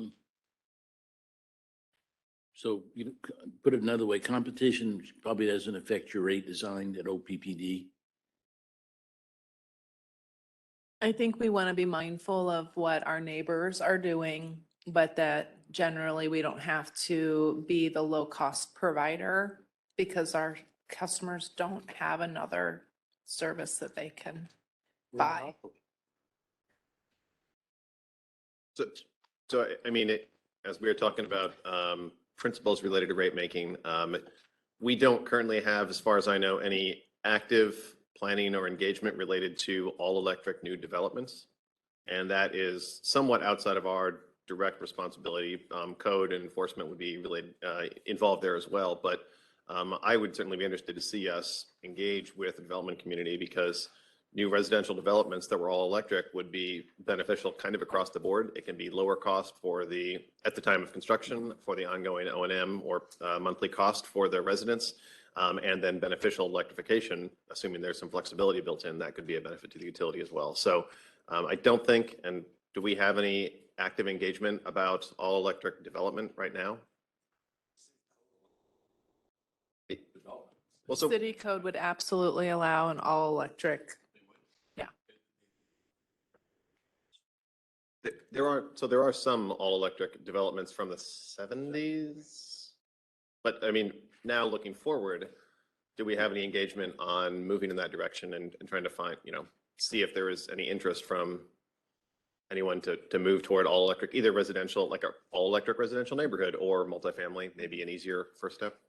I'm not aware of it, but I'll tap into others that might be at the executive leadership team. Yeah, I can add just generally that we have teams that are heavily engaged with developers, contractors, et cetera.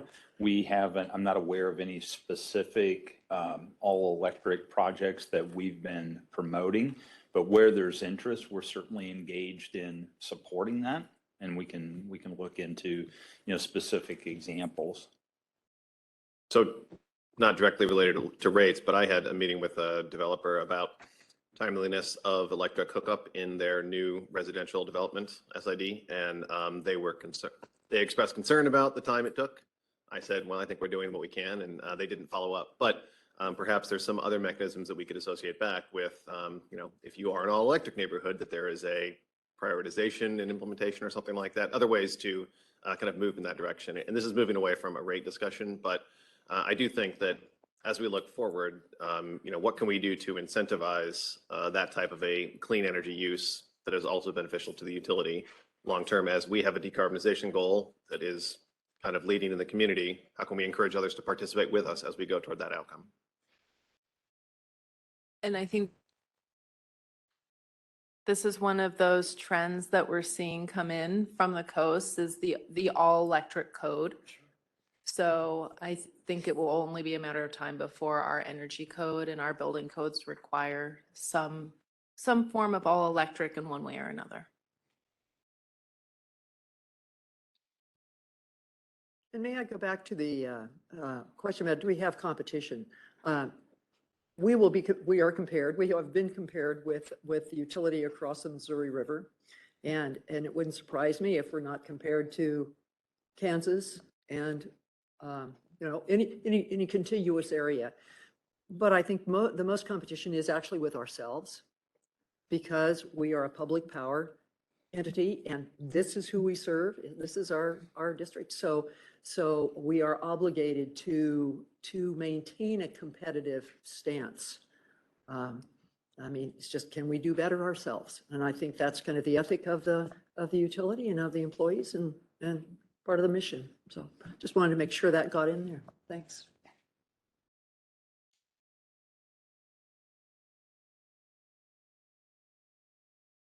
Anything else? Craig?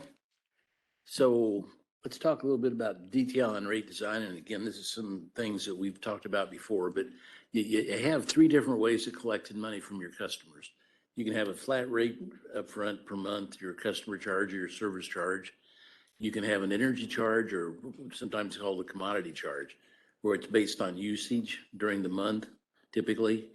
And on that, you've got all kinds of options on how you do that. You can have a flat rate where it's the same all year, so many cents per kilowatt hour. You can have a tiered rate where it's either inclining or declining, where in which you've got declining block rates in the wintertime for a lot of your schedules. That's an option. You can also do time of use and seasonal, or you can do a combination of these. You could have a seasonal rate that's time differentiated, or you can have a seasonal rate that's inclining or declining. There's a myriad of different ways of collecting energy in a rate design. And which way you go is a function of what you want to achieve. This kind of comes back to your policy goals. What are you trying to do? What's the end game here? You can effectuate a lot of that through how you set your energy charge and your rate. And then the last one's a demand charge or a capacity charge. Those are interchangeable for us. And a demand charge can be, historically, it's been based upon the customer's maximum demand regardless of when it happens. And we call that the non-coincident peak. More recently, it's more time differentiated, where you look at what your critical peak period is, or what your contribution to your system peak is. Some time differentiation in the demand charge is becoming more common because that's more reflective of cost causation. So those are your three recovery vehicles. And when you come to setting rates, you got to figure out where you want to put it. How much goes to demand, how much goes to energy, how much goes to customer. Now, you recall from that last slide, we talked about allocating to each class your demand, energy, and customer cost. That's kind of the end of the COSA. Well, what we do there, we take for residential as an example, or commercial, we'll take the demand, energy, customer allocation to them, divide by their demand, their kilowatt hours to their customer, and we get what I call a cost of service based unit cost. And that's where we start with rate design, because that way we know just based on cost of service, how big the customer charge should be, how big the energy charge should be, and how big the demand charge should be. And I think that's a good jumping off place for your final rate design. So that's, okay, so those are your components. So what are some of your trends in rate design? We're seeing, I worked at a utility a long time ago, and we must have had 150 different rates.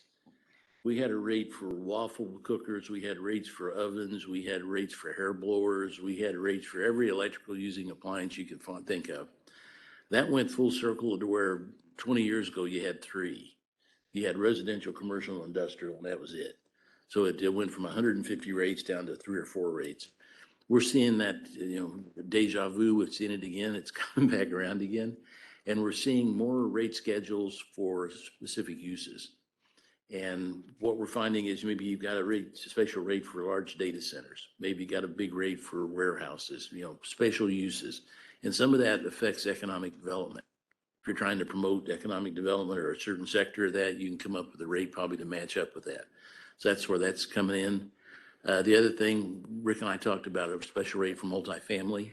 That might be an area where you take a look too. If there's a difference in the cost of service, there's a reason to have a different rate for them. And maybe that's something you want to take a look at. But again, I think the predicate has to be, there has to be a difference in the cost of service.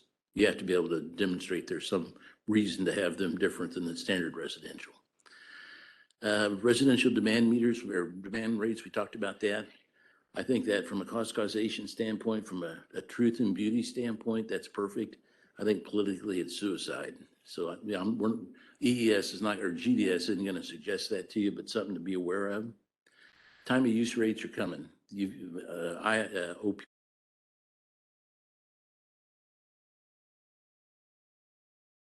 Switch out that, switch. Go ahead. Somebody got tired of what I was saying. Yeah. Did Big Brother pull the plug on me? So time of use rates, that's definitely the vogue. It can affect usage in a good way. It's definitely cost-based and cost tracking for sure. So I think the time of use rates are in. Fuel and purchase power adjustments, you have one. That's fairly common for fossil fuel utilities. Fossil fuel prices and market prices, for that matter, are very volatile. And what people are doing to get around that, it's in the base budget, you've got a cost of power. Let's say it's 3 cents a kilowatt hour. If it goes up above that, you put a tracker on the next month. If it goes less than that, you give them a credit. And what that avoids, it stabilizes net income without you having to adjust rates every month or every quarter. So it's just like an automatic pass through. It's easy to audit. You know, Brad's group keeps track of what their fuel costs are. You just have they do the math every month or every quarter, tell you if you're above or below the base, and you adjust accordingly. That's very common. I bring this up again with varying degrees of intrepidation. People are the utility people, the financial people that like stable net income are pushing for more charges in the fixed cost, more into the demand charge, more into the customer charge. I hear Eric about that. I'm going to talk more about customer charges in a second, but that's definitely a trend right now. And there was one other one.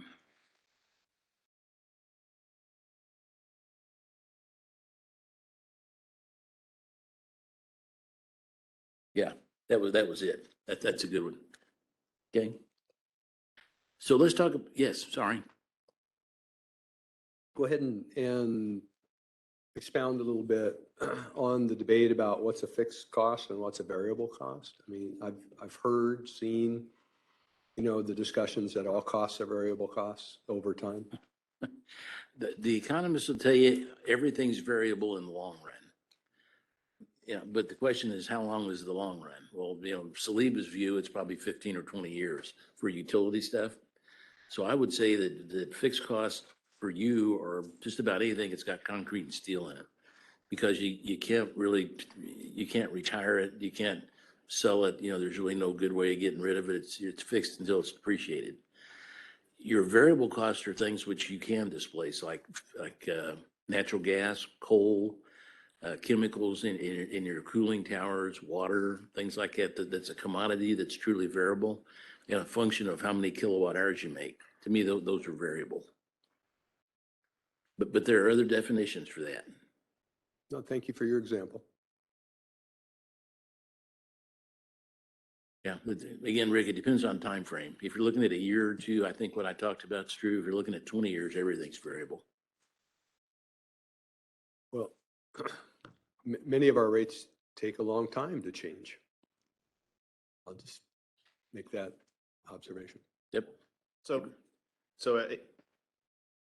is there guidance on when something moves from the category of fixed cost toward variable? I mean, when you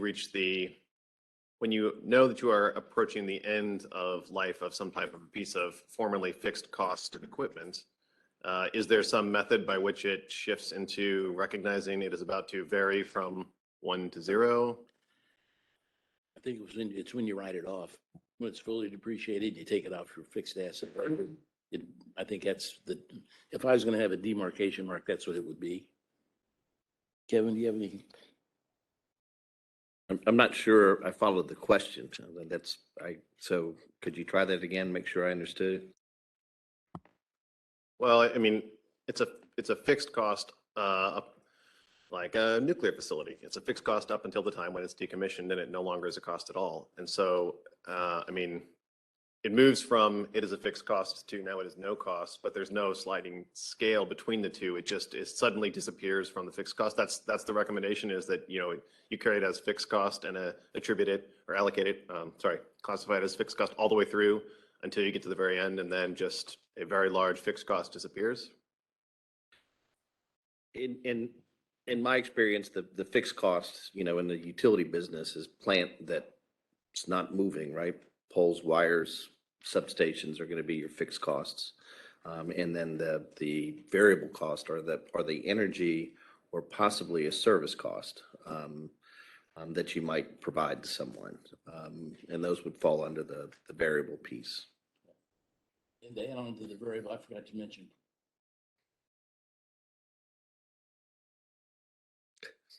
Yeah, I must have a Midas finger that kills these things. Swapped. We did swap. Okay, I would end to that, your purchase power agreements. Most of them have got termination clauses of a year or two. Sometimes they got liquidated damage, but you can get out of those too. I would consider those to be variable cost. Along with but primarily natural gas and coal.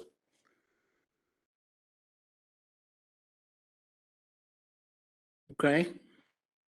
Let's talk about my favorite topic. That basic charge. As I said, my worst meetings in public have been over this. It's just people hate this. And the analogy I get is, okay, I go down to the Chevron to get gas and they don't charge me $3 to go up to the pump and then $4 a gallon. They just pay me or charge me $4 a gallon. There's no entry fee basically for a gas station. Well, that's true, but the fixed costs for a gas station are probably 10%, and the fixed costs for a utility are probably 85 or 90. You know, it's a different cost structure you're facing. You've got to be able to collect some of your fixed costs through something other than usage for the reasons I talked about. Now, there's another story which I will tell, but that's sort of the party line on customer charges. Basically the premise to this is average use per customer is declining, or it's not increasing as rapidly as it used to. And the reason for that's two or threefold. One is just conservation and energy efficiency. People are doing more demand side management than what they have in the past. There's a lot of programs for that. There's federal standards for appliance efficiency. There's state standards for that. People are just using electricity more efficiently than they were 20 years ago. And that's had an effect on usage. The second is distributed energy generation, DER. You've got rooftop solar. You've got all kinds of things in there that people are using to make their own electricity. And then finally, the price of power is going up. And we've talked some about this. Price elasticity isn't a big deal because electricity is generally inelastic, but it still is a consideration you have to look at. So what are utilities doing? Well, right now, again, for Eric's been, I'm going to talk about both sides of this. We'll talk about the pro customer charge side. We'll talk about the con. On the pro side of this, right now, for residential, you've got a choice. You put it in the customer charge or the energy charge. And there's obviously politics about keeping the customer charge down low. So it goes into the energy charge. So you got a fixed cost and a kilowatt hour charge. Well, what happens if people don't use as many kilowatt hours? Well, you don't collect your fixed cost. And which is a problem. That's a problem from a net income standpoint. That's the kind of stuff Jeff doesn't like. So that's number one. Number two, average use is going down, as we talked about. So when utilities are not making their net income or meeting their debt service coverage, what do? Well, they raise rates. That's how you work. You cut expenses, raise rates, or a combination of the two. So, and customers respond to that. And I say, okay, if we're going to have higher rates, we're not going to use as much. That price elasticity. So you kind of, it gets to be a vicious circle where you raise rates some more and they cut back some more, and you raise rates some more and they cut back some more. You got to keep messing around with rates. So what people are doing, some utilities are doing, is stuffing more of their costs into something that doesn't change much, like demand and like number of meters or your customer charge. That's the big game there. But again, the salient point to this, I think, is that customer charges are not popular. People don't like it. And there's all kinds of reasons they don't. Like I said, they got the gas station analogy. You know what? The supermarket and the gas station don't charge me just to go in there. They charge me when I buy something. You know, we get that. The second thing is there's and this varies by utility, but there's a premise that low usage is low income. And so if you crank up the customer charge, that disproportionately affects the disadvantaged community. And that may or may not be the case in Omaha, but we hear that quite a bit too. May I comment? Do I have a comment? I have a comment. Oh, okay. So, yeah, I do find the higher flat fees to be regressive personally. That's my view. I don't find them to be efficient in terms of reducing the waste of the service. And then the entire premise about customer usage declining, I don't know if we have data on that. What I do know is that statewide, on EIA data, that I've been looking at for over 10 years, is that Nebraska is currently, and has been for many years, currently number 4 and has been in that area in terms of energy use per capita as a state. So I think if it's declining, we're still using a lot more than everybody else. Yeah. And it may be, Rick, you're not declining, but you're not using as much as you would if people hadn't invested in demand side management. The demand would have been higher, I think. As far as the last time we raised the base rate, I don't know if necessarily our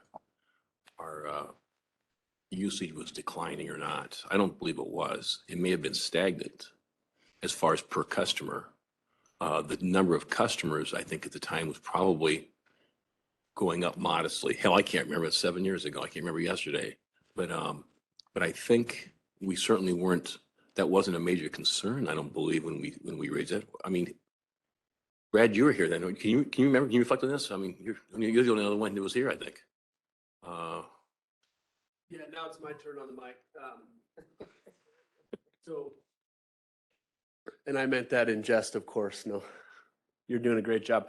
So I would say my recollection, this predated me a little bit, was a flat customer count, modestly maybe growing, and a flat load. Yep. I think your characterization is good. Can you remember at least what we were told anyway, the motivation at the time was a question of fairness more so than of a need. Does that sound fair to you or sound right? Yeah, I remember a similar dynamic, and maybe to supplement that, I remember the discussion around the importance of a long-term signal that customers could rely on. And at the time, that team and that board felt like that was the right decision. Mm-hmm. Can you gentlemen say our fixed rate at the time we raised it to $30, the average residential customer's bill was right around $100. So that put the fixed rate at about 30% of the total bill. And at the time, what we were shown, the average model then was the actual fixed cost was actually much higher than that level. Mm-hmm. You mentioned earlier 50%. It might have even been higher than that, I believe. But is that pretty much the norm, would you say? Are we low or are we high, do you think, as far as our fixed rate, our base rate? On $30? Yes. Not only $30, but let's also look at the percentage of the actual bill. I mean, either way is fine. I'd say you're in the top third with that, but the other 2/3 are catching up quickly. Yeah, again, we do, I don't know, 30 or 40 studies like this a year, and across just about all of them, they're increasing the customer charge by a lot, or the service charge, whatever you want to call it, and they're stuffing all the increase into the demand charge and keeping it out of the energy for their C&I customers. But it kind of depends on the territory too. Is the opposition generally saying that it's certainly a hardship on the poor customers, as opposed to saying the lower use customers who aren't necessarily one and the same? There's two pushbacks on it. One is that when you lower if the customer charge goes up, the energy charge goes down. it's a, the waterbed phenomena. And they say that you don't promote the most efficient use of electricity with lower energy charges. Higher energy charges achieve more economic efficiency. I think that's true. The other thing they do is say that the bigger customer charge adversely affects the small user. And usually they come in and say a small user is low income or disadvantaged in some sort. And if that's true, if low income and low usage are true, if that's true, then they're right about that too. And whether that's true or not, it's a function of, it varies by city. Some cities, your low usages are the big condos like Jackson Hole. You go to Jackson Hole, people live there three weeks a year, but they live in a 30,000 square foot home. But they, they're low users, but they're obviously not low income. But then you get people living in apartments that are low income and are, do have problems, income problems. So but that's one of the things you got to take a look at locally. I don't know the demographics of Omaha well enough to opine on that. All right. But that's something I bet staff could find that they probably already know. Yeah, I think that we've seen some of that information come out of some of the studies that were done last year. We can revisit that. I think that that's why, and this kind of problem is what Lincoln Electric is trying to balance with their tiered block rate or their tiered customer charges. I know this will be unpopular, but I'm wondering, so the last bullet point, customer charges are usually unpopular. I'm wondering if customers are becoming desensitized to a fixed fee based on some of the subscription services that they are subscribing to, Netflix, HBO. But And so I'm wondering if we'll actually see a trend where it becomes more okay to have more of a fixed fee. But I also recognize those are like extras that you're buying versus the essential service of electricity that you absolutely need in your home. So just an observation and a curiosity of mine. I think Kevin brought it up. How do you pay for your cell phone? And back in the day, that's kind of how they did telephone service. Ma Bell had a $50 a month, lets you pay for long distance. There's people that say electric utilities are going to go the same way. Just a quick, couple questions came up in terms of the considerations and the bullets there. I thought to touch base with the pricing and rates folks, if there's any additional commentary you had on any of the notes that came through regarding usage, rates, et cetera. We've got Jessica and Brad here, or Tim Linnell. Anything of note?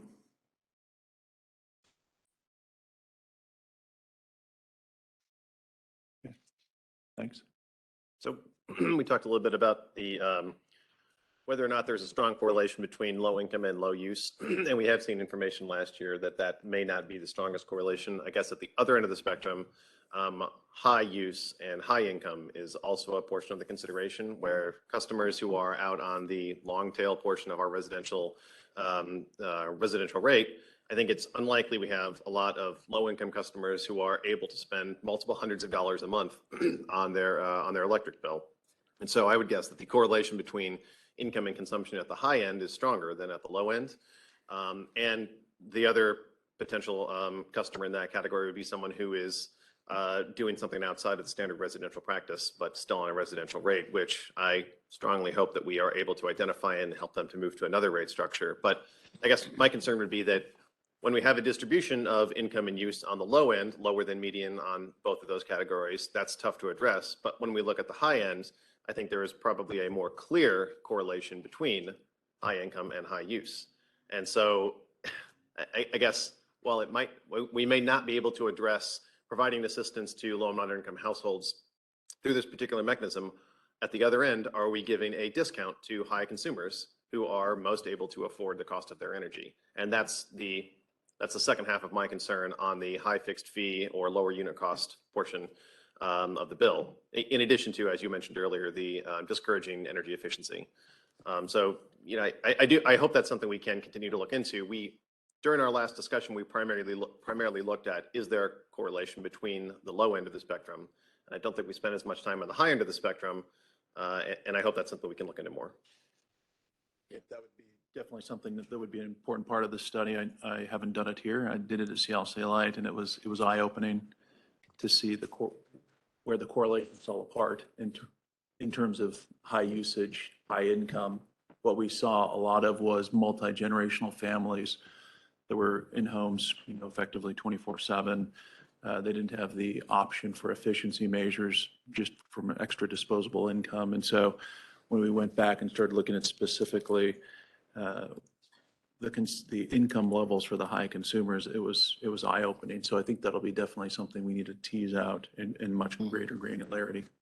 Yeah, I'm sorry, I shouldn't have just thrown out conjecture. I should have just asked the experts in the room about whether or not there is a correlation between high income and high use. And so I appreciate that, Jeff, and your expertise there is helpful. I guess my position would be that I don't believe a high fee, low kilowatt hour cost in order to achieve an affordability metric is likely the most articulate tool. I think we probably have other mechanisms available to us that would help to achieve that desired outcome. And I think the customer assistance program is a good example where that is more specifically tailored to the desired outcome without the negative consequences of discouraging efficiency or the potential regressive nature of a high fee, low unit cost and declining unit cost bill structure. And so I appreciate that we are moving in that direction to achieve that outcome rather than saying we have a blunt instrument. We think there might be some correlation and we're probably helping through that tool. Moving to a more specific mechanism to get to that is something that I am very interested in. I know there was opposition to the increase in the base rate the last time, but I never did get a chance to ask any folks that opposed it, what should the base rate be? Should it be zero? Should it be $1 a month? What should it be? Should there be one? I mean, I've heard someone argue for, yeah, it's just a flat cost, no energy fee. And that was more like an intellectual argument, not a practical rate case argument. But, and we mentioned the cell phone or phone example, and maybe that's an interesting thought experiment, but I think an impractical way to attempt to set rates. Or the other direction, we've heard, and I think in 2015, a number of customers said they wanted to see the fully loaded kilowatt hour cost with a $0 fee. I think that is probably also impractical. But where do we need to end in between there? I look forward to more discussion about this because it was unpopular when it occurred in 2015. Others are moving in that direction. That's also unpopular. I guess maybe we were ahead of the curve on doing something that customers didn't really want, but in hindsight, might be working out okay. I don't know. I guess I'm interested to hear more discussion about this. I think that's also one of the areas where you're comparing yourself to your neighbor. If you're at 30 and everyone else is at 10, maybe you're in a place that's not comfortable. If you're at 30 and everyone else is at 25, maybe that's okay. But it can be looked at regionally as opposed to nationally. Because what California is doing, nobody else here knows about it except us, right? So it's a regional comparison is one of the ways I think to look at that as well. Thus the importance of a peer group. Yeah, peer groups are important.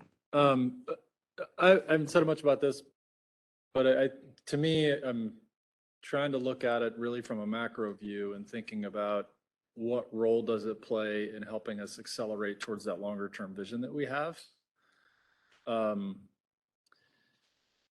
Because price signals are immensely important to the customers. And I found it interesting the way that some of the time of use stuff that you've talked about is inelastic, but then you also described like the per kilowatt hour as definitely driving behavior, right? As that goes up, their demand goes down, et cetera, et cetera, et cetera. It's the spiral that's right here. So for me, what I'm interested in eventually as we work our way through this process is what are the rate structures that need to be in place over time? As you described that gradual approach, where are we today? What does it look like when we've achieved or are close to achieving that vision that we've set? And what's the glide path for us going from point A to point B to point C all the way through? And this plays a really significant role in that. I don't have the answer. To me, I think that's what this is all about, is figuring out how we're going to kind of work our way through that process over time to get from starting point to end point. So like I said, no answer from me other than acknowledging that like this is a sticky wicket, but it may play a really important role in helping us make that transition. If I could, property taxes are inelastic, and yet they are certainly a topic of conversation. And when out on the campaign trail, I remember, what are you going to do about the rates? But, so that's the number one issue that we get from the electorate, I think. That's all. I think it's the number one issue because as we talked about earlier, our reliability and the days without service or hours without service are very low. And so this is the engagement where our customers engage, is when they receive that monthly bill and what does that mean to them. I think that if the other things we weren't doing so well in, we would have different engagement points and we would have more top conversation happening when we are knocking on doors around other elements other than the bill. So what I might put out there, we were planning to continue to go through some of the rate design components. We've got a couple of slides left, but it also talked about, how do we culminate this process? I think you did a really nice job, Craig, of highlighting specifically where are we going with this? How are we going to get to the outcomes that we're after from a long-term utility perspective, decarbonization, but then how does that align with the different and competing principles that we've got in front of us? We were talking about how we could advance that conversation today. We do have additional meetings where we're planning to continue this conversation, but man, if we could start making some advancement on what you would like to see and having us flagging up the prioritization for us, I think would be paramount, so we can take those concepts and then bring something back for the next session would be great. We were working through the survey results. I think we've got that.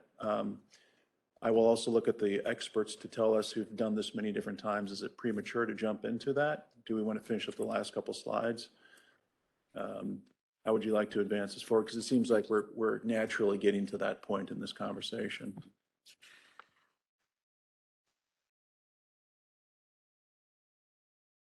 I think the rest of this rate design we've talked about, I'm happy to go through it, but I'm not sure you haven't heard it all already.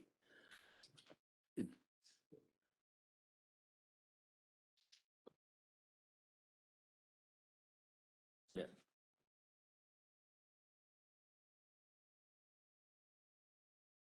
Yeah, I can.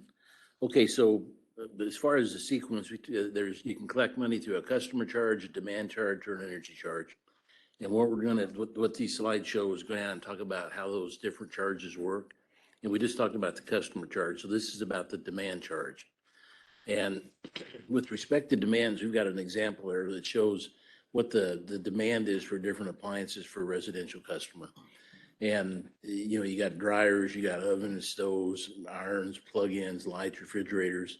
If you take a look at that, there's some of it that's just always going to be plugged in.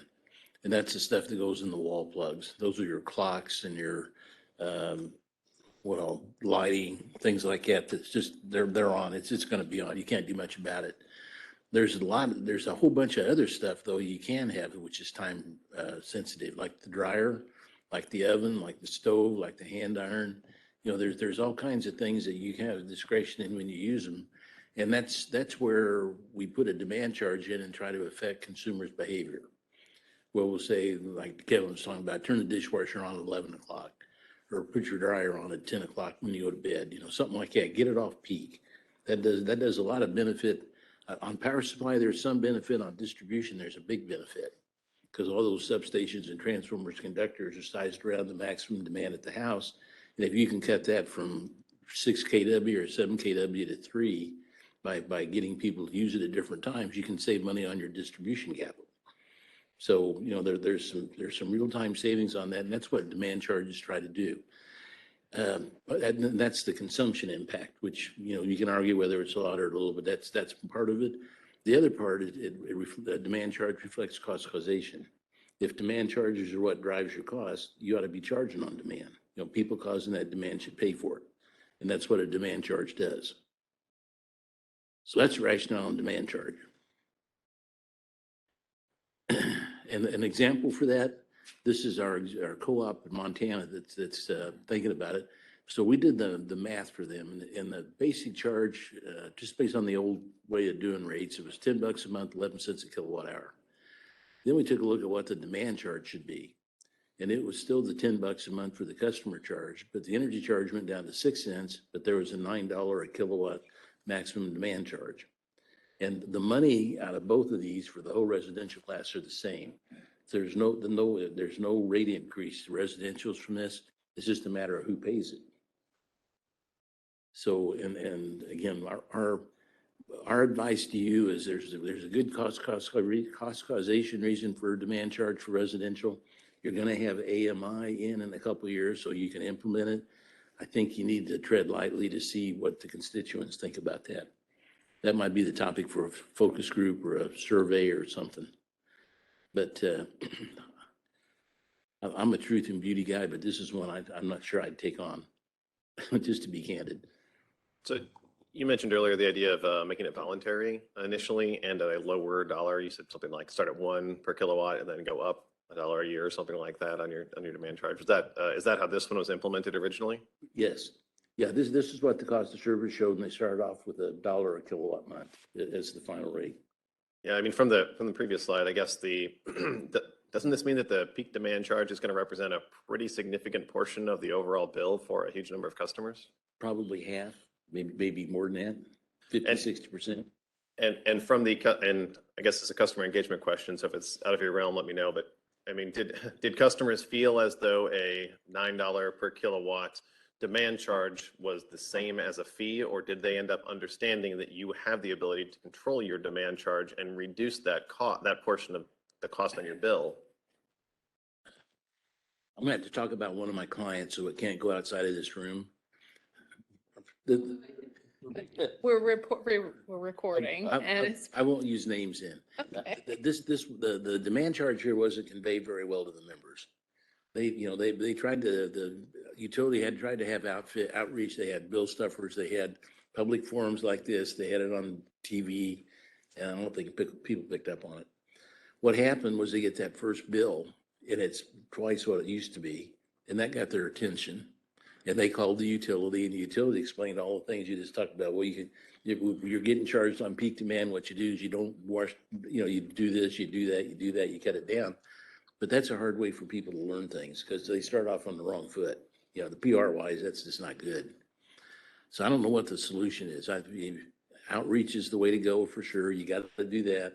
But I'm afraid to be candid, there's just not, people don't pay attention to that a lot of times until they get a bill. If it wasn't voluntary, obviously putting the meters in, it's going to take time to do it, and things will be staggered as far as the installment. Yeah. If you don't make it voluntary, you almost have to wait until we have 100% of the meters in to change our rate structure, right? Mike, somebody call him and say, "Why you picking on me?" Sure. Why am I first? Why am I last? I guess Yeah. Whatever your I perspective is. hadn't thought about that. It's not a bad idea. I guess I don't know. And I'd like to have one. They would also give you a chance to read the meters for a couple months and make sure you know the meter readers are doing it right, and it's getting into the billing system and all the operational things that go with that. Okay. So why is the peak demand charge advantageous to, say, off-peak and on-peak energy charges, or even more granular, off-peak, mid-peak, and on-peak, or critical peak, or those others? The demand charges probably wouldn't be. If you got a demand charge and you're worried about on-peak, off-peak, you'd probably want to have a time of use energy charge as well. So instead of, like in this case, we've got a flat energy charge per year. If to get to your point, Rick, you'd probably want to have a time of use energy charge where it's so much on-peak, so much off-peak, or so much winter, so much summer. Have a differentiation there as well. So it could accomplish the same thing. Pardon? Could accomplish the same thing. They would, yes. Yeah, the demand charge would get people to peak shave, so their peak demand wouldn't be as big, so the transformer didn't have to be so big. The time of use rates would get people to shift consumption at least some degree from on-peak to off-peak. Thank you. So in this example, if you decrease the energy cost, you also decrease the ability for distributed generation to pay itself back. Do you know of examples where there is a value assigned back to the distributed generation to close that gap, to help, make that a viable economic decision? Because again, every time you take that cents per kilowatt hour down, payback on a solar installation just grows longer. It does. There's trade-offs there, no question about it. But I think that goes back to the cost of service, that, the real cost of service is the fixed charge of the substation and the wires that's sitting by the house that has the solar, who they're not using it except when their solar isn't operating for whatever reason. They have you as a backup. And this provides them a better cost signal of what it really costs you. Otherwise, you're shifting that cost to their neighbor. That's the theory behind going in that direction, is it better reflects the actual cost, and it's not encouraging the solar per se.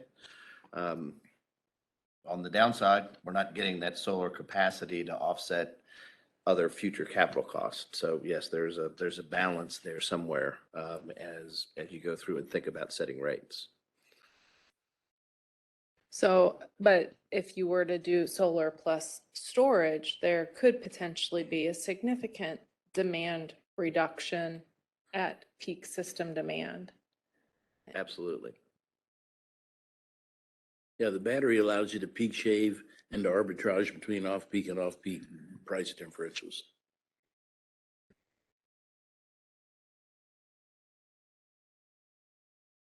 Okay, energy, and this last one's energy charges, and on energy, I'm sorry, Rick, did you have something else? Okay, energy is the last one. There's all kind, we talked about this, there's lots of different energy charges. The higher principle is there's a difference by time of day on what your production costs are for electricity, no question about it.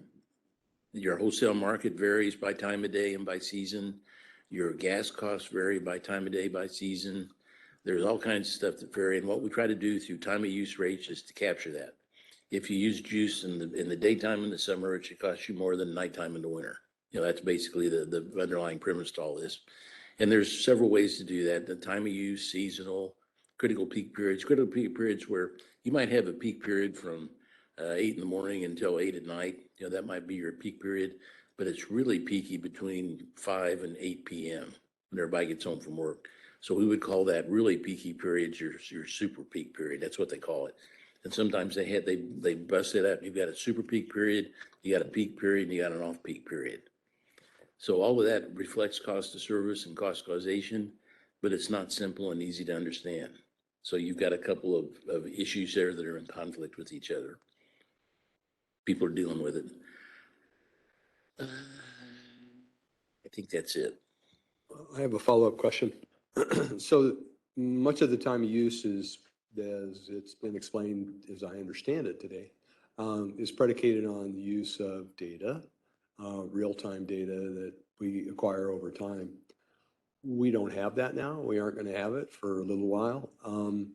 Is there a way, engineer, to approximate? Is there a way to use nearby utilities or some within same energy area of the United States or the same climate area, whatever? Is there a way to approximate? Well, short of going to time of use, I mean, one option is the seasonal. I'm actually on a seasonal rate. I pay a different rate in the winter than I do the summer. I don't need a fancy time of use meter to do it. The months are the months that those rates are set by. So I pay less in the winter to encourage me to get electric heat, and more in the summer to encourage me not to use too much in the summer. And so there's a version of that. I haven't heard of anyone doing any kind of adjustments for metering based on their neighbors or load duration curves because of the accuracy that everybody wants to see, and oftentimes is set forth in state rules for metering accuracy. Yeah, and to Rick's point, sometimes on this we beg, borrow, and steal. We go to like MDU. they've got interclass time of use data. You could, if you get along with them, you could probably get it from them, and that would be representative of what you have here probably.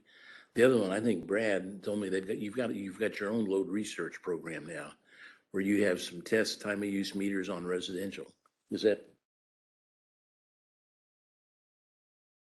Yeah, I think we've got statistically significant scattered load research meters that we're deriving class profiles from. And we've been doing that for some time. So that, And a quick follow-up, who's MDU? Montana Dakota Utilities. Thank you. so Brad, that the test metering data that you are collecting right now, is that what we would intend to use then to inform a future AMI 3-part rate recommendation? Because I think what your question was, Rick, was if we don't have that data now, how do we implement a rate for data that or for meters that we don't know how they're going to perform yet? Like, how will we know what that time of use rate should be? Sure. My thought on that would be, we would take the class meters, for lack of a better term, and we would use that data in our interaction with the customers around, depending on the rate structure that's decided, what they might expect and why we might be doing it from an education perspective to run the system effectively more efficiently. And so that data would look different by customer. There are some classes that are more homogeneous than others, as we've talked about in the past, but it would really probably be an education-based discussion. And then from a gradualism perspective, I think we would use kind of where we're at from the 3-part rate structure, wherever we start and wherever we need to go. It might inform the velocity of that change, would be my suspicion. There may be other thoughts. Hey, Brett. Tim Linnell, who's on the line, may have something to add on this. He's really more the subject matter expert. So Tim, if you want to weigh in. Yeah, thanks, Brad. No, I would say that your characteristic of the load research being a statistically significant representative of the total class is accurate. And so while that is an estimate, if the board members recall that module 5, the building up of the CP and NCP of the load profiles, that's part of the cost of service today. So we don't have to wait for AMI to understand how certain rate codes and rate classes are impacting our CP and NCP measures. So I think that's important to highlight. Yeah, you've got a couple hundred test meters out there probably, and they watch residential consumption. And Tim will tell you that you put them out there to get various confidence and accuracy levels statistically, and these are probably 90% accurate, plus or minus 10%, which is GARP. If you want to call it that, that's what people do. So yeah, I feel that's only good to do a time of use rate. You'll get better data when everybody's metered, but I don't think you can take a swing at it right now and be fairly safe. Thank you. I think that addresses it. I do want to take a moment. Director Kavanaugh, you'd asked about the AMI project, what the timing was. I talked at a high level about it. Brad's in the middle of implementing that piece. I'd love to get a little bit more detail from him on how that's working. I think they'd find that of value. Yeah, absolutely. Thanks, Jeff. Great characterization to begin with. You couldn't see me, but I was back here nodding in affirmation of your words. But yeah, I think we'll see a lot more in the COP, Director Kavanaugh. The only thing I would add is when people implement AMI, there are best practices for sequencing based on the outcomes that you want to achieve for the customer. And so depending on your desired state of day one functionality, you can do some things differently. But probably the bigger comment I would offer is that every utility from an operations technology perspective starts on different footing. So when we take an inventory of our OT, operations technology, we've got to be very critical on the state of some of those programs, which are generally in good shape. and figure out what is the integration that's going to have to occur and or the upgrades to various releases, more modern releases, or wholesale replacements. And then that's got to inform the roadmap and the direction that we take, and specifically the speed that we go. And so I think that's the piece that Mr. Bishop was alluding to, that the teams are continuing to hash, is what is the state of those programs? What are our day one functionality? And consequentially, what would be the pace and resourcing commitment we would have to make before we start that? And we want to have high conviction before we start it. That's a multi-year evolution. There's a direct impact to the customer depending on functionality that we implement. And we want to work very hard to have a high confidence factor that we'll be able to execute what we say we're going to do. I hope that helps.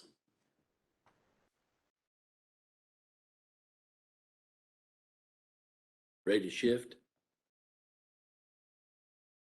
The last one on this is purchase power adjustment. We've spent time on this earlier. They're fairly common. It keeps you from having to adjust rates all the time. It's basically a dollar for dollar flow through depending on how accurate your cost of your variable costs were in your budget. And you have one, when I looked at it, it's set up like everybody else does it. It looks fine. And we think it's a good idea.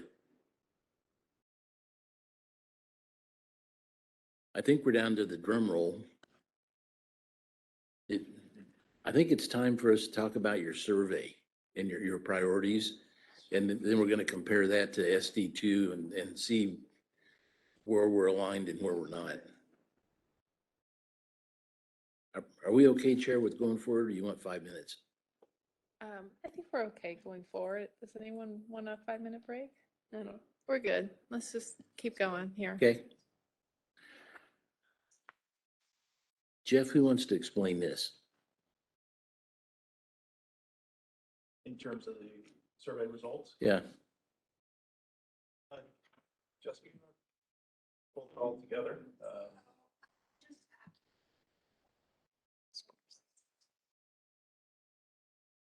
So 1 to 5, right?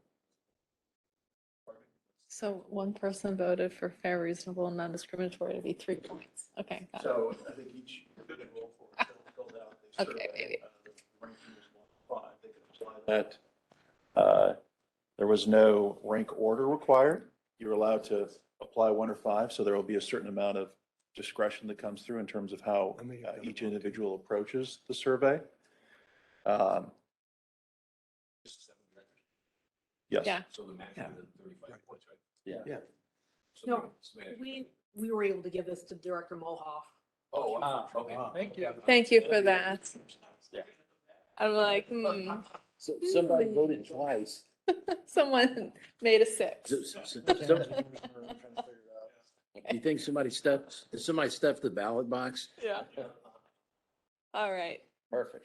Good to know. So the that maximum would Director be Mohoff what? weighed in here. 40. Okay, well, okay, I'll take the first run at it. Yeah.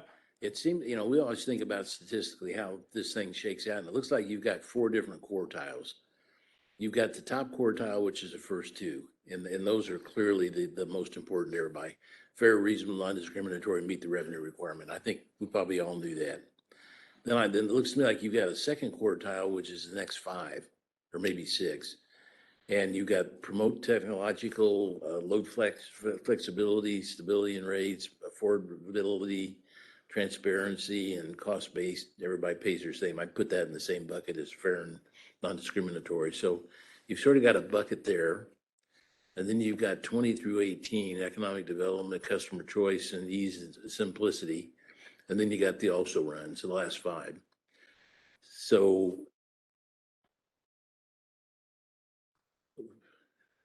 I don't know.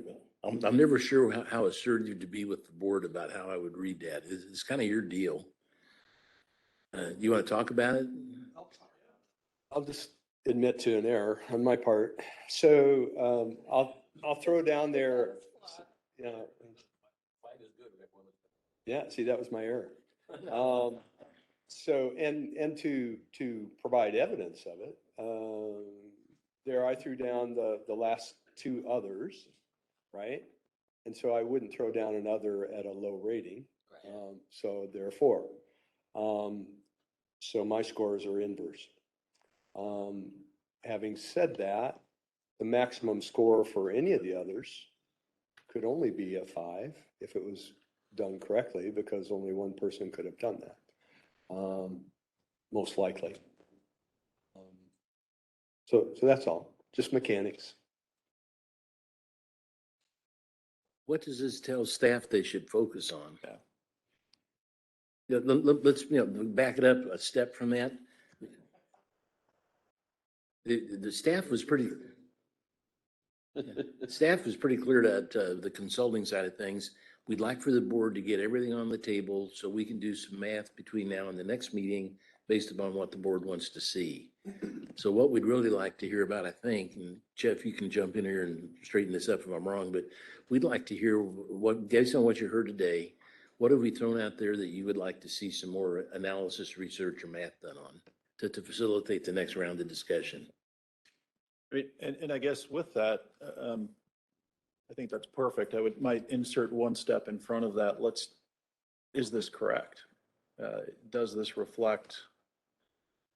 Appreciate your candor in terms of calling out error in the I do process. think that we need to correct Director Yoda's voting so that we have this in the proper rank order in the event that it does affect some things. And he's saying it would. Yeah. So Maybe, do we want to do this? Do we want to take the 5? take 5 and you go back and work with a spreadsheet. Okay.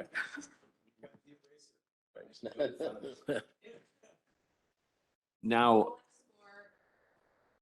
I gave time of day use and metering rates a 5. Did everybody else give it a 0? You can't give it a 0. You had to do 1 to 5, didn't you? So it had to be at least 10, or how could it only be 5 then for a score? Hell, I gave it a 5, I think. Unless I did like Rick did and did it backwards. I don't know. I'm sure I gave it a 5. You could get more than 1 5. But I think his point was, And the lowest score could have been 8. Sure.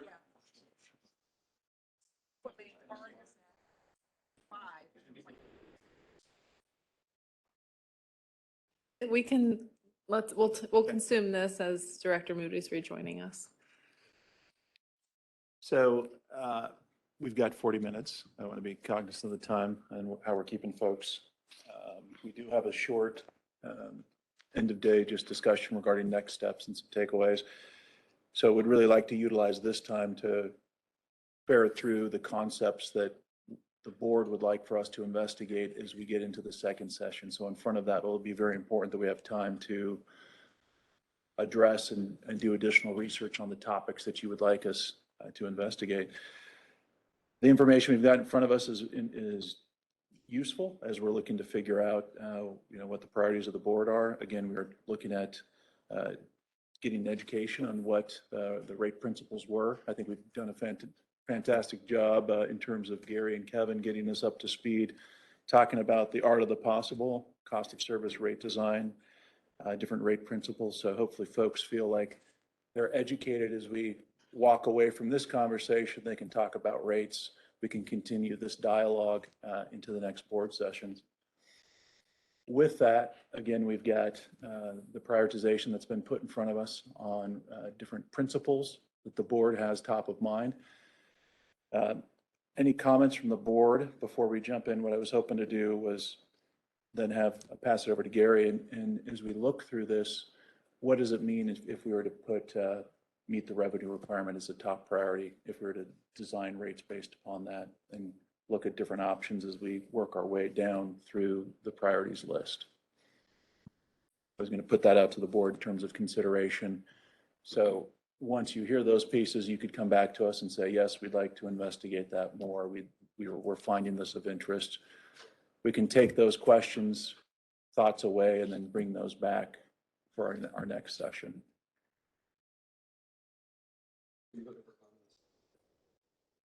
Yeah, I guess any initial thoughts before we start to walk through it? Any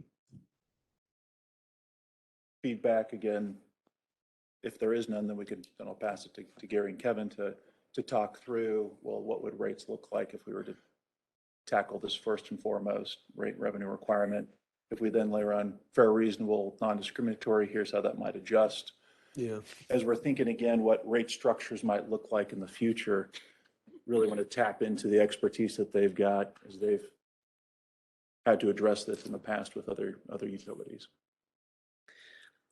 My observation is that the first two items here are what we're legally required to do.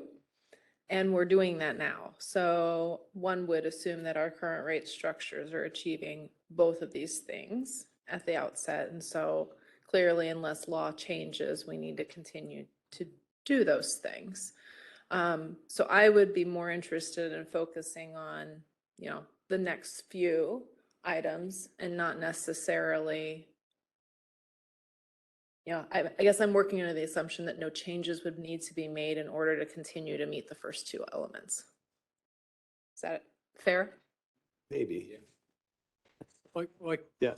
Yeah, I think maybe, I guess meeting the revenue requirement, there may be different rate structures that would ensure the likelihood that we meet the revenue requirement, whereas some may have more risk throughout them. So I don't want to just toss them aside and say, check the box, but I get where you're coming from. Like, those are two base principles that are non-negotiable as far as I'm concerned. And I'd offer too, as we go through this, this is just one way to tackle it. This isn't definitive. The idea would be, hey, what does it mean to meet the revenue requirement as you're highlighting, Craig? And then from there, if we were to layer on fair, reasonable, or let's get farther down, transparency, right? It's a third of the way down, less emphasis, but what would that mean in terms of how you might design, how that might influence the structures that were in front of that. And again, Gary and Kevin, if you guys have ideas on how we approach it, just trying to get a sense in terms of priorities and draw out different concepts that you guys would like for us to further explore, but also provide feedback and insight in terms of what might future rates look like to you as a board as you're walking through this. So I agree, Craig, especially with that we shouldn't just say, hey, we're doing it. But I do tend to think that for the most part, we are doing it, but let's not just check it and move on. Now, having said that, I'm moving on to the third one. I think the others that are listed down below are of interest since, not everybody had a chance to look at those. And just glance, I know I put in two of those, and I think there's some similarities or integration among them, and they kind of provide some distinction to that third line, promote technologies that support load flexibility. I'm just wondering if they help flesh that out, if they are truly separate, but that's where I'd like to see a lot of discussion yet, I think. Those others and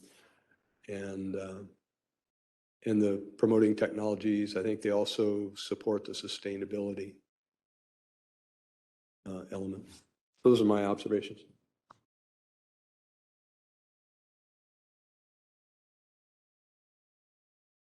And as you're thinking through it, I'd also put out the question, in what way does the board see that we can improve compared to what we have today as you're going through the list? Again, just trying to elicit feedback as we've got this prioritized listing.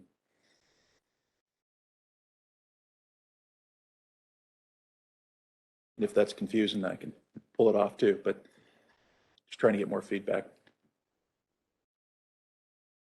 So I'm not sure what you're looking for as the response there. I'm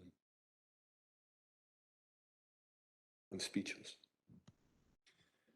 Let's do this. Let's go along the original path. Gary, Kevin, as you're looking at this list, and would talk about rate design, different offsets, looking at what the board has prioritized. Maybe that will be an opportunity to provide more feedback as well.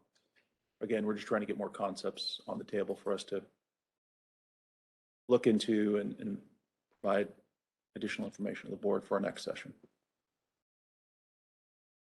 Maybe one way to go is to compare this to what SD2 says and see if SD, what's covered and what's not, or what's new to the party. And maybe that would focus on some areas that staff should focus on. And in taking a look at SD2,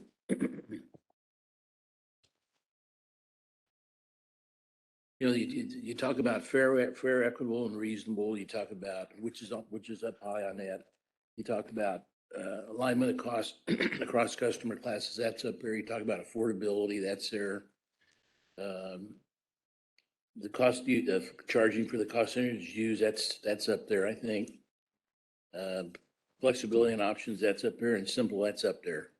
What I don't see in SD2 that's up here, which is high, is promote technologies to support load flexibility and sustainability and reduce greenhouse gas. I don't see much mention about that. So this is on your PowerPoint slides, right? Yeah, I'm sorry. No, That's SD, okay. We all have the SD. It's on page 41. Yeah, it's on page 41 of the document. Yeah. And my observation is that other SDs speak to some of those priorities that don't show up specifically in SD2. And we have been trying to not duplicate that type of language intentionally. So, yeah. I think it's interesting that the simple and easy to understand is falling to the lower end of the list here. So I also looked through things in economic development, for example.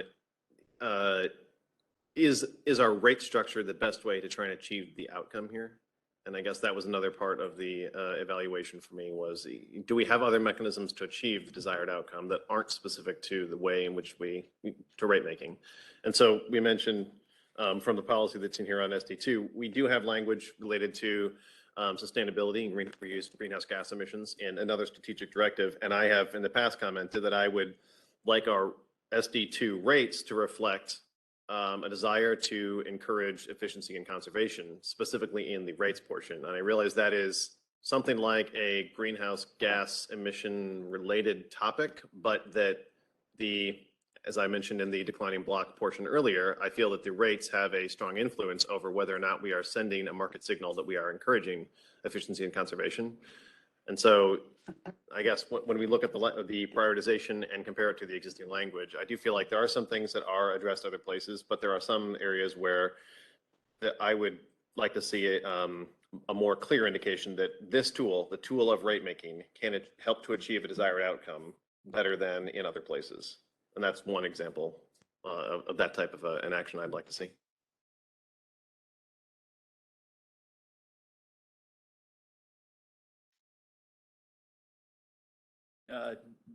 Fantastic point. Director Williams would just ask the question in terms of, as we look at sustainability, is that through rates or through resource planning? So resource planning would be one way to achieve an emission reduction from our own activities. But again, I feel like the relatively low cost per kilowatt hour indicates, again, the market signal we talked earlier, that the elasticity of demand there. I mean, we don't seem to be drawing any. It seems like the desired adjustment in behavior is not very well connected to a very low cost kilowatt hour. And so as we have a structure that has an even lower, that specifically has lower kilowatt hour costs, again, the declining block, does that remove some portion of the incentive for conservation and efficiency? And I realize that even if we were to, again, a specific example, but level the declining block, or even something like reduce the fixed fee and increase the kilowatt hour cost, would that reintroduce some price sensitivity to our residential customers? Maybe some. We've talked about this before, that it's not strongly correlated, but I find that to be different than the utility scale activities to reduce our own scope 1 emissions. This is a rate-based signal to our customers about about how we get to the desired utility of the future that we're looking for. Director, well, I was just going to highlight it, and maybe I get sidelined on the greenhouse gas side of the way it's described there. Sustainability / conservation. Would that be also a reasonable way to title that priority or principle? Just thinking about how it might be used more commonly in the utility space. I don't want to modify it if it's not appropriate. Well, I mean, I think others maybe should weigh in. Go ahead. I will. The efficient use of energy services, whether it's fossil fuel powered or not, I think has merit on its own. Because, if you're managing to keep your load low, then you're managing not to have capital expense for new generation facilities. So that I think is separate or can be separated from reduced greenhouse gases. So sustainability conservation, maybe. I don't think it's limited to that though, because I think from a customer's perspective, what's the outcome of conservation and efficiency? And it's both potentially a reduction in greenhouse gas emissions. It's also affordability. So it could tuck under either, at least from an outcome standpoint.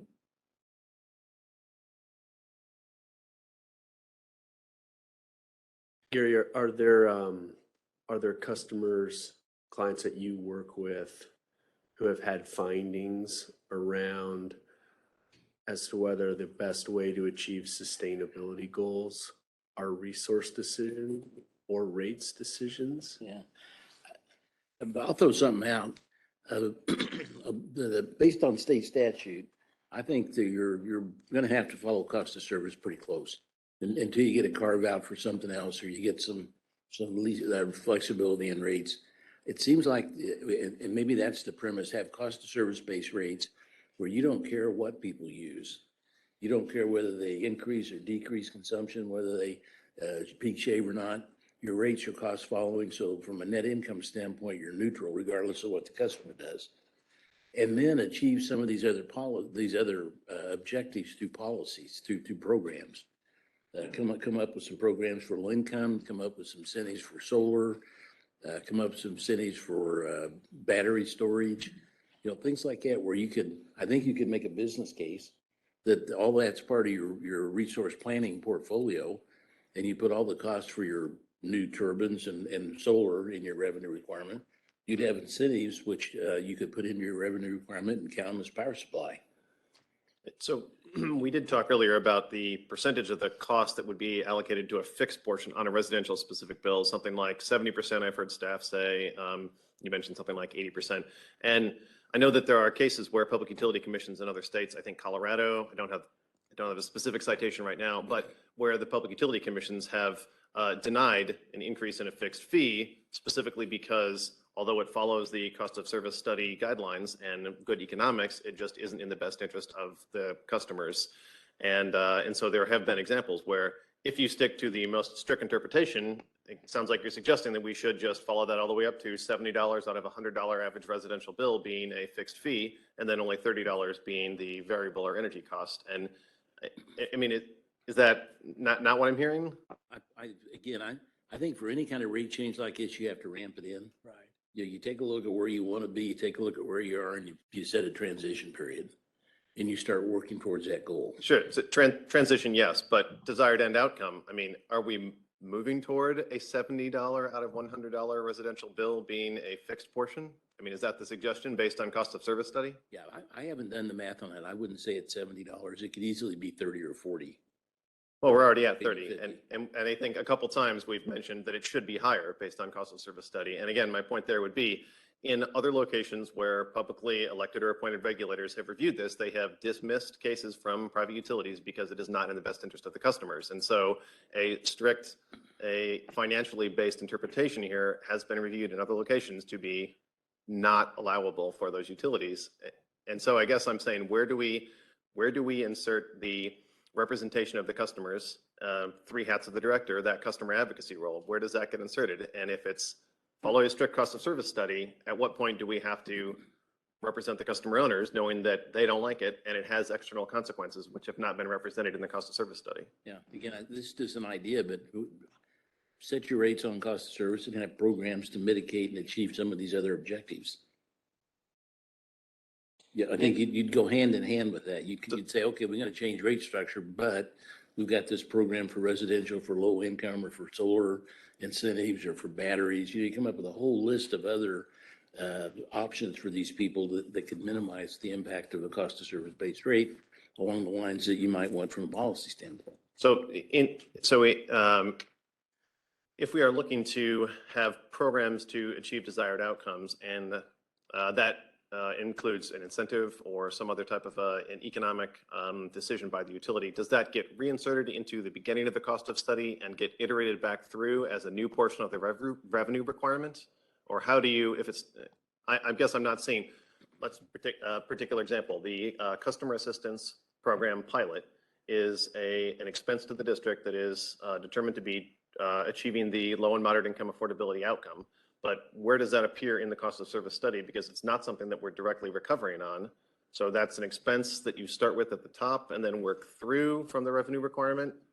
I guess I'm not sure, that feels like it is pushing things out and then reintroducing them at the top outside of the cost of service study, which is then going to just adjust away from the strictly financial interpretation of the cost of service. Yeah, I think if you have a straight subsidy for residential, I think that's going to be a problem putting in the cost of service. I wouldn't suggest that. I'm not sure Steve would either. What I am suggesting is you have programs that can help the utility where you have a business case to do it, like incentives for solar, like incentives for battery, like weatherization for low income, something like that. And you could say that's a resource, and you would put it in Brad would put it in the resource mix, just like his solar, wind, coal, and gas, and you'd recover the cost for that, the revenue requirement out of your power production cost. Yeah, there's a classic argument about how to handle demand side management. Is it a reduction in load or is it a resource?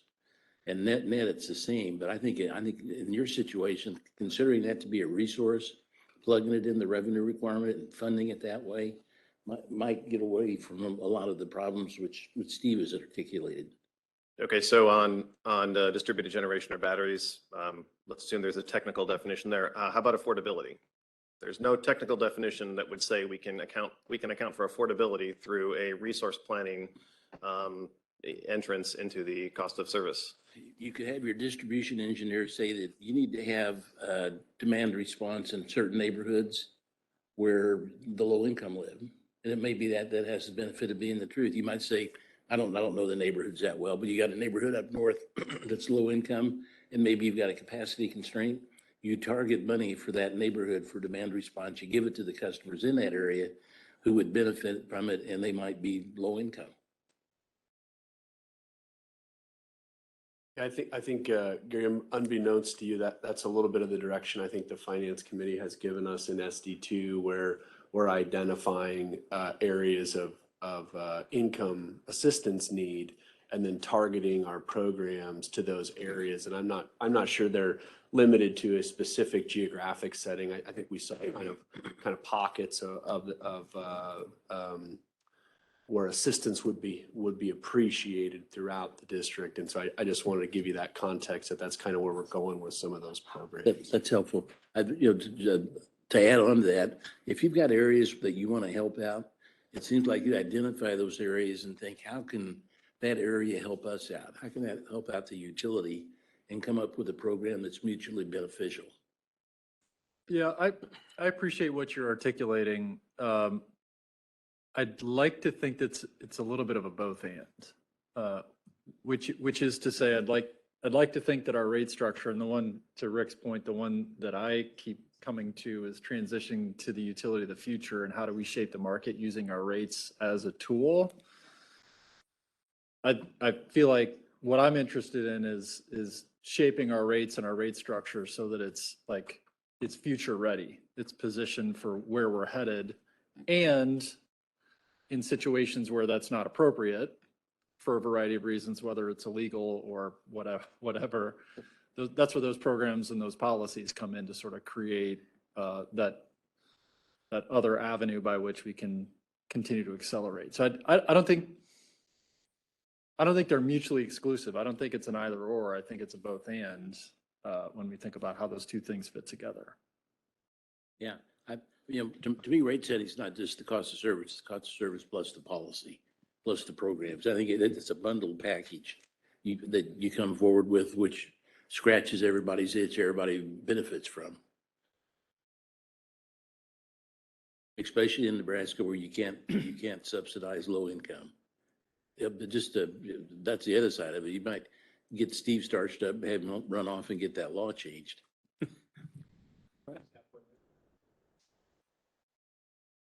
But that would make your life, based on what I've heard, a lot easier, but you might be a ways out on that. I think short term, you keep your rates as close as you can to cost of service. It's palatable. That keeps you out of legal trouble, and come up with programs to take care of the areas you want to address. I think what Gary is saying is spot on. And the reason I say that is what you heard today is, and it's clearly reflected in the survey, that we have legal principles we have to follow. That's a given. And I think, Craig, you described that much the same way I just said it. It's a given. But within that structure, as long as you're hewing pretty closely to cost of service rate making principles, I think a takeaway for everyone should be that there is some flexibility there. And you're hearing Gary talk about what some of that flexibility might be. You can look at different types of programs. We already have a customer assistance pilot project that is helping on the affordability side, because we don't have as much legal flexibility on that point as maybe would be desirable in the best case. You could do the same things in terms of positioning the utility for what you refer to as the utility of the future. As long as you're hewing to cost of service principles, and you keep in mind what Gary's talking about, that is gradualism is one of those generally accepted rate making principles. That's very important. And avoiding rate shock, also very important principle. And then, something to bear in mind that this utility did go through with regard to the increase in the customer charge. The basis for that, and you're finding now with the benefit of a few years passing, is that maybe OPPD was a little bit ahead of the curve on that, in that one of the bases for doing that was to position the utility so that if customers in the future made choices with regard to distributed energy resources, for example, that the utility would be better positioned to cost recover by using that fixed component, recognizing that a large percentage of our costs are fixed. So you can look at it a couple of different ways. I 100% agree that anytime you're touching customer charge, it's always a matter of controversy for electric utilities. Why that is, we can talk about that all afternoon, but it is a fact where it's not so much of an issue for other types of utilities or for other products like Director Bogner mentioned. So I do think that our structure, legal structure, cost of service structure, and all of the rate-making principles that we've talked about today do lend themselves to more flexibility than might be evident when you're just looking at it at first blush.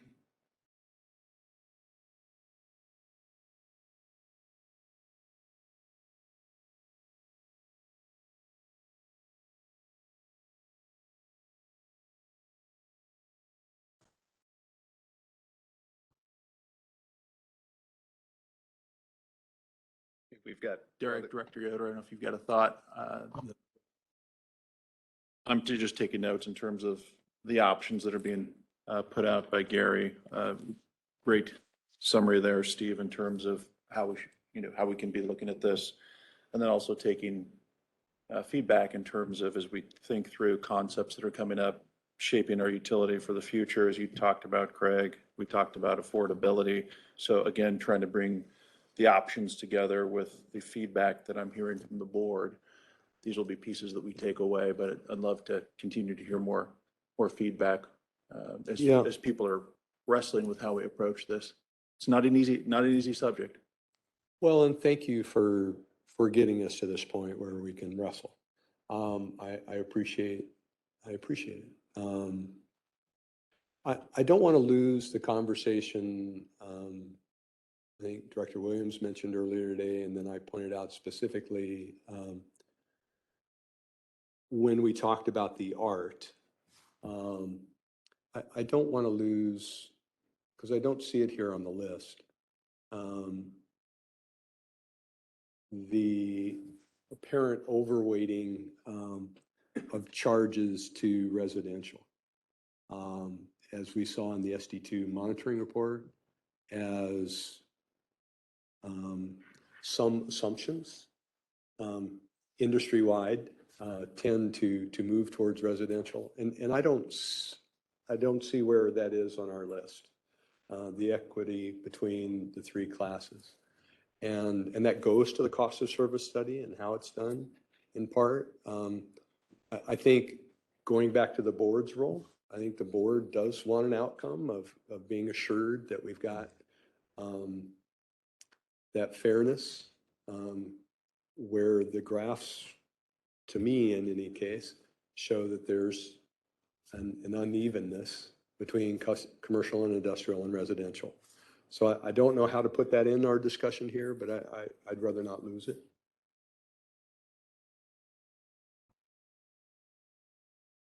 Rick, and I'd suggest maybe staff should take a look at options within the cost of service study. We talked about different ways of doing things that are in keeping with generally accepted rate setting practice. I think we ought to take a look at that. And we might also take a look at some of these neighboring utilities to see if that's really a fair comparison or not. And I'm not saying it's not. I'm just saying, though, those are the two things I think staff should maybe look at, that they could address what you just asked about.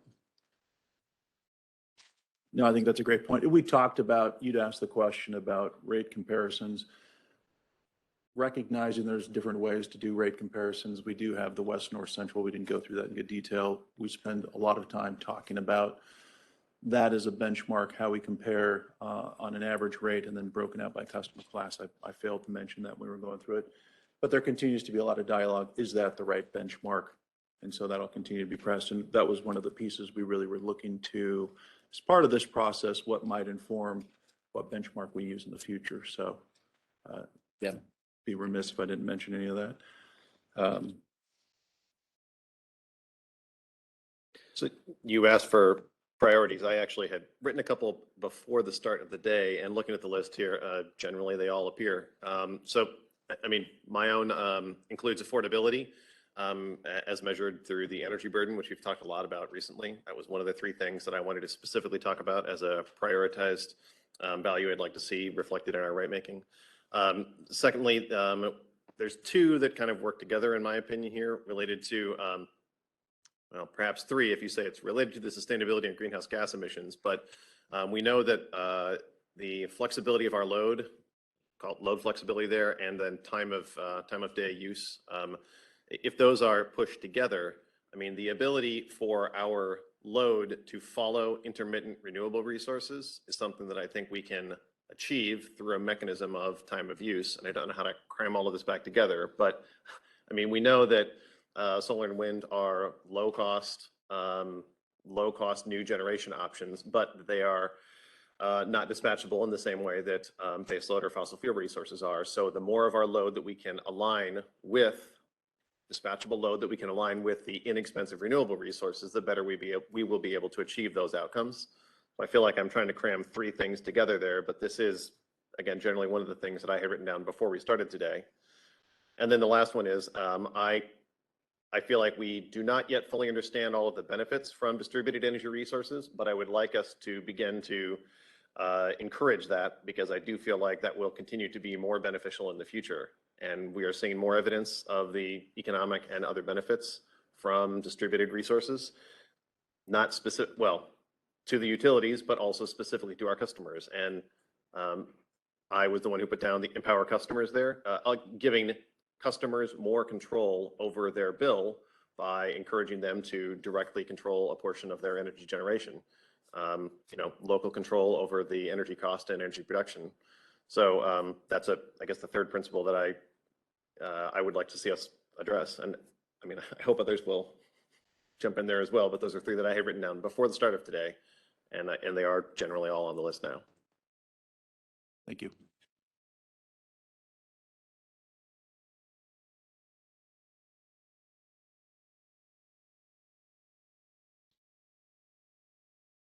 I'm going to be mindful of time. We've got just a few moments. I'm going to go through a quick recap of what I've got. We've also at the same time got a number of folks taking minutes of the meeting, and we'll formalize in terms of what actions we plan and concepts we plan to pursue before the next meeting. We'll get that out for folks. What I'm hearing here was in terms of legal requirements, that's come out first and foremost in terms of a requirement, and we talked in detail about that. Really appreciate the detail that Mr. Bruckner and Mr. Saliba talked about relative to those requirements. We talked about shaping our utility into the future. What are we doing to make sure we're aligning with where we're going from a Power of the Future 2050? Talked about affordability, so making sure that we're looking at affordability. Director Williams, you talked about specifically more detail around energy burden and how that would come into play. I have fixed fee, but I might highlight it as just a rate structure as part of our three-part rate. But that was definitely a piece to consider as part of rate design, how fixed fee is playing and what options might be available. In terms of, I'm not going to do the best at this, but I'm going to try, Director Williams, in terms of what might be available relative to load consumption and matching that with lower cost renewables from almost a time of use perspective. Folks that are smarter than me will come up with a better way to capture that. And then you brought up distributed resources, what impacts that those might have relative to other rates. Again, we'll need to figure out how that might work into rates, rate design, or where else that might be captured from another SD perspective.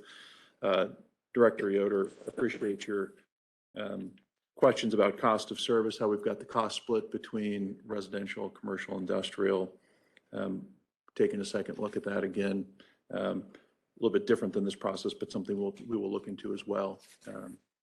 A notable takeaway. So again, we've got other folks pulling together notes. What else have I missed in terms of items that people have felt are pieces we need to be tackling as a team before we come back for the second rate session?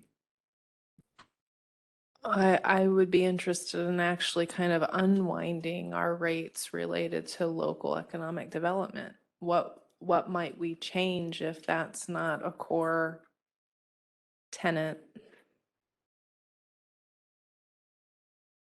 Well, in light of SD 11, right? To me, I appreciate that comment.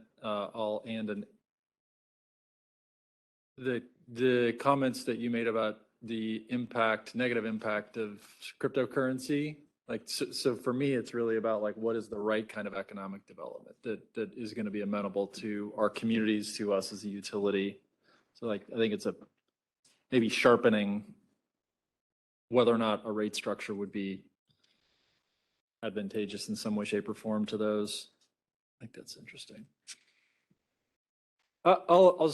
While I'm green here, one of the things that I've been reflecting on is I think I was surprised through the presentation about, in some cases, the ineffectiveness of some of the technologies that are intended to drive behavior, whether that's time of use or whatever it's going to be. So I'm struggling with that a little bit, thinking about we could go to a lot of time and energy and effort to design a rate structure and put the technology in place, and then how we want our customers behaving doesn't happen for reasons X, Y, and Z, which kind of brings me back to the simple and easy to understand. I mean, I think this has been such a technical day, and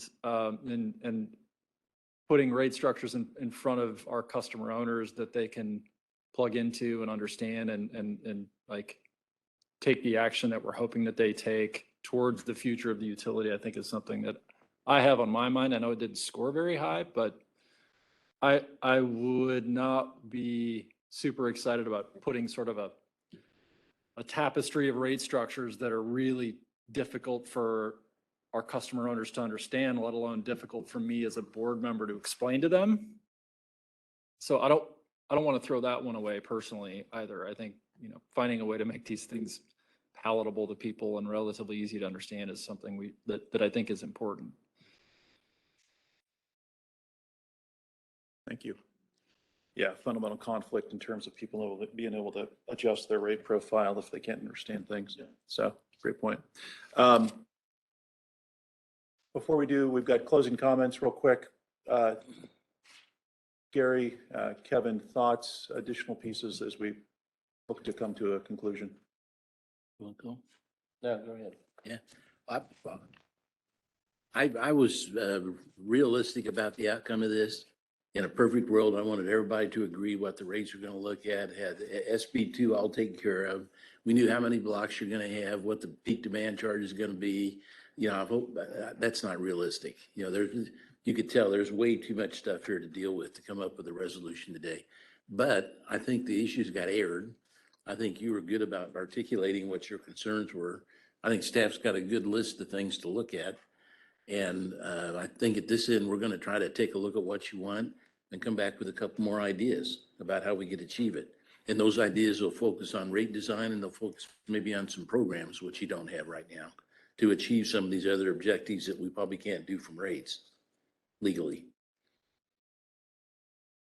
So I thought it was a good session. We do this a lot. I've heard a lot of discussion. This was a very informed discussion, which makes it fun. It's a challenge for Kevin and I, because you know what you're talking about. So which is we like that. That's a good thing. But it was a good discussion. We appreciate it, and we'll be back. Fantastic. Again, I guess just my reflections before I pass it to you. Couple comments. Fantastic discussion. I think you guys did a great job. We had in terms of education, an open, candid conversation. I feel like we had that. Everyone was engaged, so that was a win from my perspective, both on the board and then the staff. Everyone fully engaged and had some really good questions come out of it, out of the process. I think in terms of the board, making sure that there's awareness of the principles, the trends, cost of service. I think that came out in spades. And I think that the board moving forward is better informed to discuss these topics now that we've gone through it. So that's a win from my perspective. Again, just really appreciate people's time today. And then same with on the staff side as well. I think we had a really good conversation. Really appreciate everyone's support. I do want to talk just for a moment tactically about next steps. Brad, I think you've got what's in front of us for session 2, just as a preamble into what we'll be doing in the interim before session 2, which will be on August 10th. If I could pass it to you. Yeah. So as we look out into session 2, first I'd say, Director Mooney, you're spot on in regards to today being a technical day. That was the intent, to give everybody a chance just to level set and go through some of that. So hearing that was great feedback. We accomplished what we wanted. So thank you. So looking out into session 2. So there's a lot of information shared. There's a lot of really good conversation. So the first part of session 2 will be a chance for follow-up questions. So, we intentionally spread out the sessions to allow some soak time. What pops up between now and then?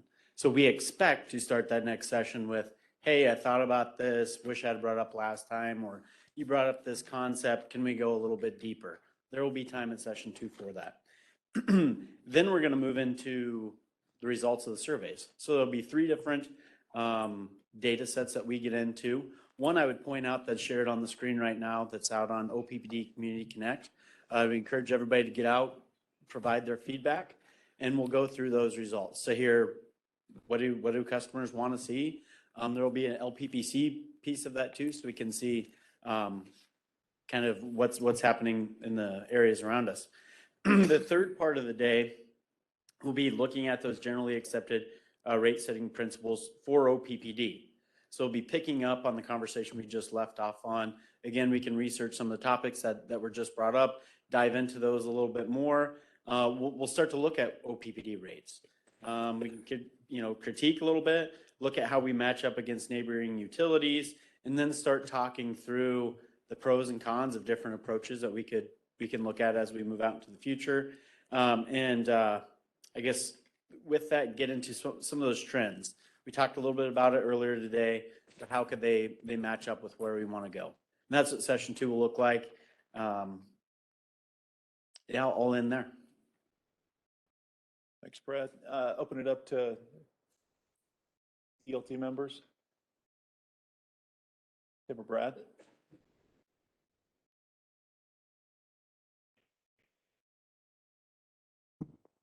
I would agree. Thanks for the opportunity to speak, Jeff. It's been great to be here today. Steve, we'll pass it to you. My wrap-up comments were actually embodied in the comments I made a few minutes ago, which kind of flowed from what Gary was talking about. So from a substantive standpoint, that covers that point. So I really think I'd like to end where I began, which is to thank you.